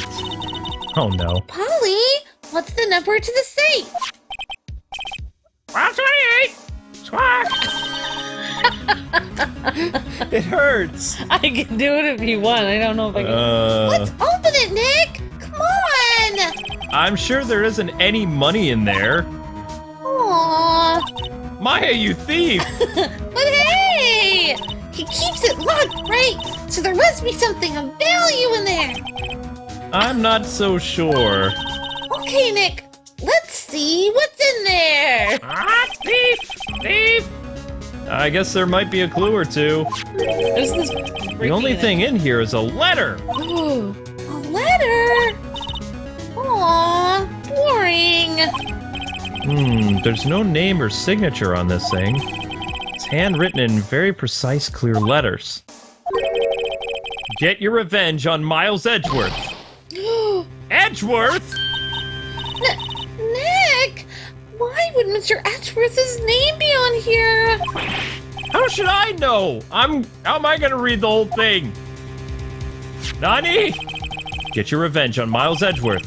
It also says this is your last chance.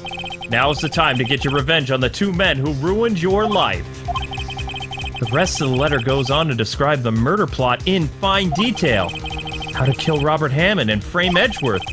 Calling Edgeworth out to the lake, getting on the boat, firing twice. This is exactly what I figured out in the court today. It's all here, in perfect detail. Whoa! How convenient. Nani? What do you think it means, Nick? I don't know, but it looks like these are instructions for that caretaker. When he killed Robert Hammond and called out Edgeworth, he was following instructions. But who could have written that letter? And what does it mean to get revenge on Miles Edgeworth? Look, I don't know, okay? But one thing's for certain. One thing's for certain. This letter is an amazing clue.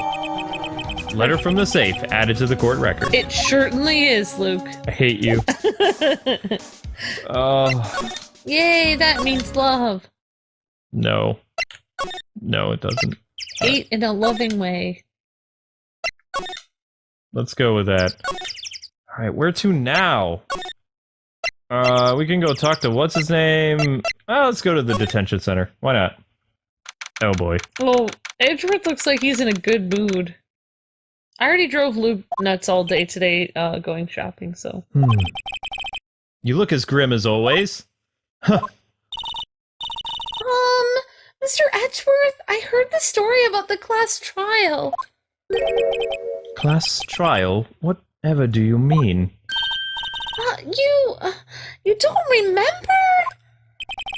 No, I don't. Your lunch money was stolen, wasn't it? In 3rd grade? Lunch money? Yeah, right. I think he remembers. Oh, right. Yes, I seem to remember something like that. Nick, I think you're the only one who really remembers. Well, it probably only really mattered to me anyway. I was the one on trial. Yeah. Mr. Edgeworth, didn't you know? That trial was the reason Nick became a defense attorney! What? Ridiculous. Gee, thanks. That said, it does sound like the kind of thing you do. You haven't changed a bit, have you, Wright? So simple to a fault, even. Ouch. Well, maybe, yeah, but I think you changed too much, Edgy. Perhaps. Why prosecute? Hey, Edgeworth, why did you become a prosecutor anyway? You used to look up to your dad. You said you wanted to be a defense lawyer, right? I couldn't let myself deny reality like you. What do you mean? My father was taken from me, and you want me to defend criminals? I'm sorry, Wright, but I'm not that good of a person. One suspect was apprehended in your father's murder, right? Yes, the man trapped in the elevator with my father. His name was Yanni Yogi. He had to be the shooter, any way you look at it. Yet, he was found innocent. That defense attorney got him off the hook. That would be Robert Hammond. Oh, that is Robert Hammond. Meh. Oh, yeah. On that day, 15 years ago, the three of us were trapped in that elevator for 5 hours. Whoa. When we were rescued, we all suffered oxygen deprivation. I'd lost all memory of the murder. Lost your memory? Even now, I don't recall what happened in that elevator. That was the crux of Yogi's attorney's argument in court.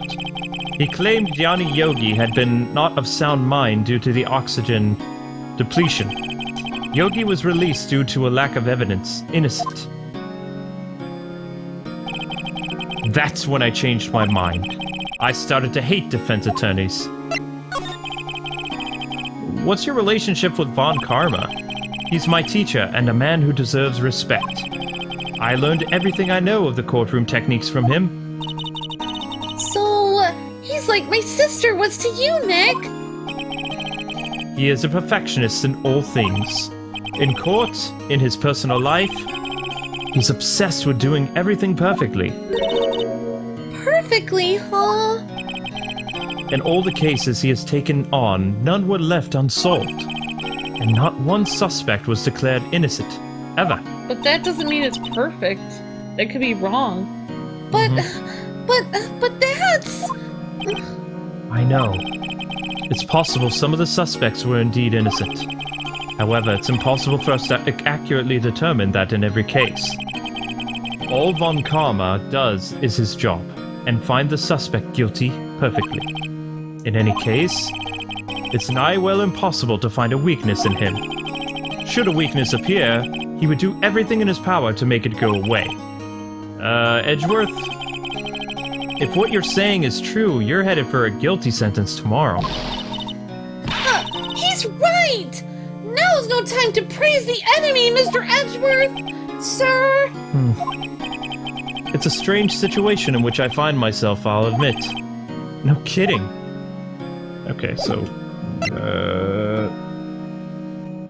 let's see. Oh, Wow. I know. Mr. Edgeworth is such a downer that, like, this series was, like, really exciting and he's making it, like, really sad.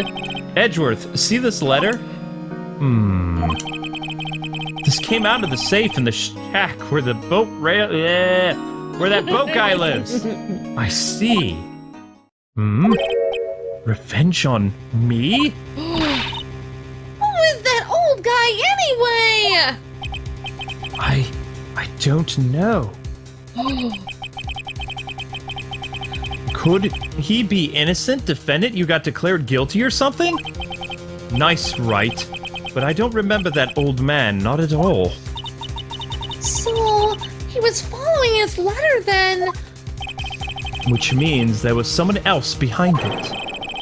Now is the time to get revenge on the two men who ruined your life.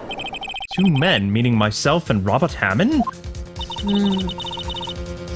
It also says this is your last chance.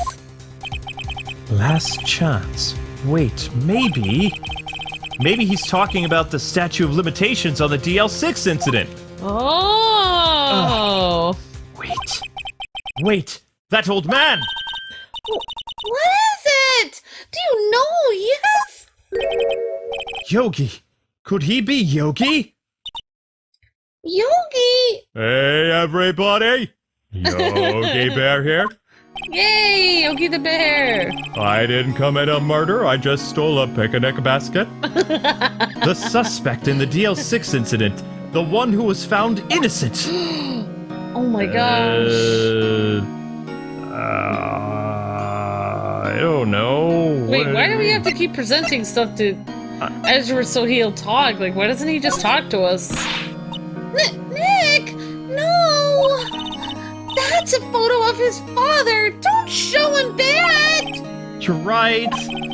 Now probably isn't a good time to dredge up those memories. What's wrong with you, Nick? What is it? Nothing. Nothing. Huh? Ezra seems so depressed. He's making me depressed. The parrot. Well, he is in jail. Sorry. I'm not sure I can help you with that. Okay. Let's, go talk to Grossberg. Okay. Woo! December 27th, Grossberg Law Offices. We all know it takes place the same day, and please put up, like, an Avengers poster or something. That's just so gaudy. Why not a Don't say it. He's out again. Aquaman poster? Yes! That's better. When does he work, anyway? More artsy. You know. And color. Now, don't be harsh. Guess we'll have to come back later. A Kirby poster. Why not a poster with a cat that says believe? I want to see a cat that's on there that says believe. Ah, there he is, Yanni Yogi. Oh. Yanni Yogi was a court bailiff at the time. We just happened to be in the elevator together for... That elevator together 15 years ago. Words not working. I think you need soda, Luke. I don't drink soda. I'm gonna have some juice, though. The quake was incredibly strong. Yes, I'm a bit parched. That's my throat is sticking together as I speak words. Before I knew it, everything was dark. No, that's a soda. I have lemonade over here. No, Okay. no. We were there for long. It felt like forever. The air thinned and the darkness closed in on us in that little box. We became unsettled. Unsettled? Not unsettled! No! Help! I can't breathe! Quiet! I said quiet! You're not making this any easier! I want to get out! Help! Get us out! Don't shout! You'll use up more oxygen! Whoa, that's intense. So the guard was having a panic attack. Yeah, basically. That's all I remember. When I came to, I was in a hospital bed, staring up at the ceiling. In court, Yanni Yogi's mental condition was called into question. They claimed the oxygen depletion and stress caused him temporary insanity. In the end, the claim passed the court and Yogi was found innocent. Is that claim or calm? It's claim. Oh, okay. Huh? But isn't that strange? This letter tells him to get revenge on Edgeworth. Why would he want to take revenge on you? Right. Yeah, I'm here. There's something that's been troubling me these last few days. I didn't know whether or not I should tell you. Huh? You mean the nightmare? It's a nightmare I've had. A memory of a crime that I committed. A crime you committed? A memory of a murder. Murder! Murder! Murder! I think Da-da-da. the time has come to tell all. Uh-oh. The nightmare! I can't hear this! I don't want to know! For the last 15 years, I've had the same dream almost every night. Don't tell us! Don't tell us! I can't hear this! I wake up in a fearful sweat every time, screaming! Don't say it! What kind of dream? It's a dream about my father's killing in the dark. This is getting dark. Help! I can't breathe! Quiet, I said! You're not making this any easier for us! I want to get out! Help! Get us out! Don't shout! You'll use more oxygen! I can't breathe! You're using up my air! What? Stop breathing my air! I'll stop you! I will! What? What are you? Stop breathing my air! No, Father! He's attacking Father! Oh my gosh. Then I see the pistol lying by my feet. I don't know if it was the evidence from that day in court, or the bailiffs. In a daze, I picked up the pistol. Get away! Get away from my father! Oh, whoa. Whoa.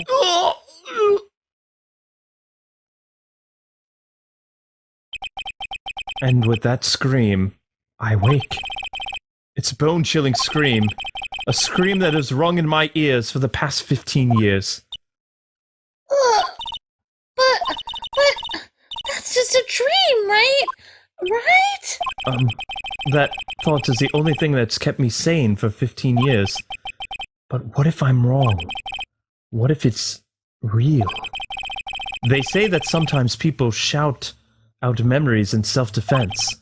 Maybe it is I who killed my father. What?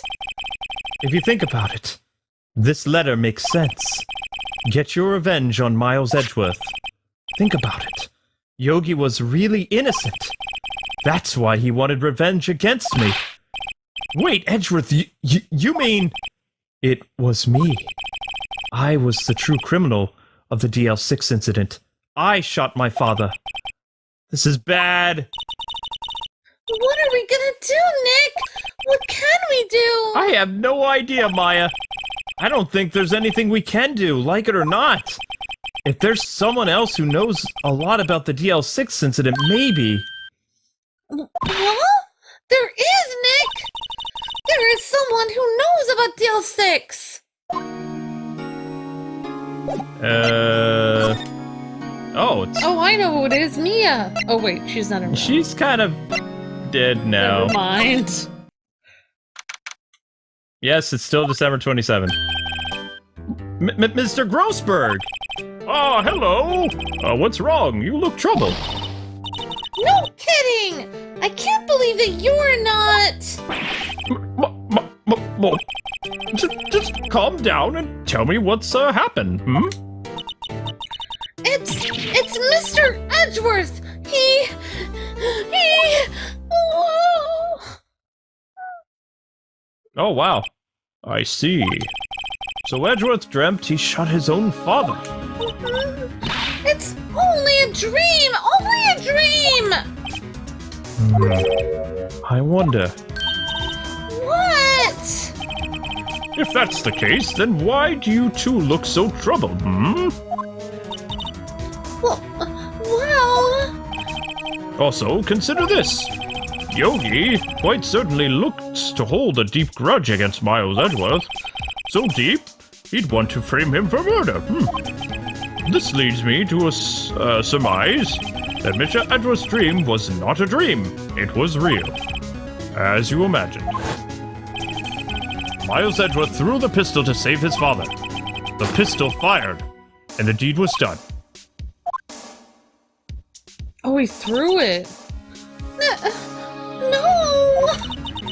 I don't believe it!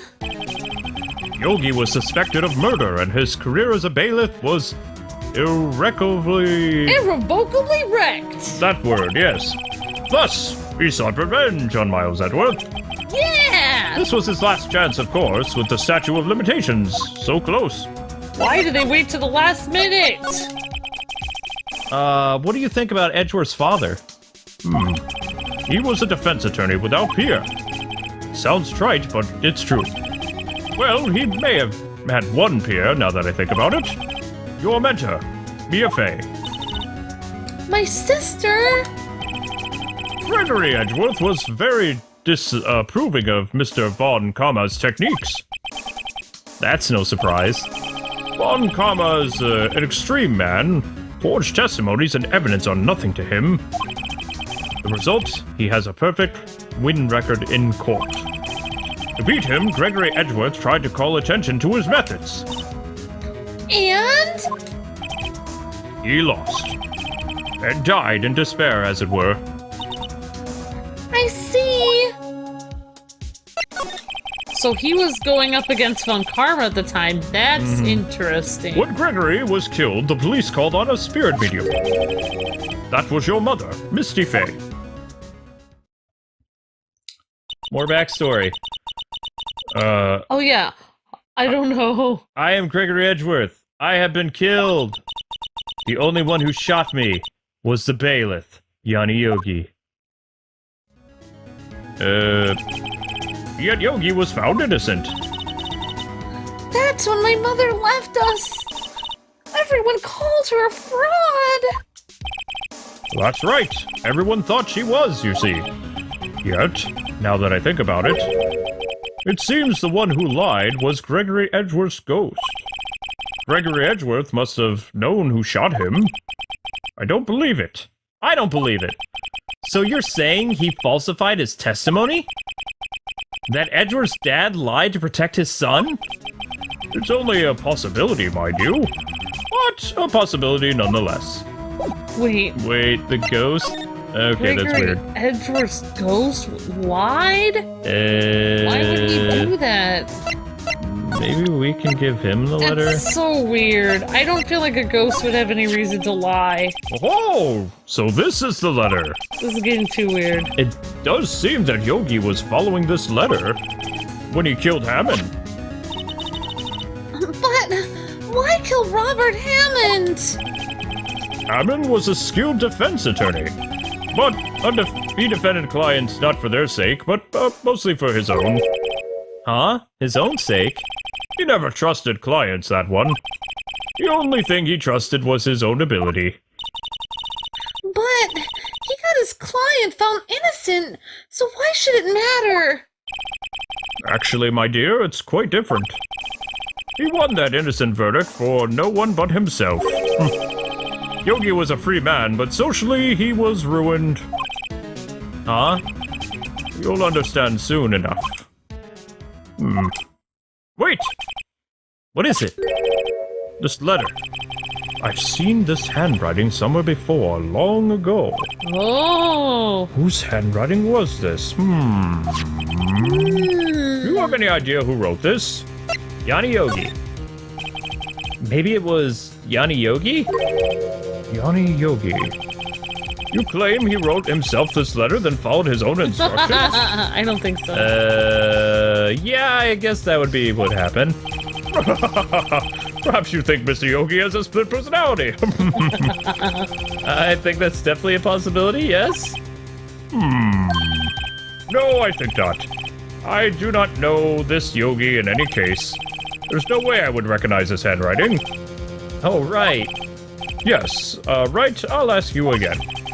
Do you have any idea who wrote this? Karma! Could it be? Is this Karma's handwriting? On Karma?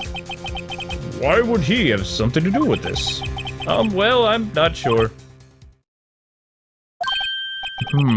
Von Karma. Wait! You're right, my boy! What? This is Karma's handwriting, I'm sure of it. He used to see it all the time on court reports. What? But that means the only one who told Mr. Yogi to kill was... Correct. It was Karma himself. What does this even mean, then? Why would Karma want to frame Edgeworth? Because Edgeworth was making him mad by questioning his motives, he just said. Edgeworth was questioning his techniques. Maybe Karma... I feel like Karma did something to him. If it truly was Von Karma who wrote this letter, then, we would know the truth. We would know that Miles Edgeworth had accidentally killed his own father. What? He'll say as much tomorrow in court, I should think. I'll press the point until the court finds Miles Edgeworth guilty. Oh no! But who could Von Karma know? I mean, how could he know about Von Karma, about Mr. Edgeworth's past like this? It's hard for me to think because I'm so distraught. Even Mr. Edgeworth thought it was just a nightmare. That I do not know. Yet I do know that Von Karma is both persistent and a perfectionist. He may be seeking to satisfy a grudge against Gregory by hurting his son. 15 years later? What do you mean? It was 15 years ago, I think. Karma met Gregory Edgeworth in court, and Von Karma did win. But he didn't make it through the trial unscathed. What happened in the trial between Edgeworth's dad and Von Karma? Von Karma got the guilty verdict he wanted. He won the trial. But Gregory accused Von Karma of faulty evidence. And though he lost the trial, Mr. Edgeworth's accusation stood. Whoa. Faulty evidence! It was only a penalty Von Karma has ever received in his career as a prosecutor. Oh! Gregory Edgeworth dealt a blow to his perfect trial record. Wow! Yes, it must have been quite a shock for Von Karma. He took a vacation for several months after that, you see. A vacation? Yes, an unusual event for the man. That was the first and last vacation he's taken in as many years of prosecuting. Really? He doesn't take vacations! Like, go to the sea or to the mountains? Don't tell me he's never been to Europe! You two have strange ideas about vacations, Maya. In any case, that was the only time he took a vacation from work. I believe the penalty upset him quite a bit. Odd. If he wanted to keep a perfect record so badly, why would he take such a long vacation? That's gonna be important. What do we do, Nick? Von Karma is gonna bring up Deal 6. You can bet on it. What if Mr. Edgeworth pleads guilty to Deal 6? I won't let him. Yes, Mr. Wright. I hate to say this, but even accidental murder is murder, you know. I know that. I believe in Edgeworth's innocence. Can't believe he'd kill someone. But Nick, Mr. Edgeworth admits it himself. His father must have lied to protect him from beyond the grave. I don't care. That doesn't make any sense. I know he's not guilty. Mr. Wright, if you say so, I suppose I could go check again. The police files might hold something of interest. Mr. Grossberg, thank you. I can't promise anything. In fact, I think the chances of finding something are rather slim. Thanks for the confidence. I understand. Police materials, Okay, now we know where we need to go. We do? Detention center? 1 day left, Nick. Yeah, I know. Well, no time to waste. Let's get going. There we go. There's hardly anyone here. Except for those guys in the background playing on their computers. They've been Everyone there. must be out looking for the old guy, Yogi. Oh, it's you! I don't think Gumshoe be coming back today. Are you staying out late looking for someone? Sounds like Detective Gumshoe is pounding the pavement for real.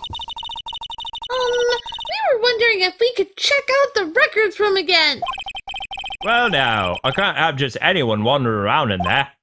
But I guess Mr. Von Karma's in there now anyway. You can go in as long as he's there. Von Karma? He just arrived actually. Von Karma's in the records room. I don't want to go in there. Nick, let's hurry. Oh boy. I don't want to see him! Oh, No! Bum, bum, I don't want to see this guy. This guy is creepy. He I don't want is to the meet creepy. the vampire person. Dusty as always. Oh, yeah. We're only here just yesterday. I'm sure they just haven't had time to clean. What's wrong, Nick? Is there something wrong with your throat? Well, at least I don't sound like I have a hairball. Nothing. I was just noticing that he wasn't here. On Karma, I mean. Well, I guess good. Huh? One of the drawers here is open. Someone must have been looking at it recently. The label says unsolved cases. Evidence. Unsolved cases. Nick! The file for DL6! It's completely empty! What? What are you doing in there? Yeah! Oh, sorry. Fun karma! You. Ah! How do you know my name? Scary face, scary face. Huh?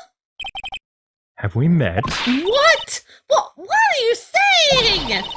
We see each other every day, don't we? We're Miles Edgeworth's defense team! Defense team?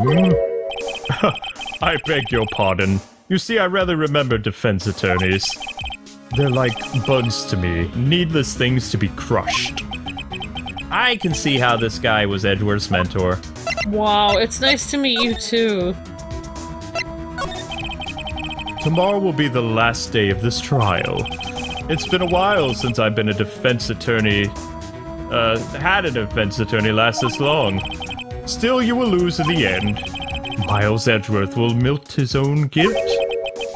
His guilt of 15 years ago, you mean? You're quite the researcher.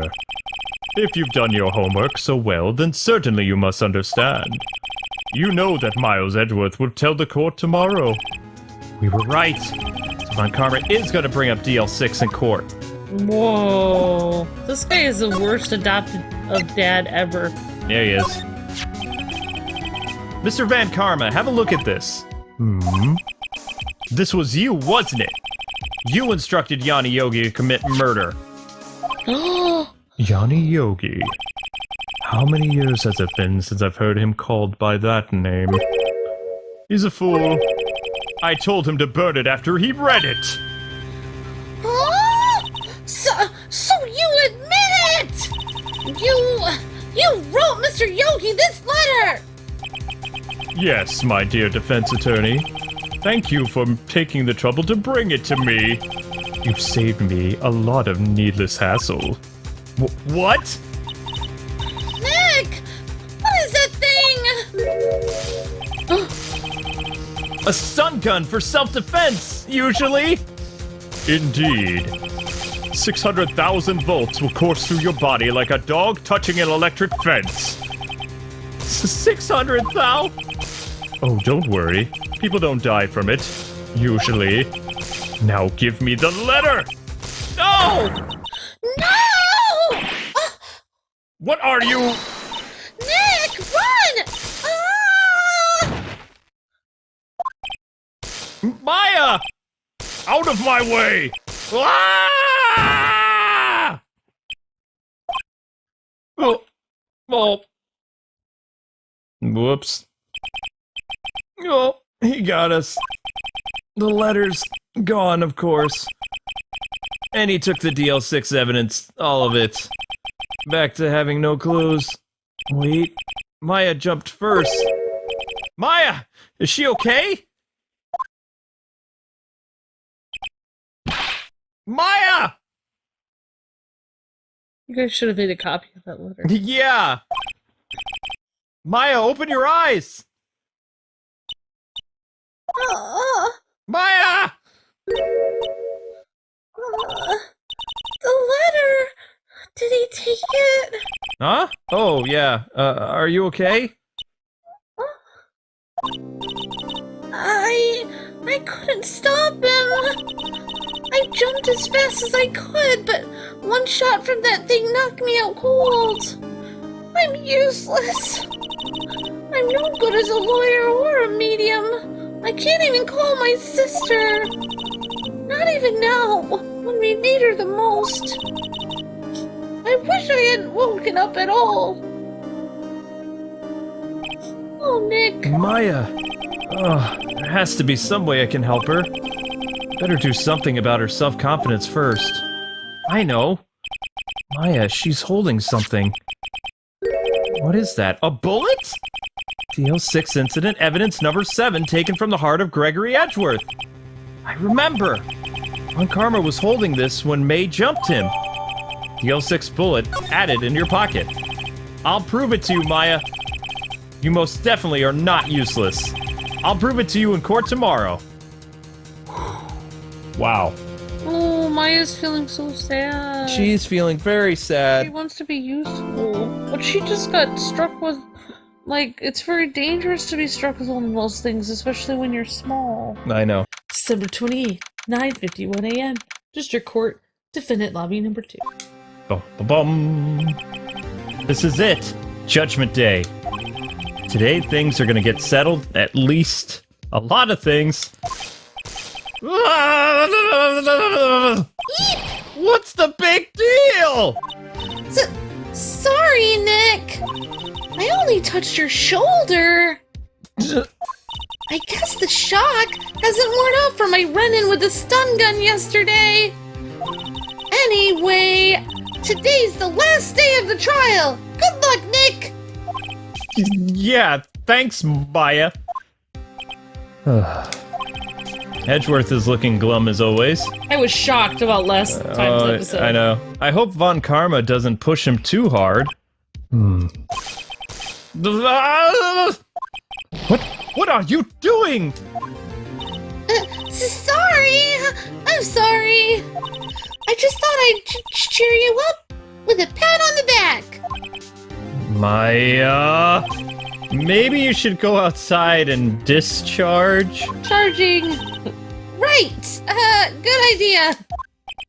Try not to electrocute anyone on your way out.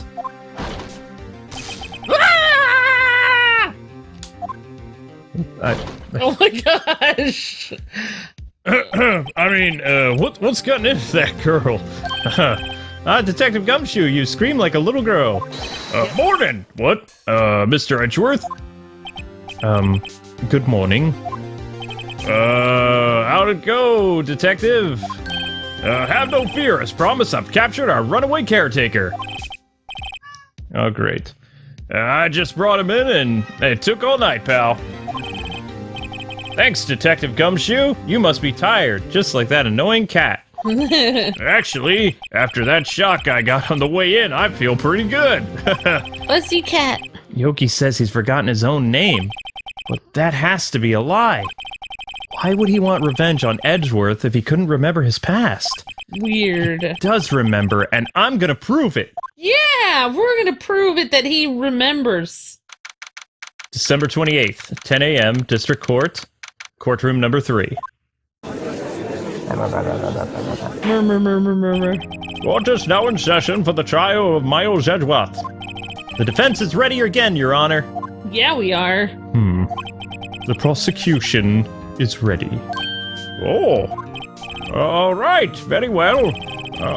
We have reached the final day of proceedings in this trial. I ask that the prosecution submit decisive evidence. Understood. What?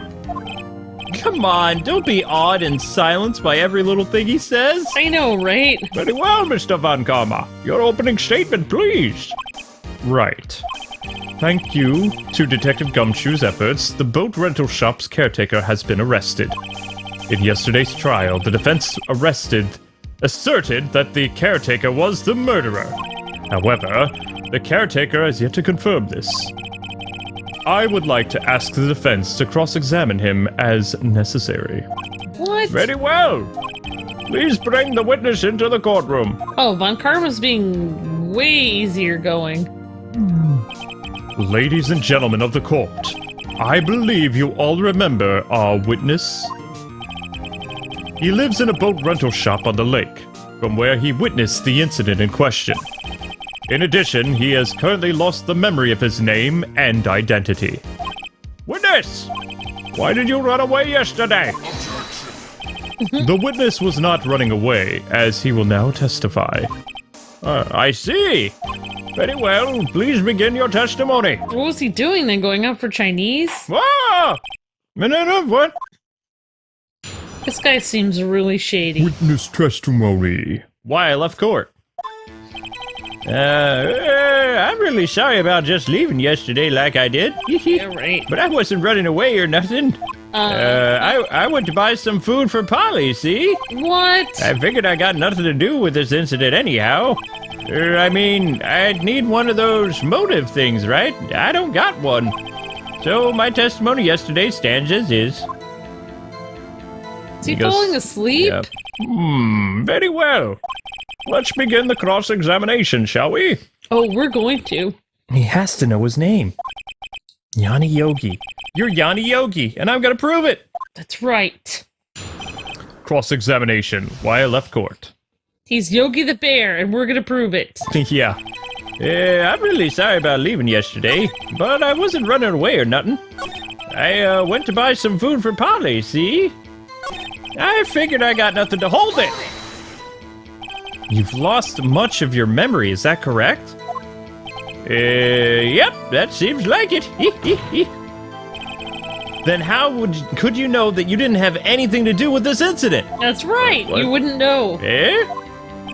Or maybe you're lying about not having your memory. You know exactly who you are. The witness has testified quite clearly that he has no memory of who he is. If you claim he's lying, then show the court proof. Oh, we did have that letter, but you took... Yeah, he did. How am I supposed to prove what's going on in that incident with old Codger's head? It's impossible. I'm glad you've come to your senses, Mr. Wright. Very well, witness. Please continue. Okay. Wow. I didn't need one of those motive things. Hold it. How can you say you had no motive? I say you do. That's right! You had a grudge against Edgeworth and the victim, Robert Hammond. That's why you took revenge on them, right? Please don't make me repeat myself, Mr. Wright. This witness has no memory of anything beyond several years ago. He can't hold a grudge. It's impossible. Says you. I have to prove he's lying about his memory. That's right. Otherwise, it's going to be the same thing over and over until the trial ends. Might I say something, Mr. Wright? Yes, Your Honor? You've been saying the same thing now over and over. You've been calling the witness's memory of the past or lack thereof into question. But does this really have anything to do with the current case? Of course, Your Honor. The witness has said he has nothing to do with this case and no motive. Both of these statements are lies. Dun-dun-dun! The plot thickens. Oh, yeah. Order! I will have order! Mr. Wright, there is a serious problem with your claim. What are you saying? Are you saying you know who this witness is? Of course, Your Honor. Oh, now this is interesting. I would like to know myself who he is. Don't play dumb, Van Karma. I know, right? Mr. Wright, please tell us the witness's name. It's It's... Yanni Yogi. Oh, yeah, it is. His name is Yanni Yogi, the former court bailiff. What? Yogi? That name seems familiar. Gasp. Oh! Oh! Yanni Yogi? From the DL6 incident? Da-da-da. It figures that the judge would have heard of it. It was such a famous case. Layman! But what does this mean? Your Honor, if this man is Mr. Yogi, then he has a clear motive. Tisk, tisk, tisk. Jumping to conclusions again, Mr. Wright. This man, this witness, is Yanni Yogi? Fascinating. However, how do you propose to prove this to the court? Oh, we propose... I'm not sure. This is a court of law. As you may recall, you need proof. But we had it. It's... And allow me to repeat once more that the witness has lost his memory. This is it. I have to do this now. Why can't we put him up to a lie detector test? I don't know. If I can't prove he's Yogi right here, right now, then I've got nowhere else to go. Nick! Sup? How are you gonna prove it?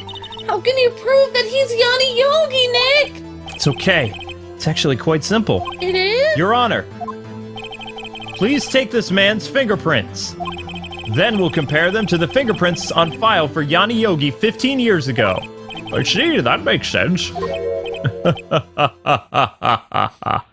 Creepy laughter. What? I'm so very, very sorry, Mr. Wright. Huh? What? Why? The witness has no fingerprints. What? No fingerprints? Dun dun dun! What? Oh, you see, before I worked as a caretaker, I worked at a chemical plant. Yeah, Oh, convenient. I burned my fingers working with the stuff. Yep. Or you had Von Karma Nani! do it. Yogi, you sneak! You burned your fingerprints off to hide your past! Yep, Well, if the witness has no fingerprints, that's gotta hurt. I guess he will not be able to prove his identity. No! Well, what will you do now, think Mr. Wright? I would have jumped over and, like, strangled that guy. But I guess we can't do that. It seems that the case has been decided. No? No. No! I know what happened. I know everything. I just can't prove it. But no, I can't let it end like this. I can't lose. Come on, Phoenix! There has to be another way. We gotta do it! There is no one who can testify as to who this witness is. No one. Nick! What are we gonna do? I didn't even consider that. He might even erased his fingerprints. What do I do? Oh my gosh, this Well, is getting... Mr. Wright, perhaps you'd like to cross-examine his parrot for a little comic relief. Oh my gosh. Yeah, very funny. You're a sore winner, Von I Karma. know. Wait a second. Cross-examine his parrot. Yes! No. What is it, Nick? Why do you have that weird look on your face? No! Don't tell me you're going to! Your Honor, Ah, no, Nick, don't do it! the defense would like to take Mr. Von Karma up on his proposal. Take what now? On my proposal? Exactly, Your Honor. I would like to cross-examine the witness's pet parrot. Gasp. Order! What? Well, what do you think, Mr. Van Karma? Need you even ask? This is a farce! I object! I object to your objection. Wait a second. You were the one who suggested I cross-examine the parrot, Karma. I have a right to do as you suggested. Oh my gosh. Well, if you're so desperate, then please, be my guest. Is it even legal to cross-examine a parrot in court? Don't know. Of course, you should go through this. And nothing comes of it, then I hope you are ready for the consequences. Nick! This is crazy! Well, still want to go through with your little game? I'm doing it! Yes! Let the parrot take the stand. Oh, yeah! I will cross-examine her, Your Honor. This is the most ridiculous thing I have ever heard. This is the best thing. Von Karma's rigged every person's testimony, every piece of evidence, except the parrot. She is my last chance. Yes, you didn't rig the parrot's At least, testimony. I think so. Bailiff, bring in the parrot! Wow. I cannot Oh believe my you're doing gosh. this. Luke, have fun doing the parrot voice. That's quite a bird. Please tell us your name. What? Oh, wait. Name, parrot!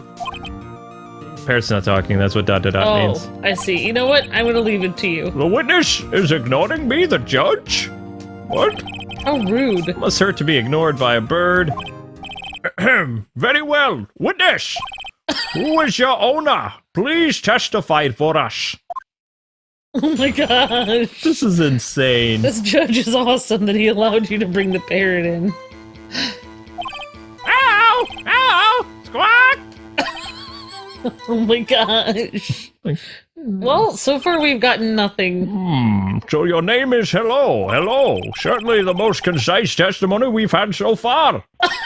Very well. Begin your cross-examination. Oh my gosh. Right. What are you gonna do, Nick?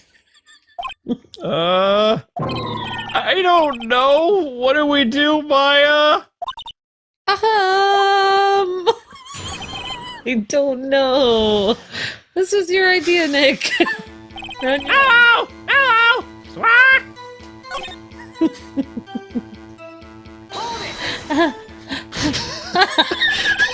Witness, you're here to speak. You must speak to me. Oh my gosh. Oh my gosh.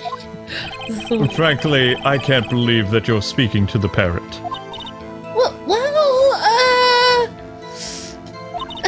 I guess we should try to get some information out of her. Or something. We need to show the judge that her owner is Mr. Yogi. Hello! Hello! Hold it! Witness, you can't just say hello and expect us to get anywhere. I want you to testify. Maya, you talk to her. Right. What do I say? As I recall, 2 days ago... Polly, have we forgotten something? Ah! Don't forget DL6! Ah! oh my if I gosh. can get Polly to say that here, that will prove that the caretaker had something to do with DL6. Polly, have we forgotten something? Polly? Hello! Hello! Squawk! That's not what you're supposed to say! Forgot? Something that we forgot! Hello! Hello! Parrot! Uh-oh, it's not working, Nick! She won't say it! This is ridiculous. Why won't she say it? Something the matter, Mr. Wright? Wait, he coached the parrot? Wait! Don't tell me he expected this. He couldn't have restrained the parrot. Could he have? Did he train her not to respond when asked if we'd forgotten anything? Oh my gosh, she is really weird.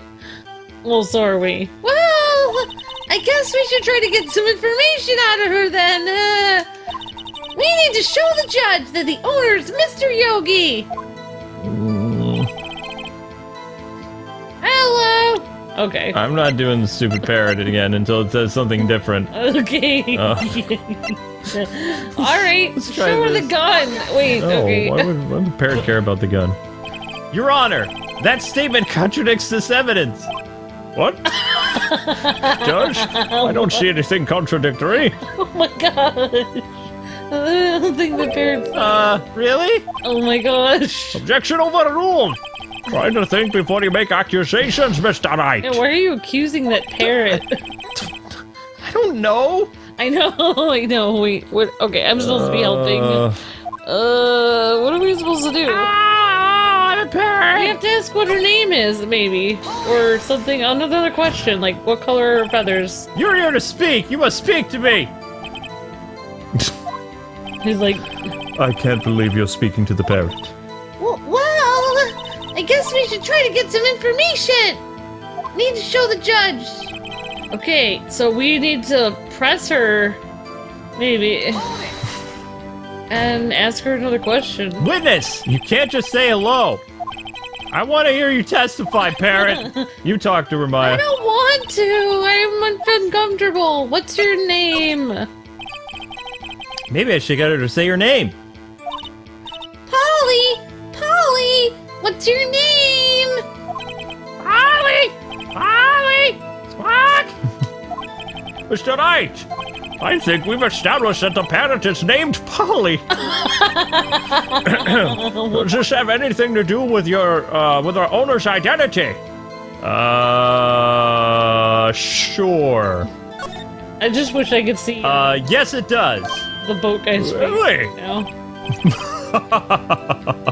Fascinating. Your claim that the parrot's name will prove her owner's identity? Then show us this proof. Nick! Don't you think you're taking the bluffing bit a little too far? Listen, we're not here to answer the question of who is the caretaker. We're here to prove that he is Yanni Yogi.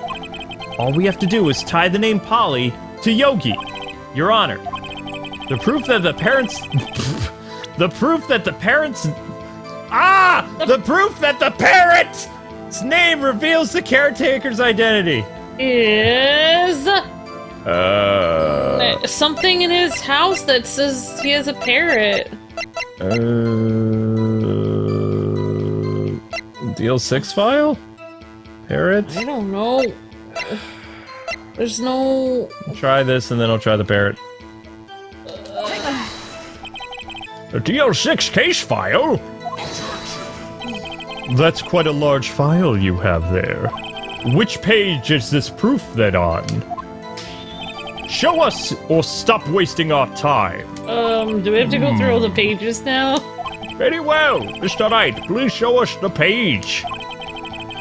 Where in this file is the information connected to this parrot's name?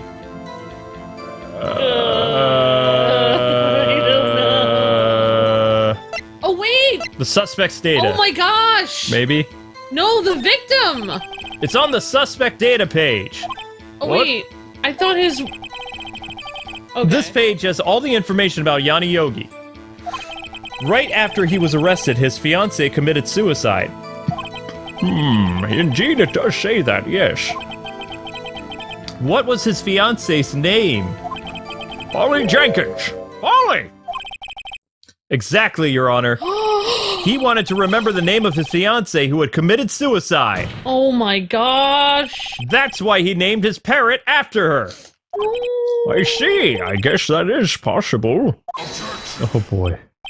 Bah! A mere coincidence, that is all. My granddaughter has a dog. She calls him Phoenix. Very well, Mr. Phoenix Wright. Does this make you my granddaughter's fiancé? What? This guy is really being... She's only 7 years old. Indeed. Alone, it is a little weak for evidence in a murder trial. We would need some other corroborating evidence. I find it hard to believe he has a granddaughter with a dog named Phoenix. Where am I gonna find that? Nick! We're getting closer, I think, or I hope we are. One more! We could just get one more piece of evidence! Oh boy. The parrot, maybe. Right, but what? Very well. The witness may continue. Isn't that a picture of the parrot that the police found? And it says answers to the name Polly. I don't. Hang on. All right, Okay. Polly. Polly's just sitting there. Witness, you're here to speak, so you must speak. Oh my gosh! So you can only question the parrot on the first statement? Well, I guess we should try to get some information out of the parrot! This is insane! Hello, squawk! This is the weirdest thing ever. Witness, you cannot say hello. Stupid parrot, Maya, you talk to it. No, I won't! Okay, fine! What should I say? Okay, what's the safe number, maybe? Okay, know how yes. that would help All right, us. all right. There we go. Good. Maybe I'll get her to say the number of that safe. Huh? The safe? Why? Let's try to get her to say something, okay? Okay, Polly, was that number to the safe in the shack? 1228! 1228! Hmm? My, what a reckless parrot! Very well, Mr. Wright. You aren't claiming that this number has something to do with the caretaker?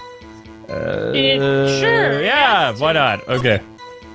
Actually, it does. That's why I had her say it. Checkmate. It's probably an important Ah. date. Ridiculous. How can the number for the safe tell us who the caretaker is? Show us your proof. What could possibly link this number to the caretaker's true identity? Did the DL6 incident happen on 12/28? I don't know, but let's use this again. That's all we have, I think. The DL6 case file? Again? Sure, What is this obsession you have with that case? it's the only evidence. Mr. Wright, where in this file is something relating to that safe number? The date! The case summary, maybe. Case summary, okay. I don't know. It's on the case summary page. The case summary? Specifically the date on which the DL6 incident occurred. The date of the incident? December 28th? Why, that's today's date, 15 years ago! Whoa! And the number on that safe is 1228. Oh! Gasp. He used the date of the DL6 incident as the number for his safe, Your Honor. That's how important that date.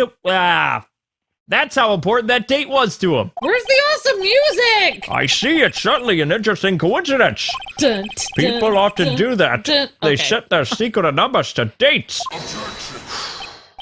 Bah, this is not tangible proof. I set my ATM card's number to 001 because I'm number one. Now I know your ATM card number. This has nothing to do with the date. Nothing! That's enough. I think we've reached a conclusion here. This is a mere coincidence, that is all. True, that is a possibility. However, two coincidences at the same time seems more like a pattern to me. What are you saying? Oh, I know what we're saying. Summon the caretaker of the boat shop. Immediately! Yeah. Oh my god. Now it comes on. Witness! Tell us your name! Wait! This witness, he doesn't remember. No, it's okay. Wait. Boatkeeper dude? Ah! Oh my god. I've accomplished what I wanted to. I'm done. He looks different. Nick, he looks totally different! Don't know what it. This is the real Yogi, I think. Finally. He's been acting feeble to hide his true identity. Acting for 15 years. That's pretty. Well, let me ask you again. Please state your name for the court record. My name is Yanni Yogi. 15 years ago, I served as a bailiff in this very courtroom. Oh my gosh! Whoa. Order! I will have order! Yanni Yogi. So it was you who killed Robert Hammond and tried to frame Miles Edgeworth for his death! I don't. Yes, it was me. I did it. They put me on the witness stand 15 years ago. Robert Hammond, he said I was mentally unsound. He told me it would make me innocent, get me off the hook. So, I pretended to have brain damage. I was innocent, really, but he didn't believe me. He won the trial, but I lost everything. I lost my job, my fiancé, my social standing. Then this year, 15 years later, a package arrived. It was a letter and a pistol. The plan was written out in careful detail. It was a plan for me to take my revenge on the people who ruined my life. Whoa. I didn't care who had sent it. I thought this was my chance after 15 years. This was it. Finally, a chance to have my revenge on Robert Hammond and Miles Edgeworth. I have no regrets. Wait a moment! Revenge against Miles Edgeworth? What do you mean? I'm not at liberty to speak on that matter. Why don't you ask Miles Edgeworth yourself, Your Honor? Anyway, I admit it. I was the one who killed Robert Hammond. Wow. Von Karma, where is Mr. Yogi? Under arrest, Your Honor. I saw no room for error in his confession. Then, the defendant, Miles Edgeworth, is... innocent. In this case, at least. All right, very well. Whew. Will the defendant please take the stand? Oh my gosh. Oh my gosh, so intense! There are a few mysteries left unsolved. Still, you are clear of suspicion for this particular case. So I'd like to pass judgment on the murder of Robert Hammond. Any objections? I don't believe it. Why isn't Von Karma saying anything? Very well. This court finds the defendant, Mr. Miles Edgeworth, not guilty. Yay! Woo! Confetti time. Woo! Much rejoicing. I need some lemonade. That is all. This court is adjourned. That was anticlimactic. What? What? What? Did someone just say objection? We just stopped It wasn't Von Karma. Wait, but that means... Edgeworth. No.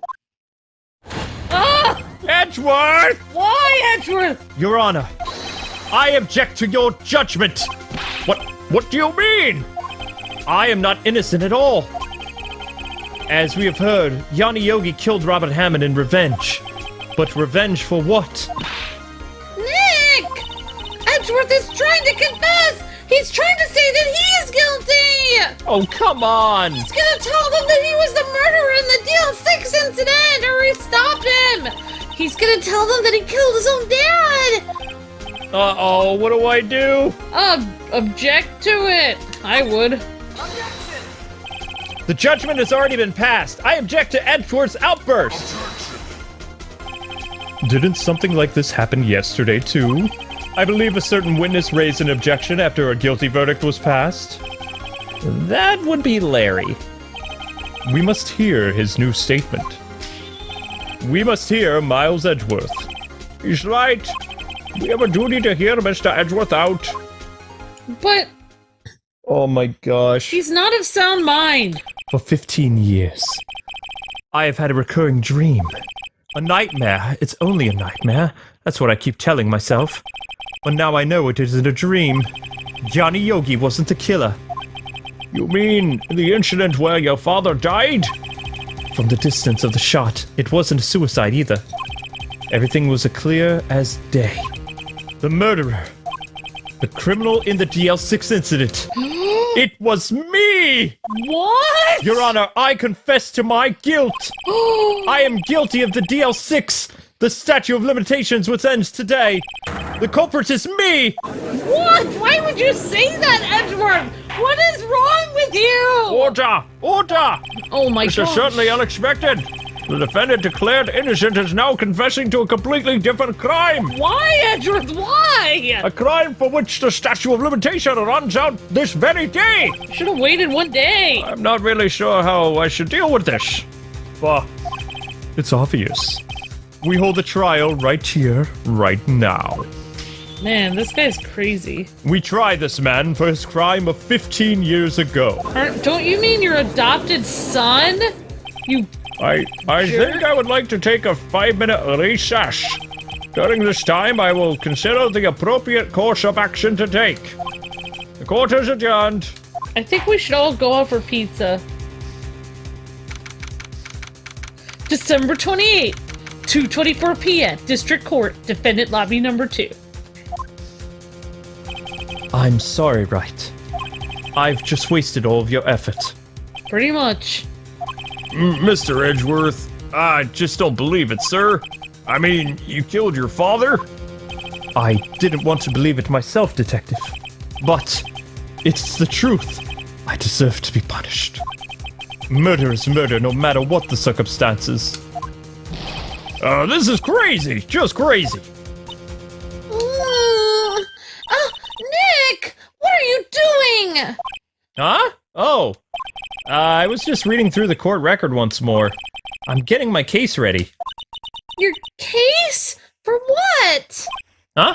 Isn't it obvious? I'm gonna prove that Miles Edgeworth is innocent. Huh? What? What are you talking about, pal? He just admitted it. He admitted He confessed that he did it in court. he thinks he did it. I'm sorry, Edgeworth, but I don't believe your nightmare.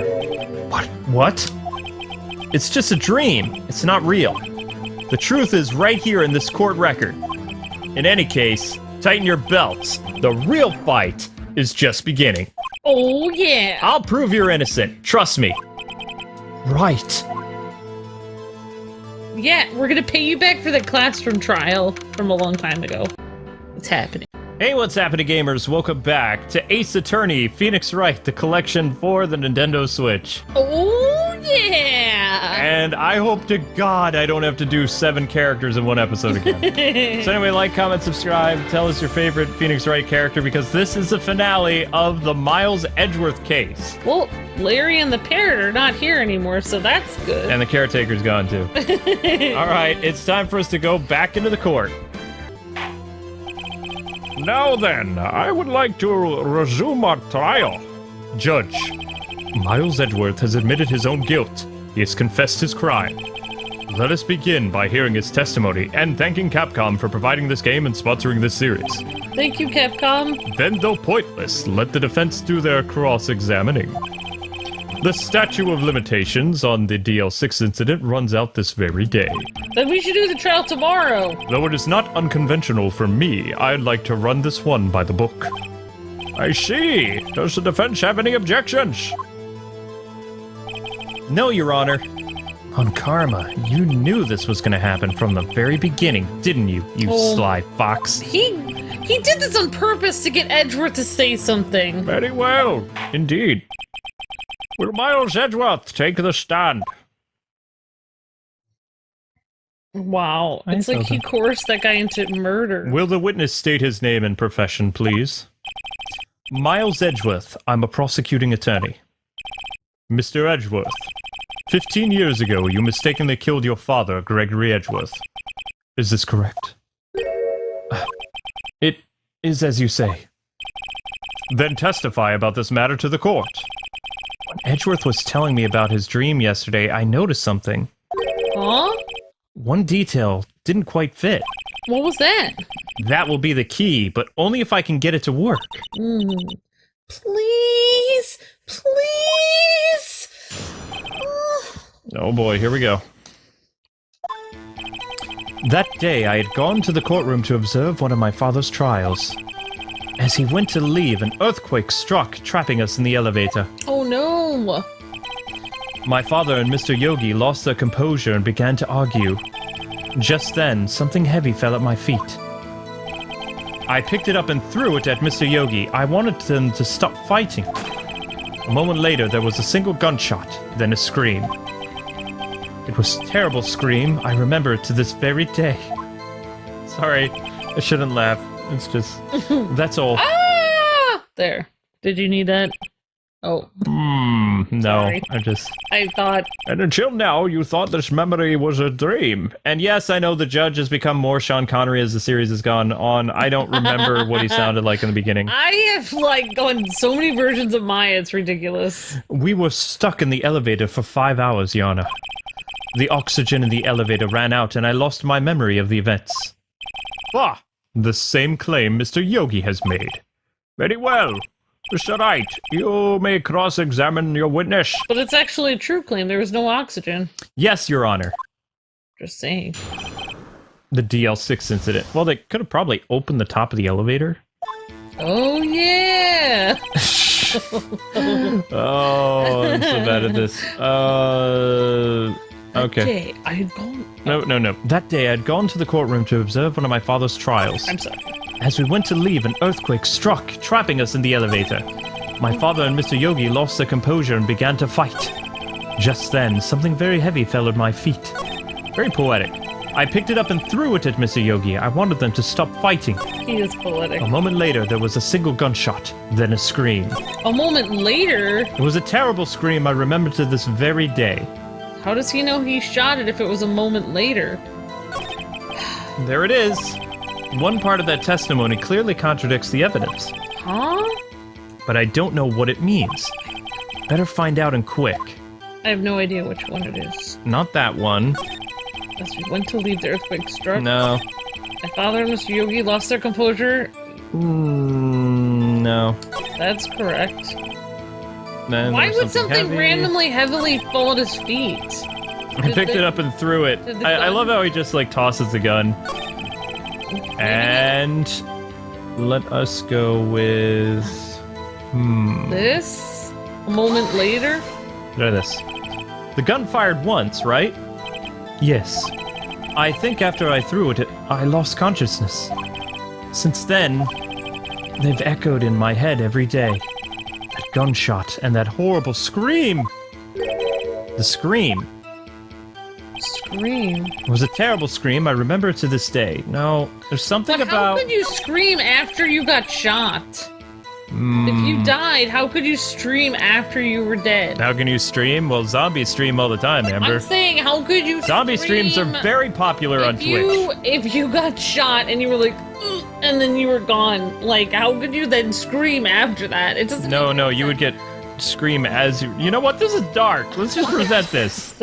It's never happened to me, thank goodness. Are you sure you only heard one gunshot? Yes, This is a serious case, Amber. I'm sorry! Oh my gosh. I heard the shot and the scream. Then everything faded. I was unconscious until the rescuers came. I see. No, Your Honor. Unfortunately, you don't. What? Look at this file one more time. This plainly contradicts the witness's testimony. What? You do enjoy dragging out that file, don't you? I don't accept this evidence unless you can tell us what page it's on. Which page contradicts Mr. Miles Edgeworth's testimony? Victim data. Look at the victim data in this file. Huh? It says it quite plainly, the murder weapon was fired twice. Fired twice? Miles Edgeworth only heard one gunshot, yet the murder weapon was fired twice. Oh my god. The first shot was the accidental firing when the pistol was thrown. So who fired the remaining shot? Yeah, that's right. Oh my gosh. Was there perhaps another shooter who fired that second shot? Your Honor, as I'm sure you're aware, this incident occurred 15 years ago. The evidence is dated. The pistol did fire twice. However, we do not know when the second shot was fired. It might have been fired the day before the incident. There is no proof that the second shot had anything to do with this incident. What? What? I see.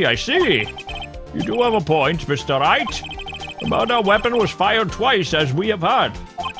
One of those shots was fired by the defendant, a boy at that time.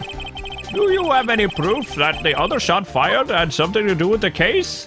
We Yes. did. We do. We found that bullet. Your Honor, I think I'll be able to show you proof. What? Impossible. No, Mr. Von Karma. Save your surprise for after you've seen the evidence. Very well, Mr. Wright. Show us your proof. Oh, we've got it. Do you have any evidence that the second firing of the pistol is related to this incident? Yes, we do, Sean Connery. I mean, Santa. Well, we have two bullets. DL6 photo? Try this one. Huh? Look at this photograph. I guess I was right. Ooh. This is the photograph of the scene of the crime, 15 years ago. I can see that the victim lying there is Gregory Edgeworth. This proves the murder weapon was fired twice at the time of the incident. This photo proves it. So let me get this straight. This photo proves 2 shots were fired. And where? Your Honor, please Please get a clue. Well, one shot obviously went into that. Show the guy. judge the contradiction in the photo. The bullet hole over there. Yep, let's do this. Plain as day. As should be obvious, the contradiction is right here. I see a bullet hole in the door. Your Honor, Gregory Edgeworth was killed by a shot from the pistol, yet there's also a bullet hole in the elevator door. We also know that the murder weapon was fired twice. Thus, someone other than Edgeworth fired that second shot. Oh my gosh! Order! Order! That means Edgeworth probably didn't kill his dad. Mr. Wright, what are you driving at? It's simple, Your Honor. At the time of the incident, 2 shots were fired. One went into Gregory's heart, the other hit the elevator door. Remember that the defendant lost consciousness after the shot he fired rang out. In conclusion, we must agree that the second shot was fired by someone else. Mr. Wright? But who could that someone else be? Someone with a motive. The murderer, of course. I knew I should have stepped in before your wild fantasies got out of hand. It's called evidence, dude. Mr. Wright, look once more at the DL6 case file. Look closely. Try the case summary page. Case summary, that's on page 1. Look what is written there. Not a single clue was found on the scene. If the pistol had indeed been fired twice, then the other bullet would have been discovered on the scene. Does have a point there, Mr. Wright. That second bullet has never been found. Someone could have taken it. Why? Because the second bullet does not exist. The bullet that claimed Gregory's life was the one fired by his son. It's okay, it's hard to do, well, you're still doing 3 voices right now. That is the truth of this matter. Would you like to whole bring the truth. parrot back? No. It was undoubtedly something else that made the bullet hole in the door. I thought I was being the judge again, and it just kind of I got my different dialects. I know. Forget it. I'm just gonna cry in a corner after this. It's so hard for me, though, because I have to do Maya, and that's it. Wait, it's not really hard. Order! I will have order. Let's see. Mr. Wright has proven one thing to us very clearly. That the murder weapon was fired twice at the time of the incident.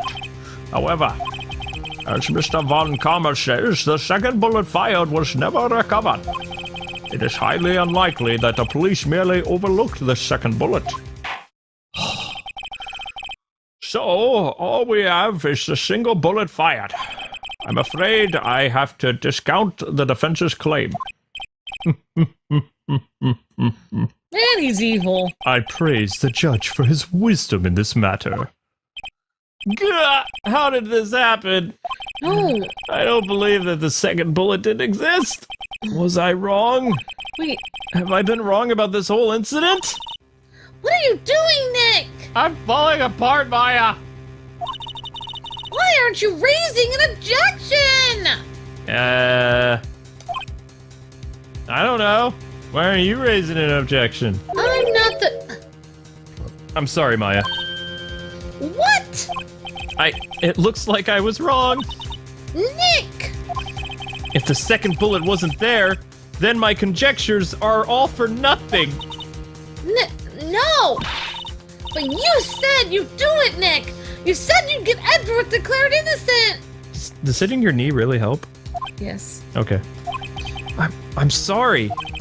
It's just, when I saw the photograph, I thought that 2 shots had been fired. I was so certain of it, I thought I'd won. I thought there was another person, someone else who fired the killing blow. But now, I was wrong to think it could be that simple. This case has stood unsolved for 15 years, Maya.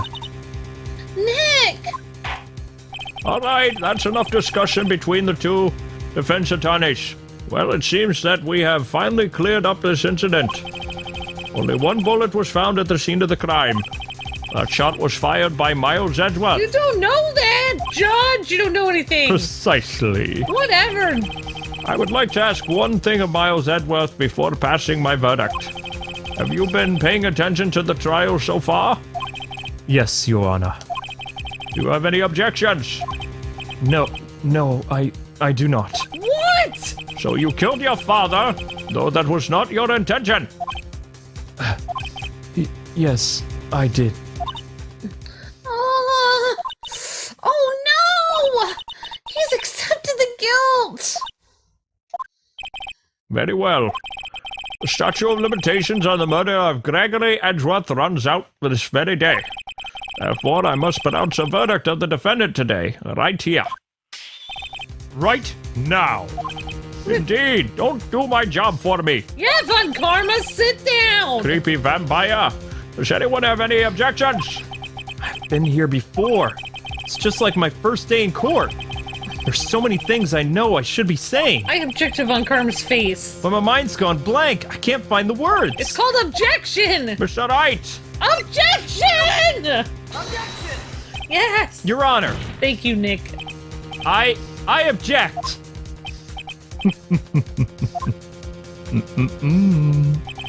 Mr. Wright, on what grounds do you object? I'm not sure, actually. Nick! I don't know. This case is perfect. Oh no! Yeah. It must exist. Oh, Oh, It's Mia. oh, the second. Wait, I forgot me as well. The second bullet. ah! It must exist. What? What did you just say? Nothing! The second bullet must exist? That's right, right. But where? Someone took it. Are you okay, Mr. Wright? Wait, that was like a flash of me I just saw. Whoa! Seems waiting is not going to produce us any answers for Mr. Wright. Wait, Your Honor. I sit corrected. The second bullet, it existed. What? But where? Where's this proof? It did not exist. I realize that, Your Honor. I'm really grasping here. It's just someone took it from the scene of the crime. That's what happened. What? Who? The judge is like, that's a possibility now. Okay. The murderer. The murderer. Yeah! The murderer? Then tell us just who is the murderer. I'm still thinking about that one. He hasn't told us yet. So the criminal took the second bullet, but why? Huh? First of all, how would they have found it? It's not easy to find a stray bullet, Mr. Wright. Was there some pressing need for the murderer to search for that bullet? He had to find it so he would have no evidence that he killed anyone. The murderer didn't need it. Wait. Let's do that one. Why would the murderer have spent the time to look for that stray bullet? I haven't got a clue. What's wrong, Mr. Wright? Bah! The murderer had no reason to take the bullet. You don't want to admit it, but it's true. He had to take it. Had to take it. The murderer. What does that even mean? You're thinking too normal. Think crazy. And don't think why the bullet was taken. Think why the bullet had to be taken. Mr. Wright, are you having a stroke? Yes, no, Your Honor. I have no idea what I'm doing. Well, the murderer had no intention of taking the bullet from the scene. But, the murderer had to take that bullet. And to, Mr. Wright? What do you mean, exactly? Well, for instance what? Maybe the bullet hit the murderer? The bullet hit the murderer? Oh my god! Just saying, for instance. Oh my gosh, it might have hit into him. If it hit you, you would have to take it with you, wouldn't you? It's not like you could perform surgery right there. You know?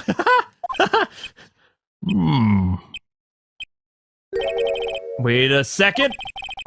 I was just talking off the top of my head, but what if that's really what happened? Let me get this straight. So, at the time of the murderer themselves was shot? And why they left with the second bullet is because it was still inside of them? Thus, leaving only one bullet at the scene of the crime. Yep, that's that's how it would work. Yep. But there's a problem with that. The other two people rescued from that elevator, Miles Edgeworth and Yanni Yogi, were both unharmed. So, what could that mean? The murderer came from outside? That's right. I mean, it sounds good to me. The two men fight inside the elevator. Trying to stop them, the boy takes the pistol at his feet and throws it. The pistol accidentally discharges a bullet. The bullet goes through the elevator door and hits the murderer outside.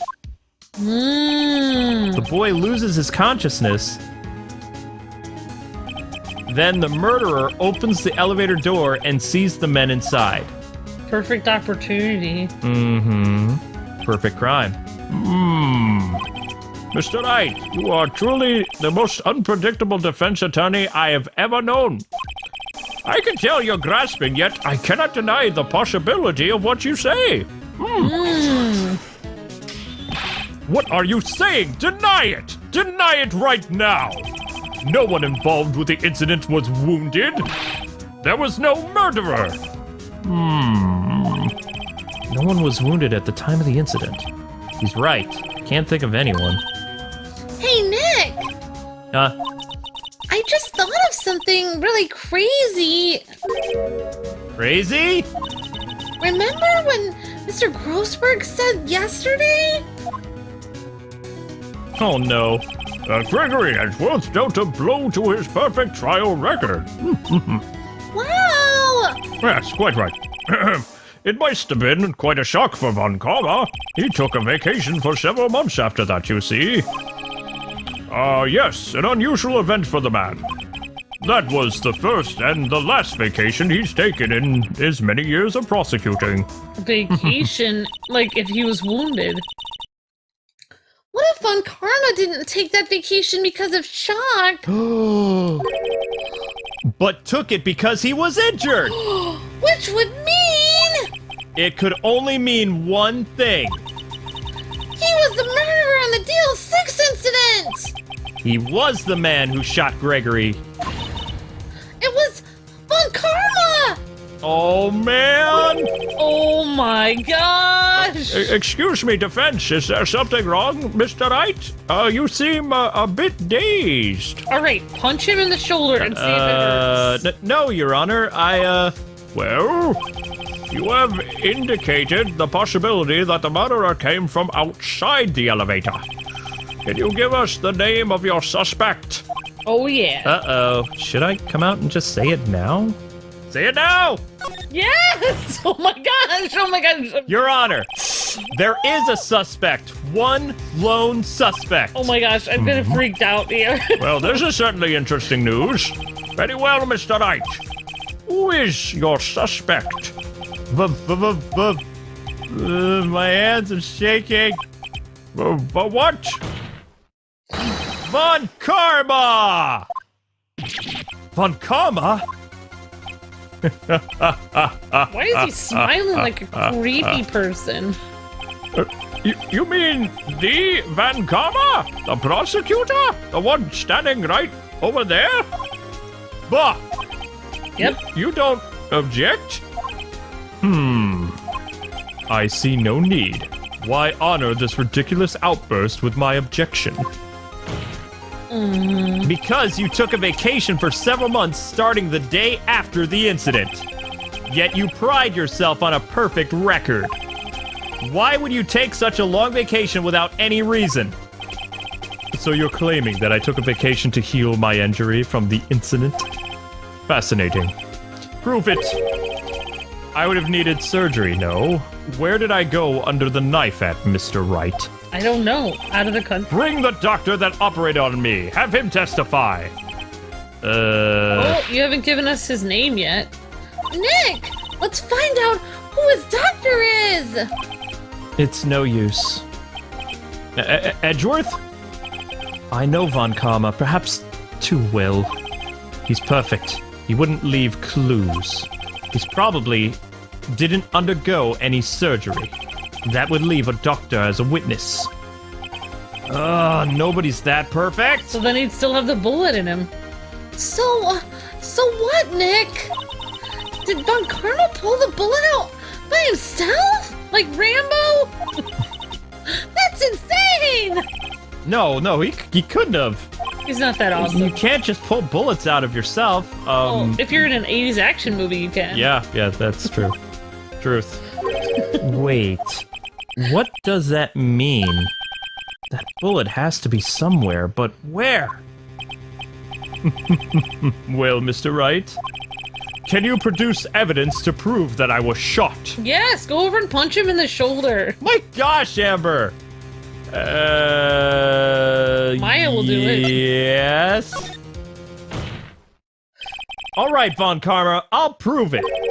And I'll even use evidence I know you like so much. What? The evidence that proves that Von Karma was shot. Is...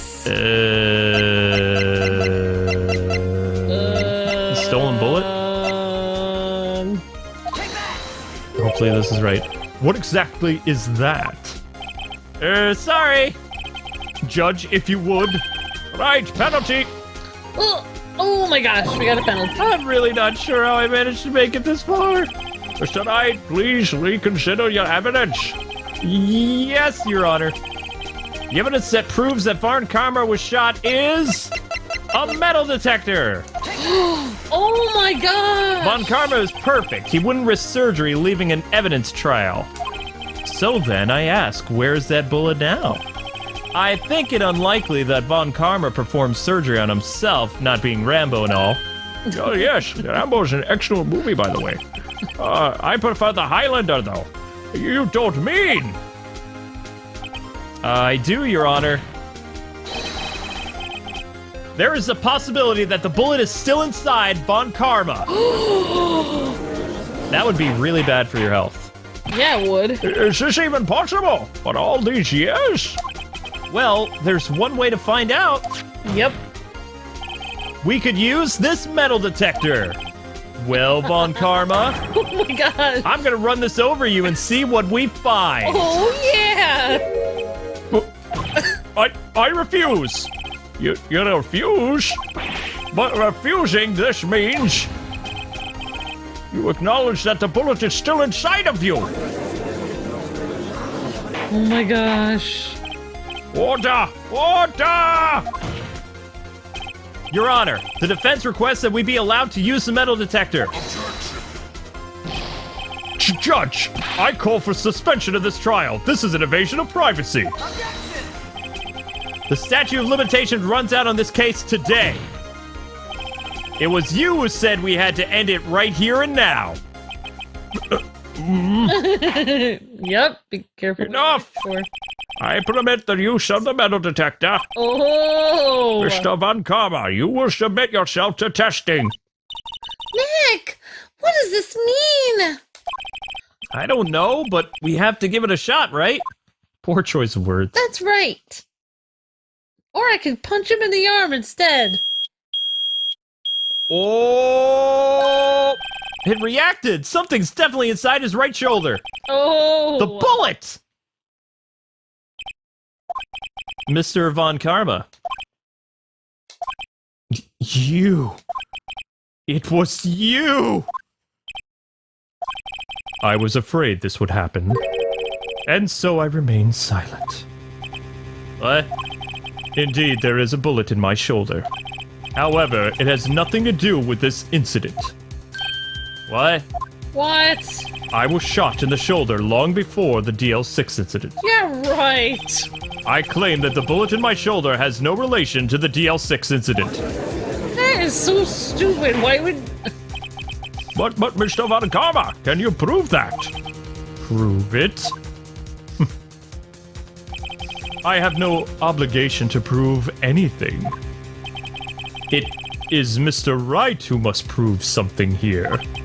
Not I. Mr. Wright! Well, can you prove it? Can you prove that the bullet in Von Karma's shoulder was from the DL6 incident? We can't even see the bullet. Of course he can't.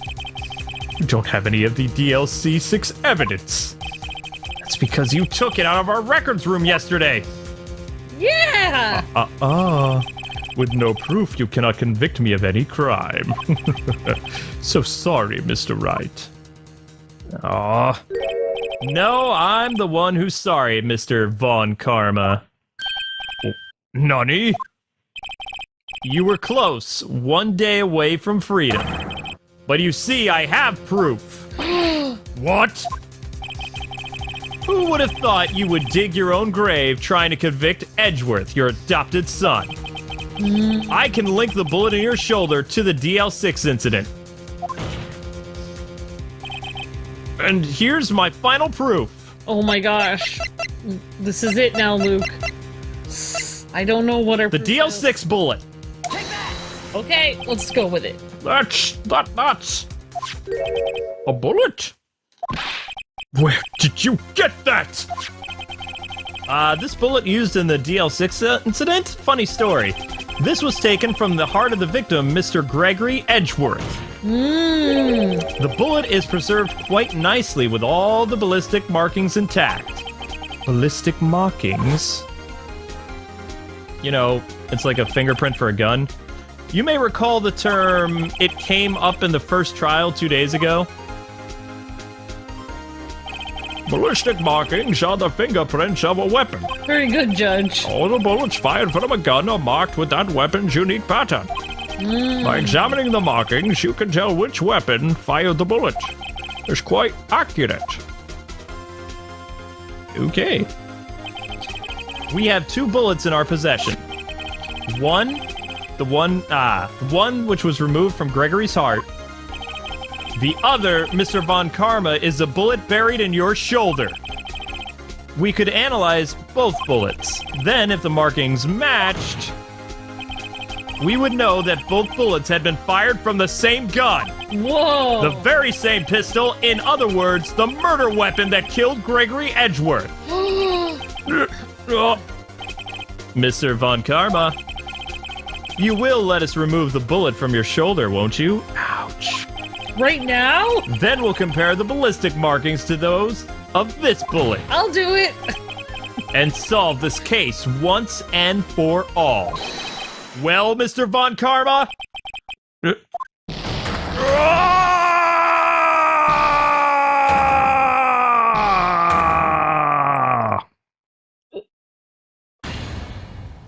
That scream. I've heard that horrible scream before. Wait, I know. Oh no, don't make me do it again. Help! I can't breathe! Quiet! I said quiet! Stop breathing my air! I'll stop you! Stop breathing my air! No! Get away! Get away from my father! Bang.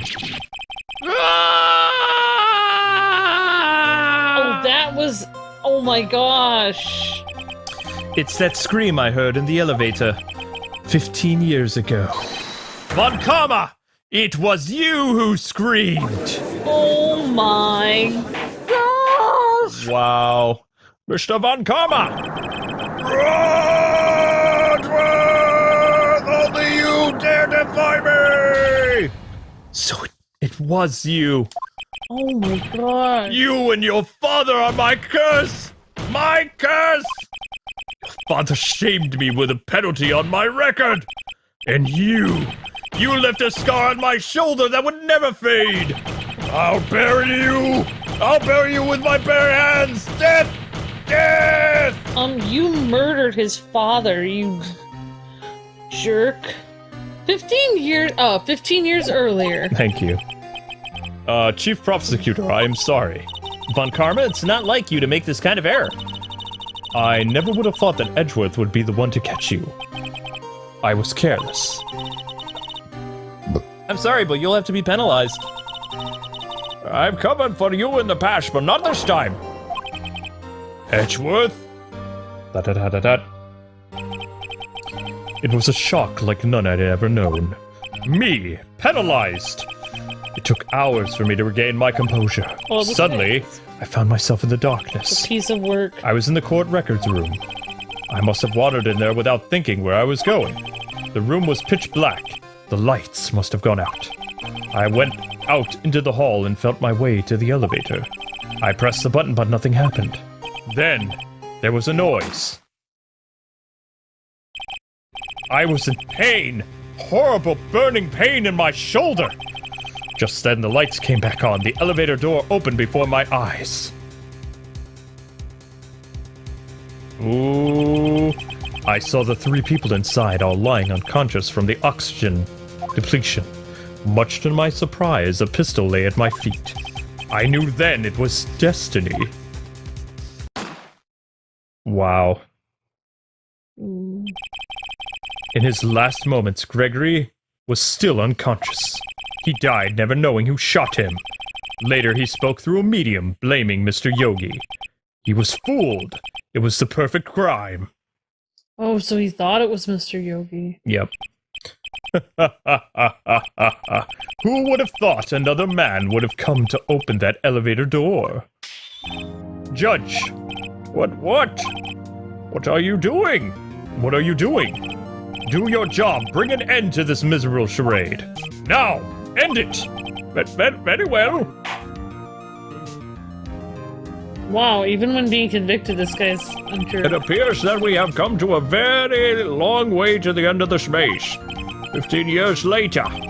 Mr. Miles Edgeworth. Yes, Your Honor. You were innocent. You are innocent. As you said, it was all a nightmare. Yes, Your Honor. This court finds the defendant, Mr. Miles Edgeworth, not guilty. Oh, the nightmare is being adopted by the guy who murdered your father. I know, right? That's the sickest thing I've ever heard in my life. That is all. This court is adjourned. Wow, that was so intense. I feel like I need to recover for a week from that. Take a long vacation. Yeah. December 28th, 5:38. Nick! We did it! Did you see his face? When Karma looked even paler than usual, and he usually looks like a vampire. He's pretending to be all cool, but inside you crushed him, Nick! You crushed him! I gotta say, I'm impressed.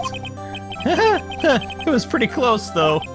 I was sure we'd had it. I know! I was on the verge of tears the whole time myself! But now it's all just a good memory! Edgeworth feels sad, though. So it's finally over. Whatever. Right. Yeah. I'm not sure how to say this. I know, try!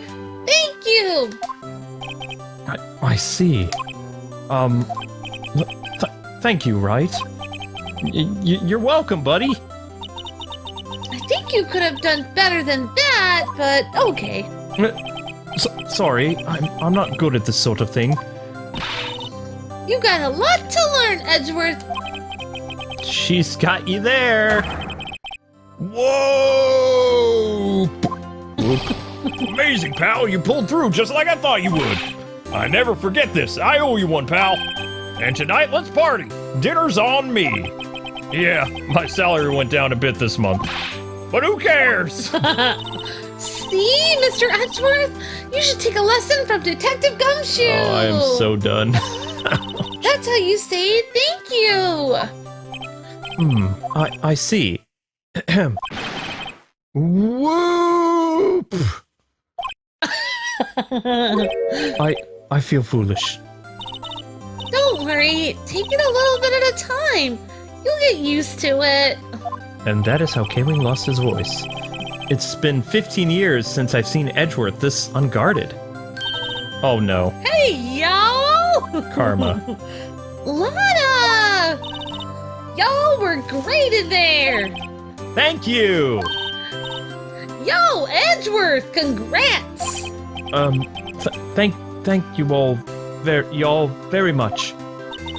I knew you were innocent from the start, of course. Just look at you. You wouldn't stick your hand in the cookie jar even if no one was there. You were the witness on the first day of the trial, weren't you? Well, yeah, but, well, let's let bygones be bygones, eh? Speaking of which, what are you doing here now, Lotta? Who, me? Oh, well, I went back to college. I gave up trying to be an investigative photographer pretty quick. Really? That's too bad. Huh? Huh? Well, isn't that the hot dog guy from the park? No! Larry. It's over, Nick! My life is over! What? Why the sad face, Larry? What happened now? Nick, I'm not long for this world, man. You don't look sick. It's Kianse. She's gonna live in Paris. Paris, Nick. She's leaving me behind. Should have seen that coming. Wow. Yo, Wedgie! There you are, bro. Yes, here I am. Congrats, Edgy. Here's a little gift from me in celebration. Celebration? That's unusual for you. Harry Butts, you came along tonight too. My treat, pal. Oh, yeah, thanks. Looking forward to it. Yo, Nick. That's the suit that questioned me. When he says treat, that's not police talk for prison, right? Right? I think you'll be fine, Larry. Right. Yeah, what's up? That envelope that Larry gave me, it's got money in it. Well, yeah, that's not that strange. People give money away to celebrate sometimes. It's $38, right? Huh? What a weird amount. I mean, it's not a little, but it's not a lot either. 38 exactly? Nick! Wasn't that exactly the amount of lunch money that was stolen from Mr. Edgeworth in school? 38? No. No, Larry, it was you! Oh my gosh! What are you so surprised about, right? Huh? Larry was absent that day from school, right? But that doesn't automatically rule him out as a suspect. What? Think back to that day 15 years ago. Larry took the day off, but he was bored, so he came into school anyway. Then he saw the money lying there, and the rest is history. I was never good at history. Wow, Larry. Edgeworth, you didn't know, did you? I suspected. I just couldn't picture Larry protecting you like he did that day. Everyone else was saying you did it. The whole class was against you, remember? Yeah, too well. Right. You may not know this, but we used to have a saying back in the day. When something smells, it's usually the butts. I know. Really, right? I'm surprised you didn't figure it out. Well, this sure is an unexpected turn of events, eh? Edgeworth. You should have told me. No, Nick, it was 15 years ago. Don't you think the statute of limitations has run out for Mr. Edgeworth? I'd say so, yes. I mean, for Larry? There you have it. Where does that leave me? I became a defense attorney because of what you two did? I know. Well, you have always been something of an insufferable emotionalist. Yeah, and you get worked up too easily, too. Death! The death sentence for both of you! Oh my god. If I'd only known, I would have become a prosecutor! The same goes for me, only the other way around. The longest time I thought that I might have killed my own father. I thought I might be a criminal. I became a prosecutor in part to punish myself. Wow. If I had known the truth, I might have become a defense attorney after all. Edgeworth, I want to switch right? Hey, y'all! Line up, and I'll take your photo! Hey, it's photo time! Let's go! And after that, dinner's on me. Yeah, I want to get to dinner. What are we having? I'm craving, like, chicken parmesan. Detective Gumshoe took us out a night on the town. We celebrated Edgeworth's newfound freedom. Even though Edgeworth himself was still in detention. What? Why was he still in detention? What?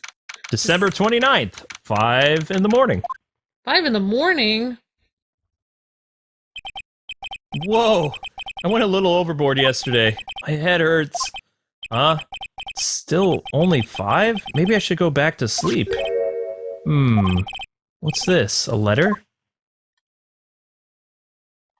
Good morning, Nick. You were really impressive yesterday. Seeing you, it made me think about what I'm doing here. I'm a spirit medium, in training, of course. I wanted to help Mr. Edgeworth, too. I wanted to help you, but I couldn't. I was useless. So, I've decided to go back to my training. I'll become a full-fledged spirit medium, for starters. And I couldn't say it to your face, so I left this letter.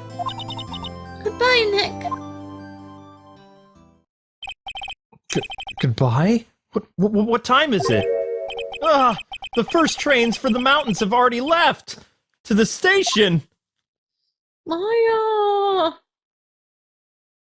Oh, the feels. I guess I'm too late. Hey! Nick! Maya! Mm, What? So, you're really leaving, huh? yeah. It's hard being a spirit medium who can't even talk to spirits. And I think you'll do fine without me, Nick.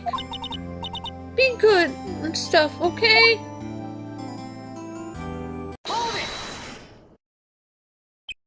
Wait! What? I never could have saved Edgeworth without your help. Huh? On the last day of the trial, I heard her. I heard Mia's voice. You heard my sister? Yeah, only her voice, but still. It was at the very end when I thought we'd lost everything. Well, that's my sister for ya.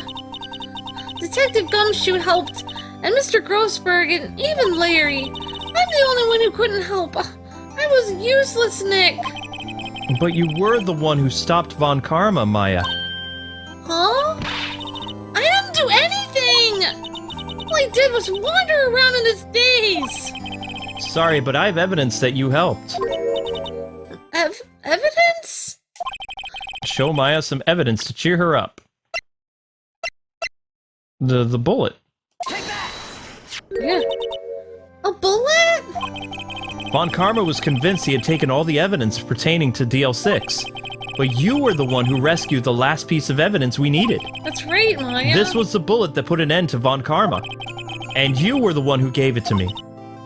Nick! Thank you, Maya. I couldn't have done it without you. Well, I'll be back soon. Huh? I'm going to complete my training, and then I'll come back. Oh, okay, I'll be waiting. Of course you will. You can't run that office by yourself. You're hopeless. I don't know about that. Oh, you're gonna miss your train. Oh, so this is it. See you soon, Maya. Yeah. See ya, Nick. Oh. Thanks, Nick.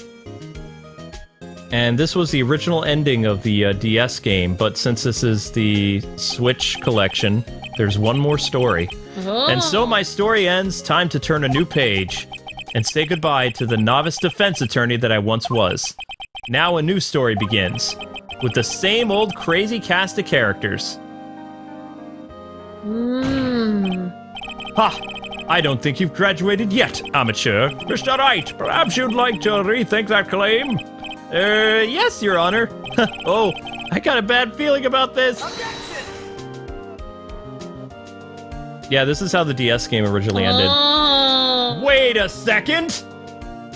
Yes, it is. It did end. What? Hey, pal. Mr. Edgeworth came down to the precinct to wish me a happy new year. Talk about a pleasant surprise. Woo! Detective Gumshoe. Then he hung his head low, and he went right back to doing stuff. Kind of like he was embarrassed or something. Strange, huh? Yep. Yep. Pretty strange. Okay, I'm really confused. This is the DS ending now. Okay, I guess it is. I don't know. Oh no. Uh-huh. Nick? Nah, I haven't seen him lately. Who, me? I've been working at a cheese shop. That's Missy's nice lady, but she's not exactly what you call...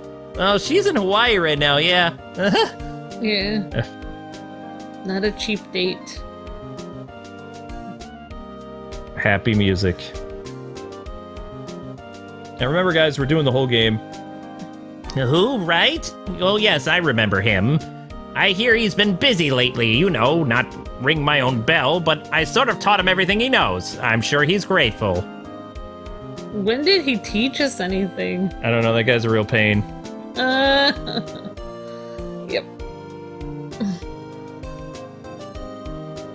Oh. Phoenix Wright.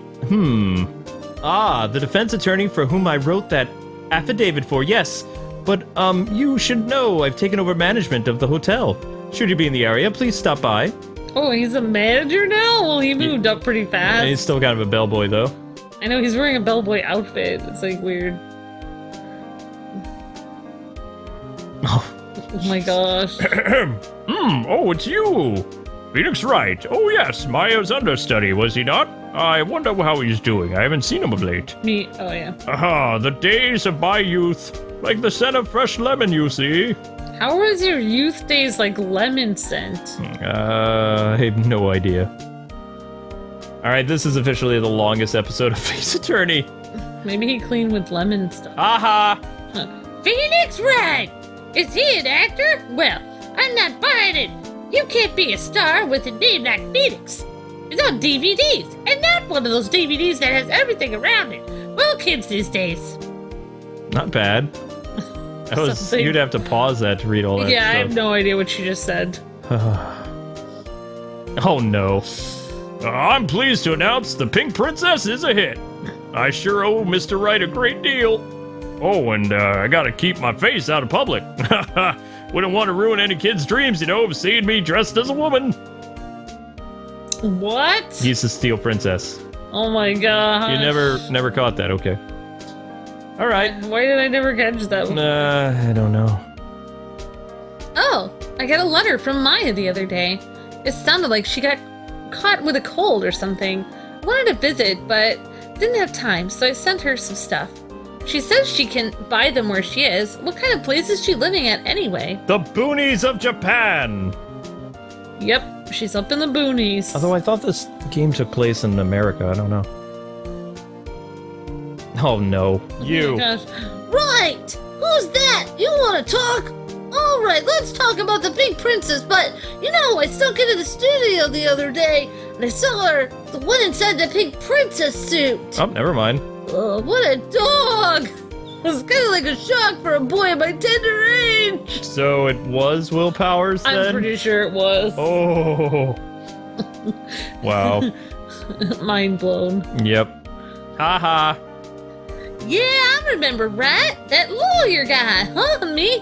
Well, I'm in training to become, you know that picture I took of everyone? Well, just behind them, there's a ghost, for real! Now that's telling, I'm gonna be famous.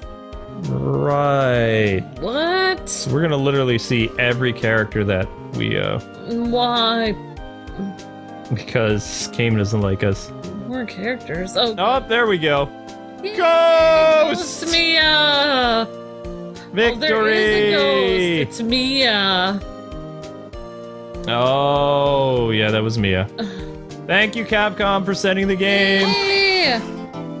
And the Hold final it. episode has been added. There it is. Oh, there's girls! Yay! Oh no! All right, so anyway, guys, that is going to do it for this. Join us next time for the start of episode 5, the bonus material, which is Rise from the Ashes, starring a new Ace Attorney, I believe. Yay! Until we meet again, God bless and happy gaming. Thanks for watching, and we hope you guys enjoyed Turnabout. Goodbyes. See ya. See ya!